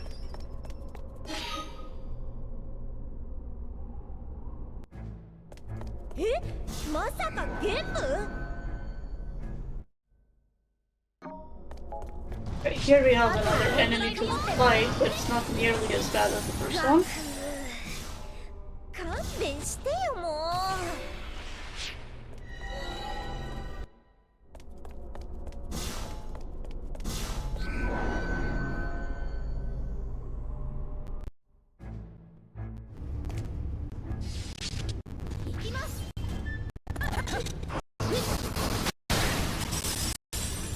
Okay, and now the versus evolve, but the gimmick of fighting a Ursus is still the same. Their first hit will always kill sight you without dealing too much damage, and the second one will kill you because you have to kill sight.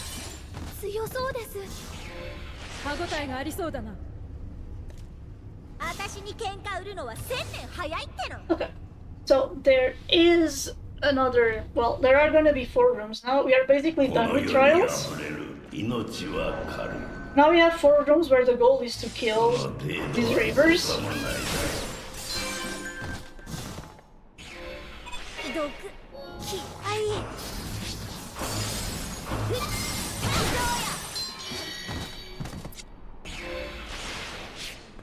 In this one, the gimmick is you are inflicted with poison, which is more annoying than anything else.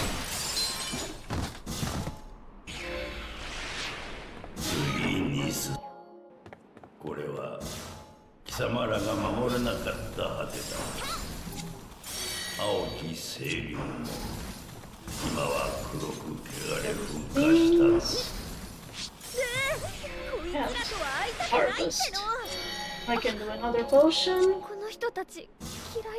So this room's done.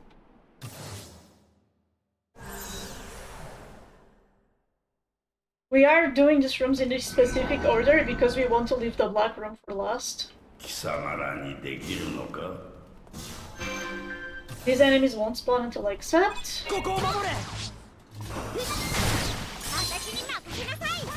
Why are all the enemies level 2? Sorry? Why are all the enemies level 2? Because in this place, the enemy level is made as your party averaged -10. And because we kept most of our party in really low level, it averages to level 12, and 12 minus 10 is 2. Yeah. It is very important that we keep enemy level here low, because weak enemies are fast enemies to kill. Oh yeah, we still have the white door. So, the gimmick on this one is all the enemies are invisible, which is more annoying than anything else.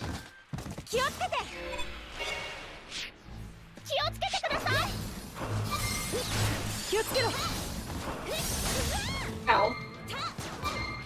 Good.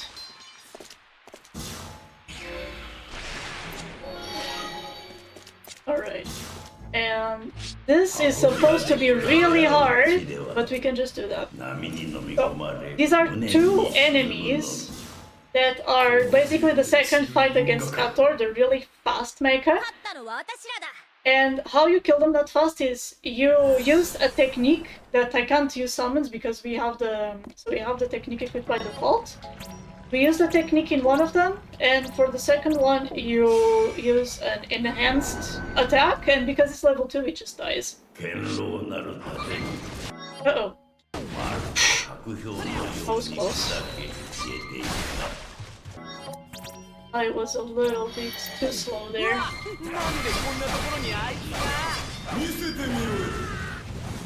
So this is the Gilgamesh fight. This one we have to win. And there are missiles everywhere. And this is the fight where Lightning Flash becomes really important, as you can see. Because it just allows you to hit so many break sites. I am staying close to him because if I run, he will do a different attack that is much harder to get a break site for. So this is the last true fight of the run. We still have the final boss to do, but the final boss is a gimmick, it's not a real fight. You will see once we get there. Was that the real Gilgamesh you just defeated? No, it's an illusion. Okay.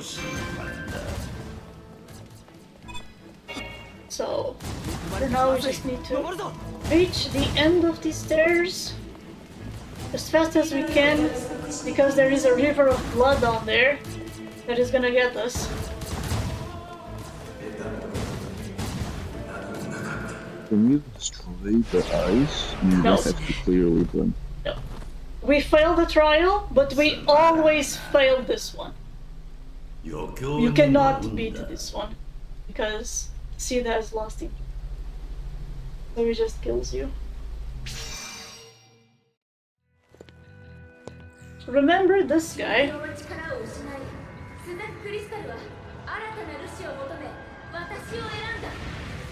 Oh.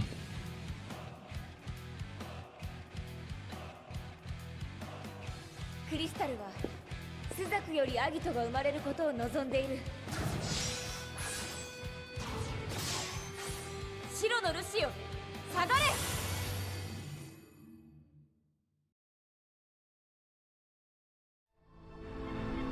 Yeah.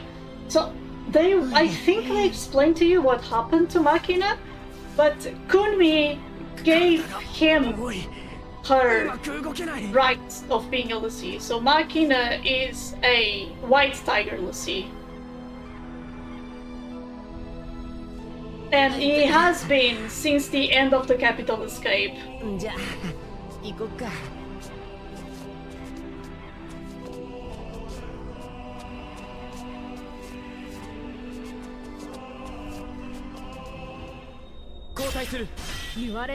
Okay, so now everyone is pretty slow except dodging. So we're just gonna dodge, and 7 is the fastest one. Oops. Alright, fine. We'll just go.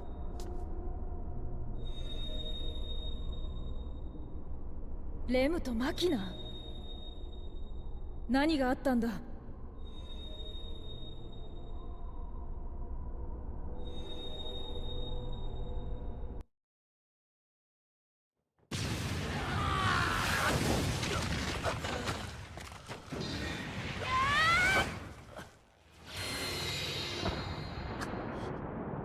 Uh-oh. Uh-oh.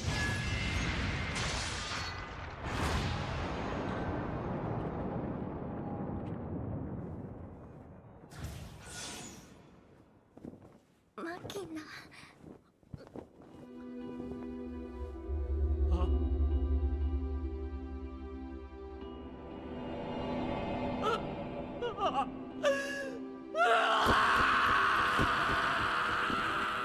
Makina is a dummy.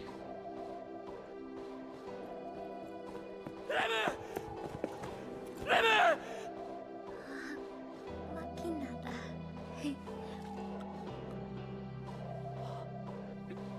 レム。やっと私のそばに戻ってきてくれたね。もう喋るな、今。おかえり、マキナ。レム。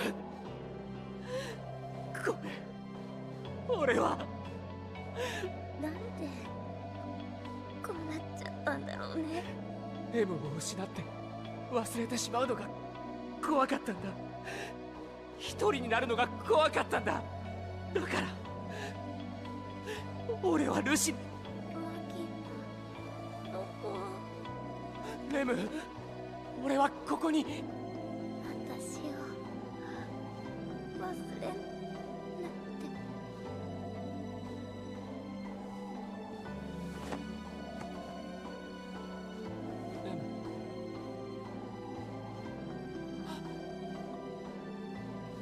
レム。レム。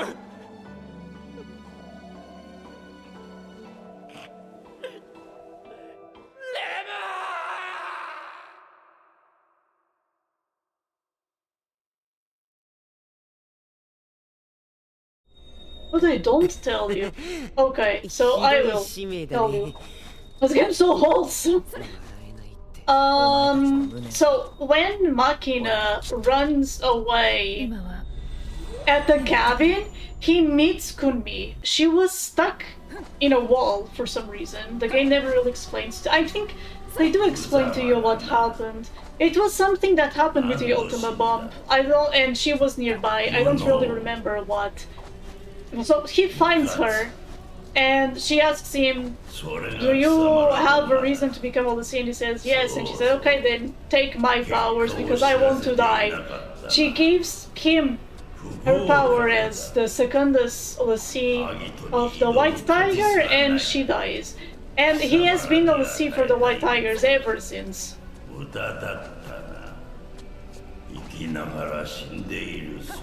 And because they are both crystals, their focus was to kill each other, which is, you know, awful. Wait, how did he? It's implied it was the wounds.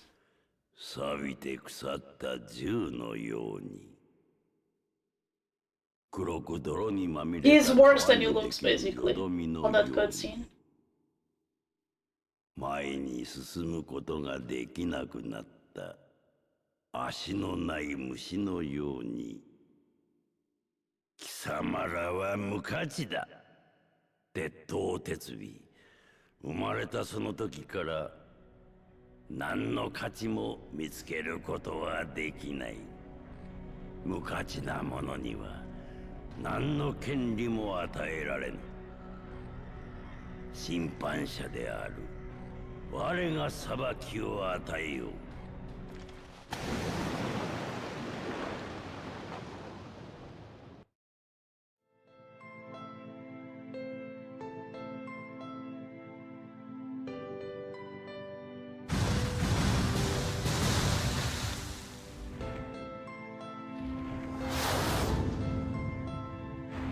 Like, the whole purpose of this dragon here is to show you how broken the judge is and why you shouldn't have any chance of defeating him. Because we are not Agito, and the game is very clear about it.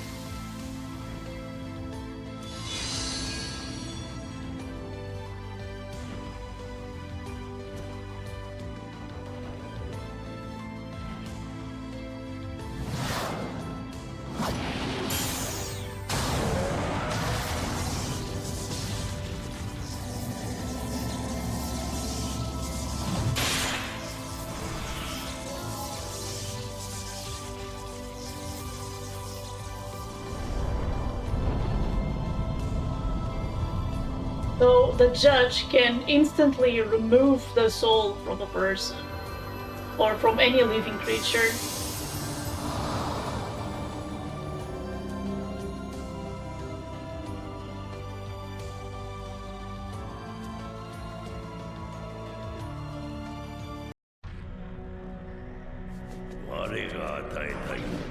So we are not supposed to win. We are not supposed to win the first fight. So I want to line up as fast as I can.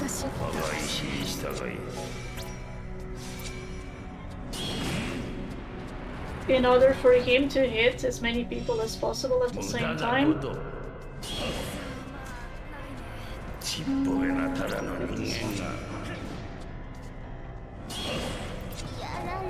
And I want these characters to die in a very specific order.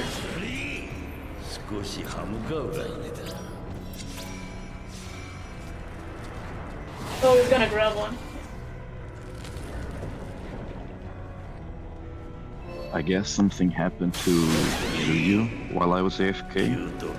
Something what? Happened to Zuyu. Yeah, he died. Okay, I really need Queen to die now before I call in another person. Because for the second phase, I need to start with a ranged character. And you have 4 ranged characters in class 0.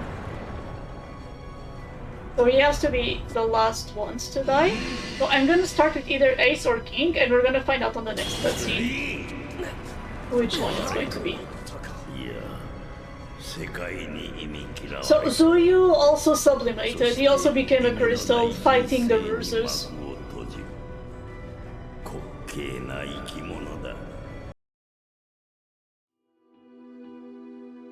Going to be King, okay.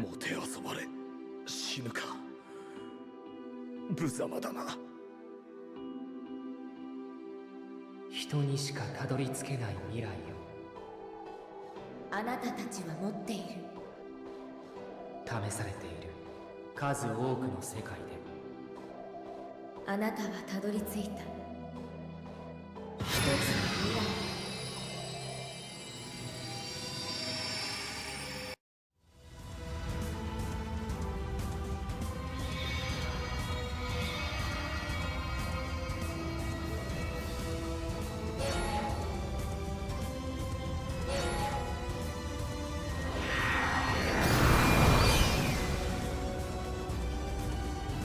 So, Rem and Machina became crystals.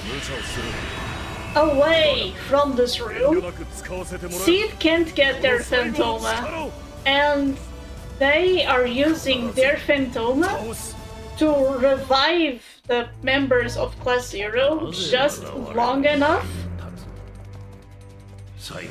for them to kill this guy. So, for this part, we are gonna use each character once to collect Phantoma. So, we hit the break site. The trick of this fight is hitting a break site, stunning, removing Phantoma. Repeat.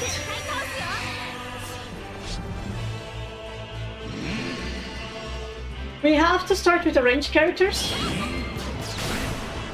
because until we hit him 4 times, he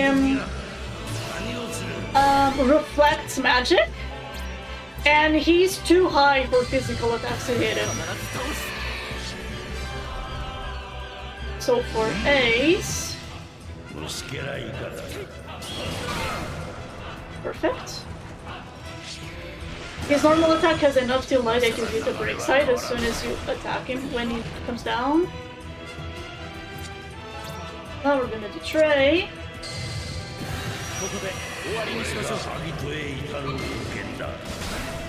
And now he starts coming down and becomes much easier to hit.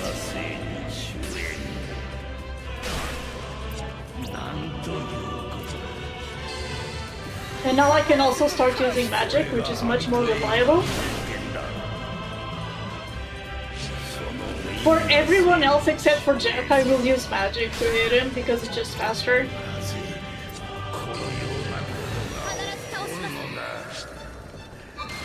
I'll just let you enjoy this banger of a trap. So good.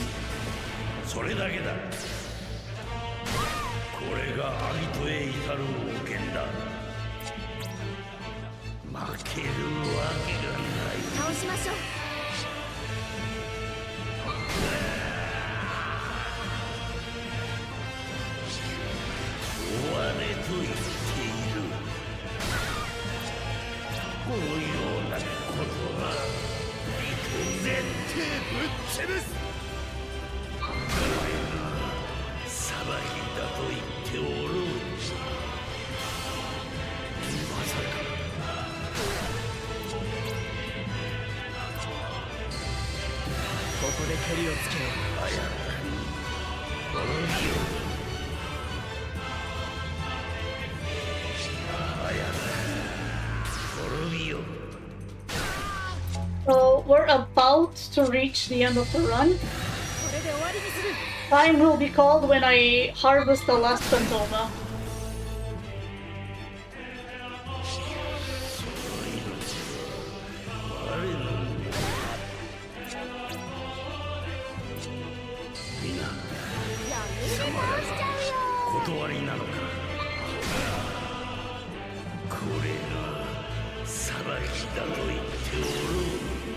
Okay, so Jack is the last one, because for the last hits we'll have to hit him a couple of times before we can do the last harvest.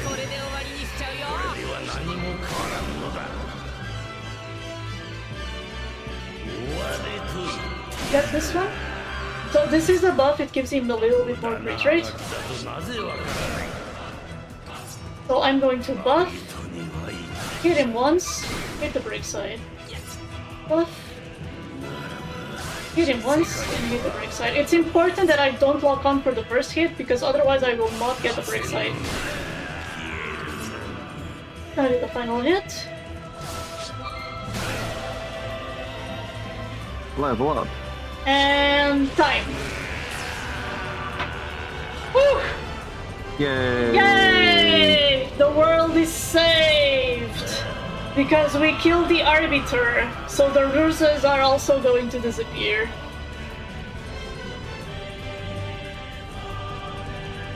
Alright. That was a run. I hope you enjoyed it. Oh, we have plenty of time. 4:49, not bad. Alright, so when I submitted the estimate, I did it also counting with these final cutscenes. So, up to you, up to management if I should roll these cutscenes. Until the end of the credits? Well, not the end of the credits, but until the end, so to speak. Okay, sure. Because I think we all deserve to know what happens. No, it's fine. The run itself, it's over. But the estimate accounts for these last cutscenes. And I know we got ahead of schedule.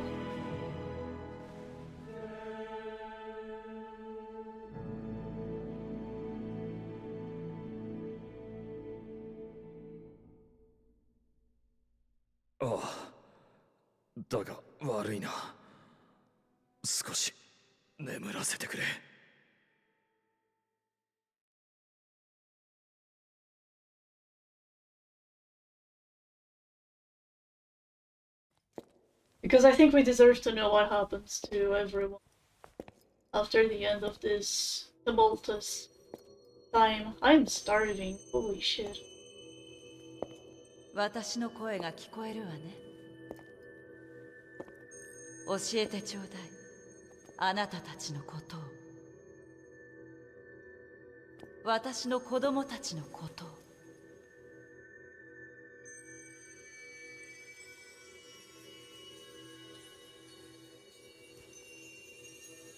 わかったわ。あなたたちは前に進みなさい。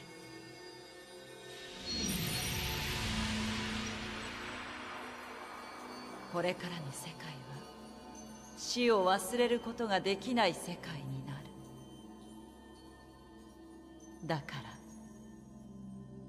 らあなたたちはあの子たちを覚えていてあげて。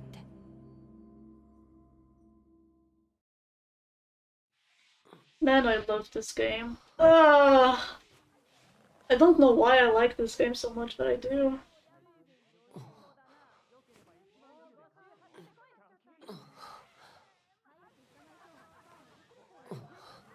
Eh, どこに乗ってたかしら。いや、公園と言われてもな。お願いします。どうしてもクラスゼロの人にやってほしいの。もっと適任のやつがいるだろう。いえ、要点をバシッと話してくれる人がいいんですよ。そうです。頼みます。弱ったね。そこどけこら。何してるナイン。笑ってんじゃねえぞこら。そんなことあったんだ。ねえ、びっくりですよ。で、その後どうしたわけ？それがですね、3日経ってから、何事もなかったように戻ってきたんです。うにゃー。それはなかなか。そして論理的な考え方を身につける必要が。こいつなんとかしてくれ。いえ、まだ話は終わってません。そもそも候補生が心身ともに切磋琢磨し、では始めよう。隊長だ。では続きはまた後ほど。いらねえっての。エース。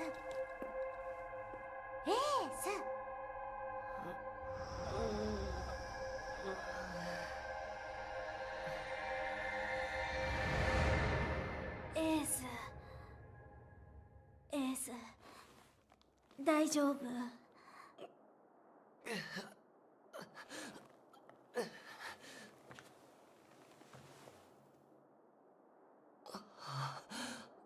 そうか。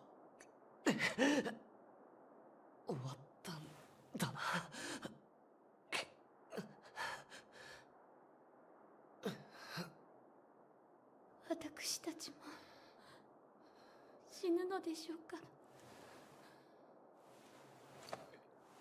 死ぬのって怖いな。やっぱり痛いよ。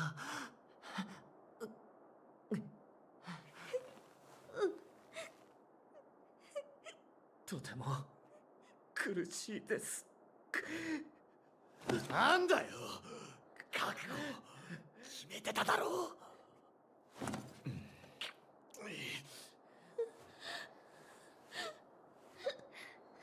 でも無理だよ。怖い。やだよ。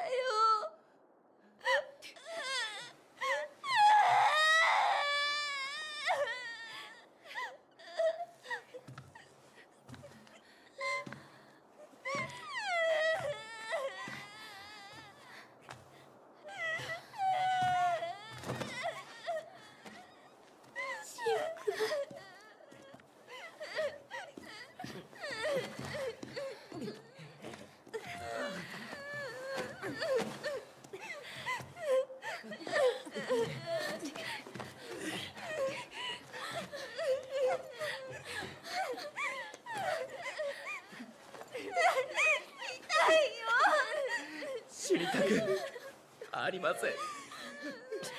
これでおしまいかよ。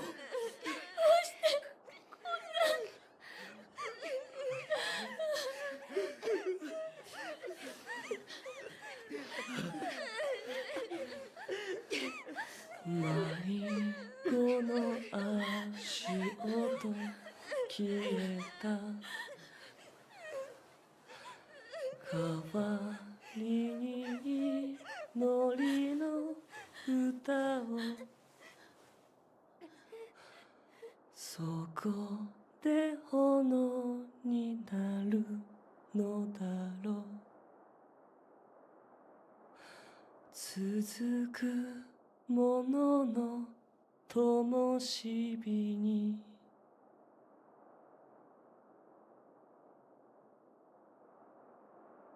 いつもそこまでしか歌わないんだな。エースはそこしか知らないんだよ。もう涙も枯れちゃったよ。ああ。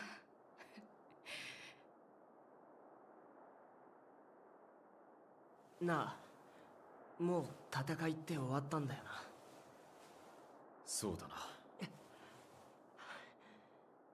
じゃあさ、これからのこと考えてみないか。これからなんてもう。考えるのは自由ですよ、シンク。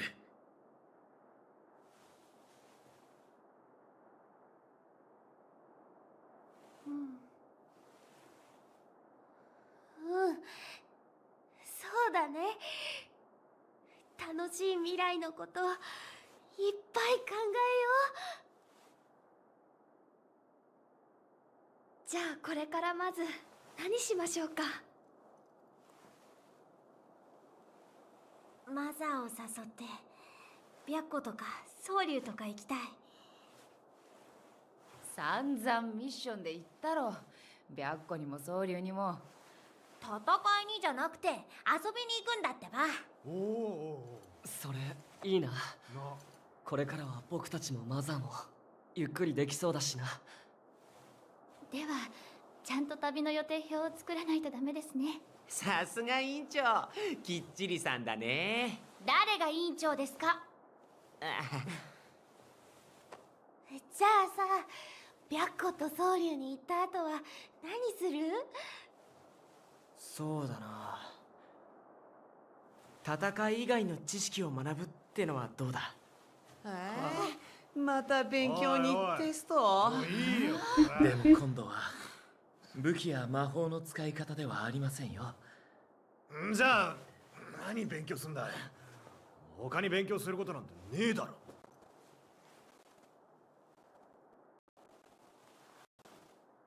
遠い昔の偉人の物語とか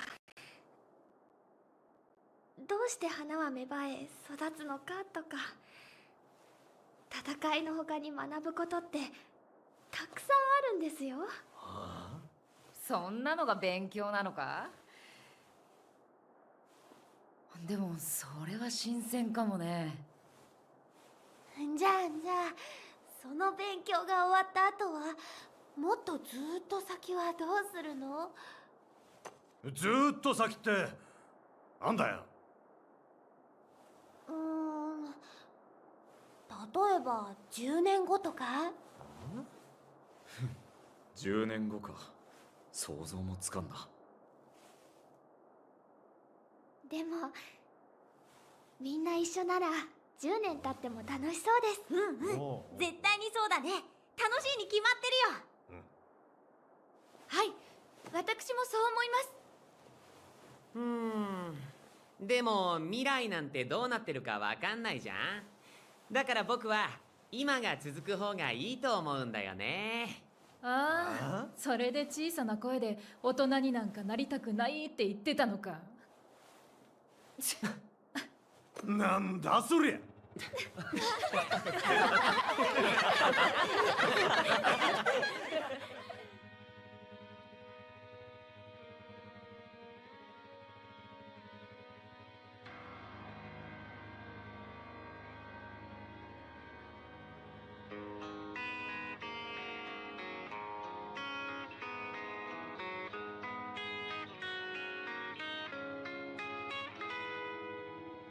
私一人じゃなくてよかった。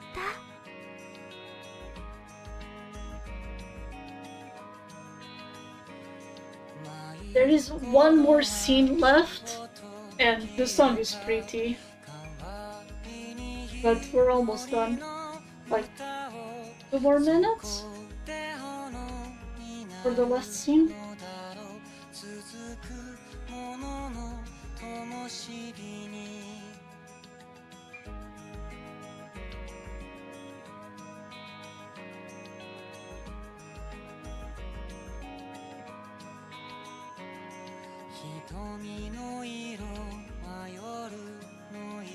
But yeah, I hope you enjoyed it.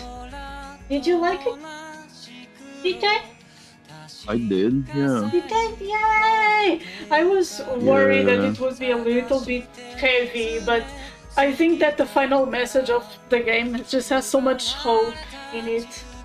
And I can tell you quickly the differences between this and the true ending. On the true ending, the world is reset into a world where there is no crystal, or where the crystals just don't exist from the start. So they just get to be normal people, which is... Oh, that's nice. Yeah, that's very nice. In this version, well, you know what happens to Class 0. And then Machina and Ram become the leaders of the new world, especially Machina.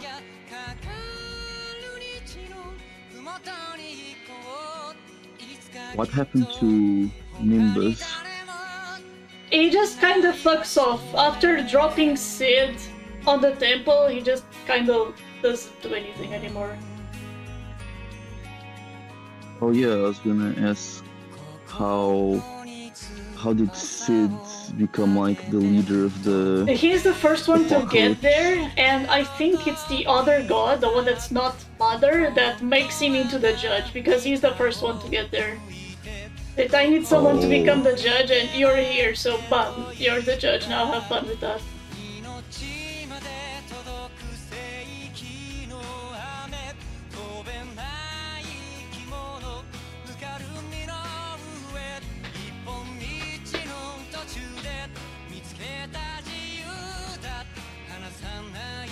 What about you, chat? Did you enjoy the run?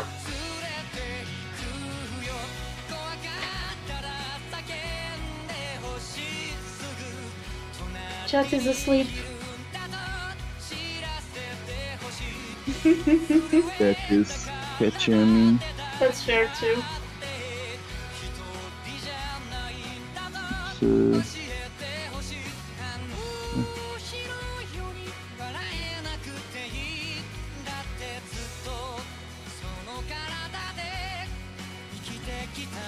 Like, this is a game you don't see very often because, as you've seen, it's not a very marathon-friendly game, but I think it's a great speed game. And it's just a good story. It's such a good story. And I think what's the best part about this is the presentation. The presentation in this game is so clean. The way it's made into like this war documentary works so well.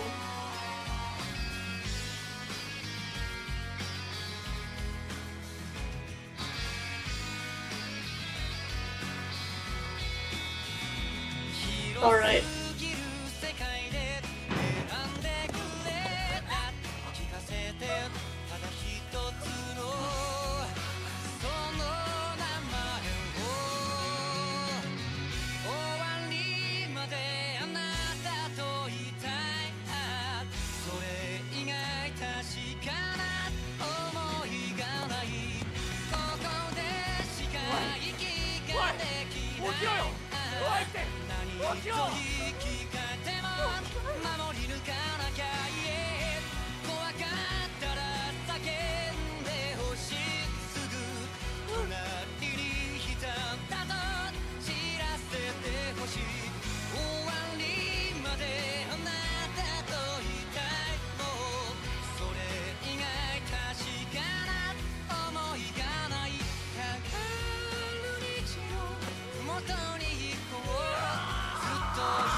弱く愚かだった者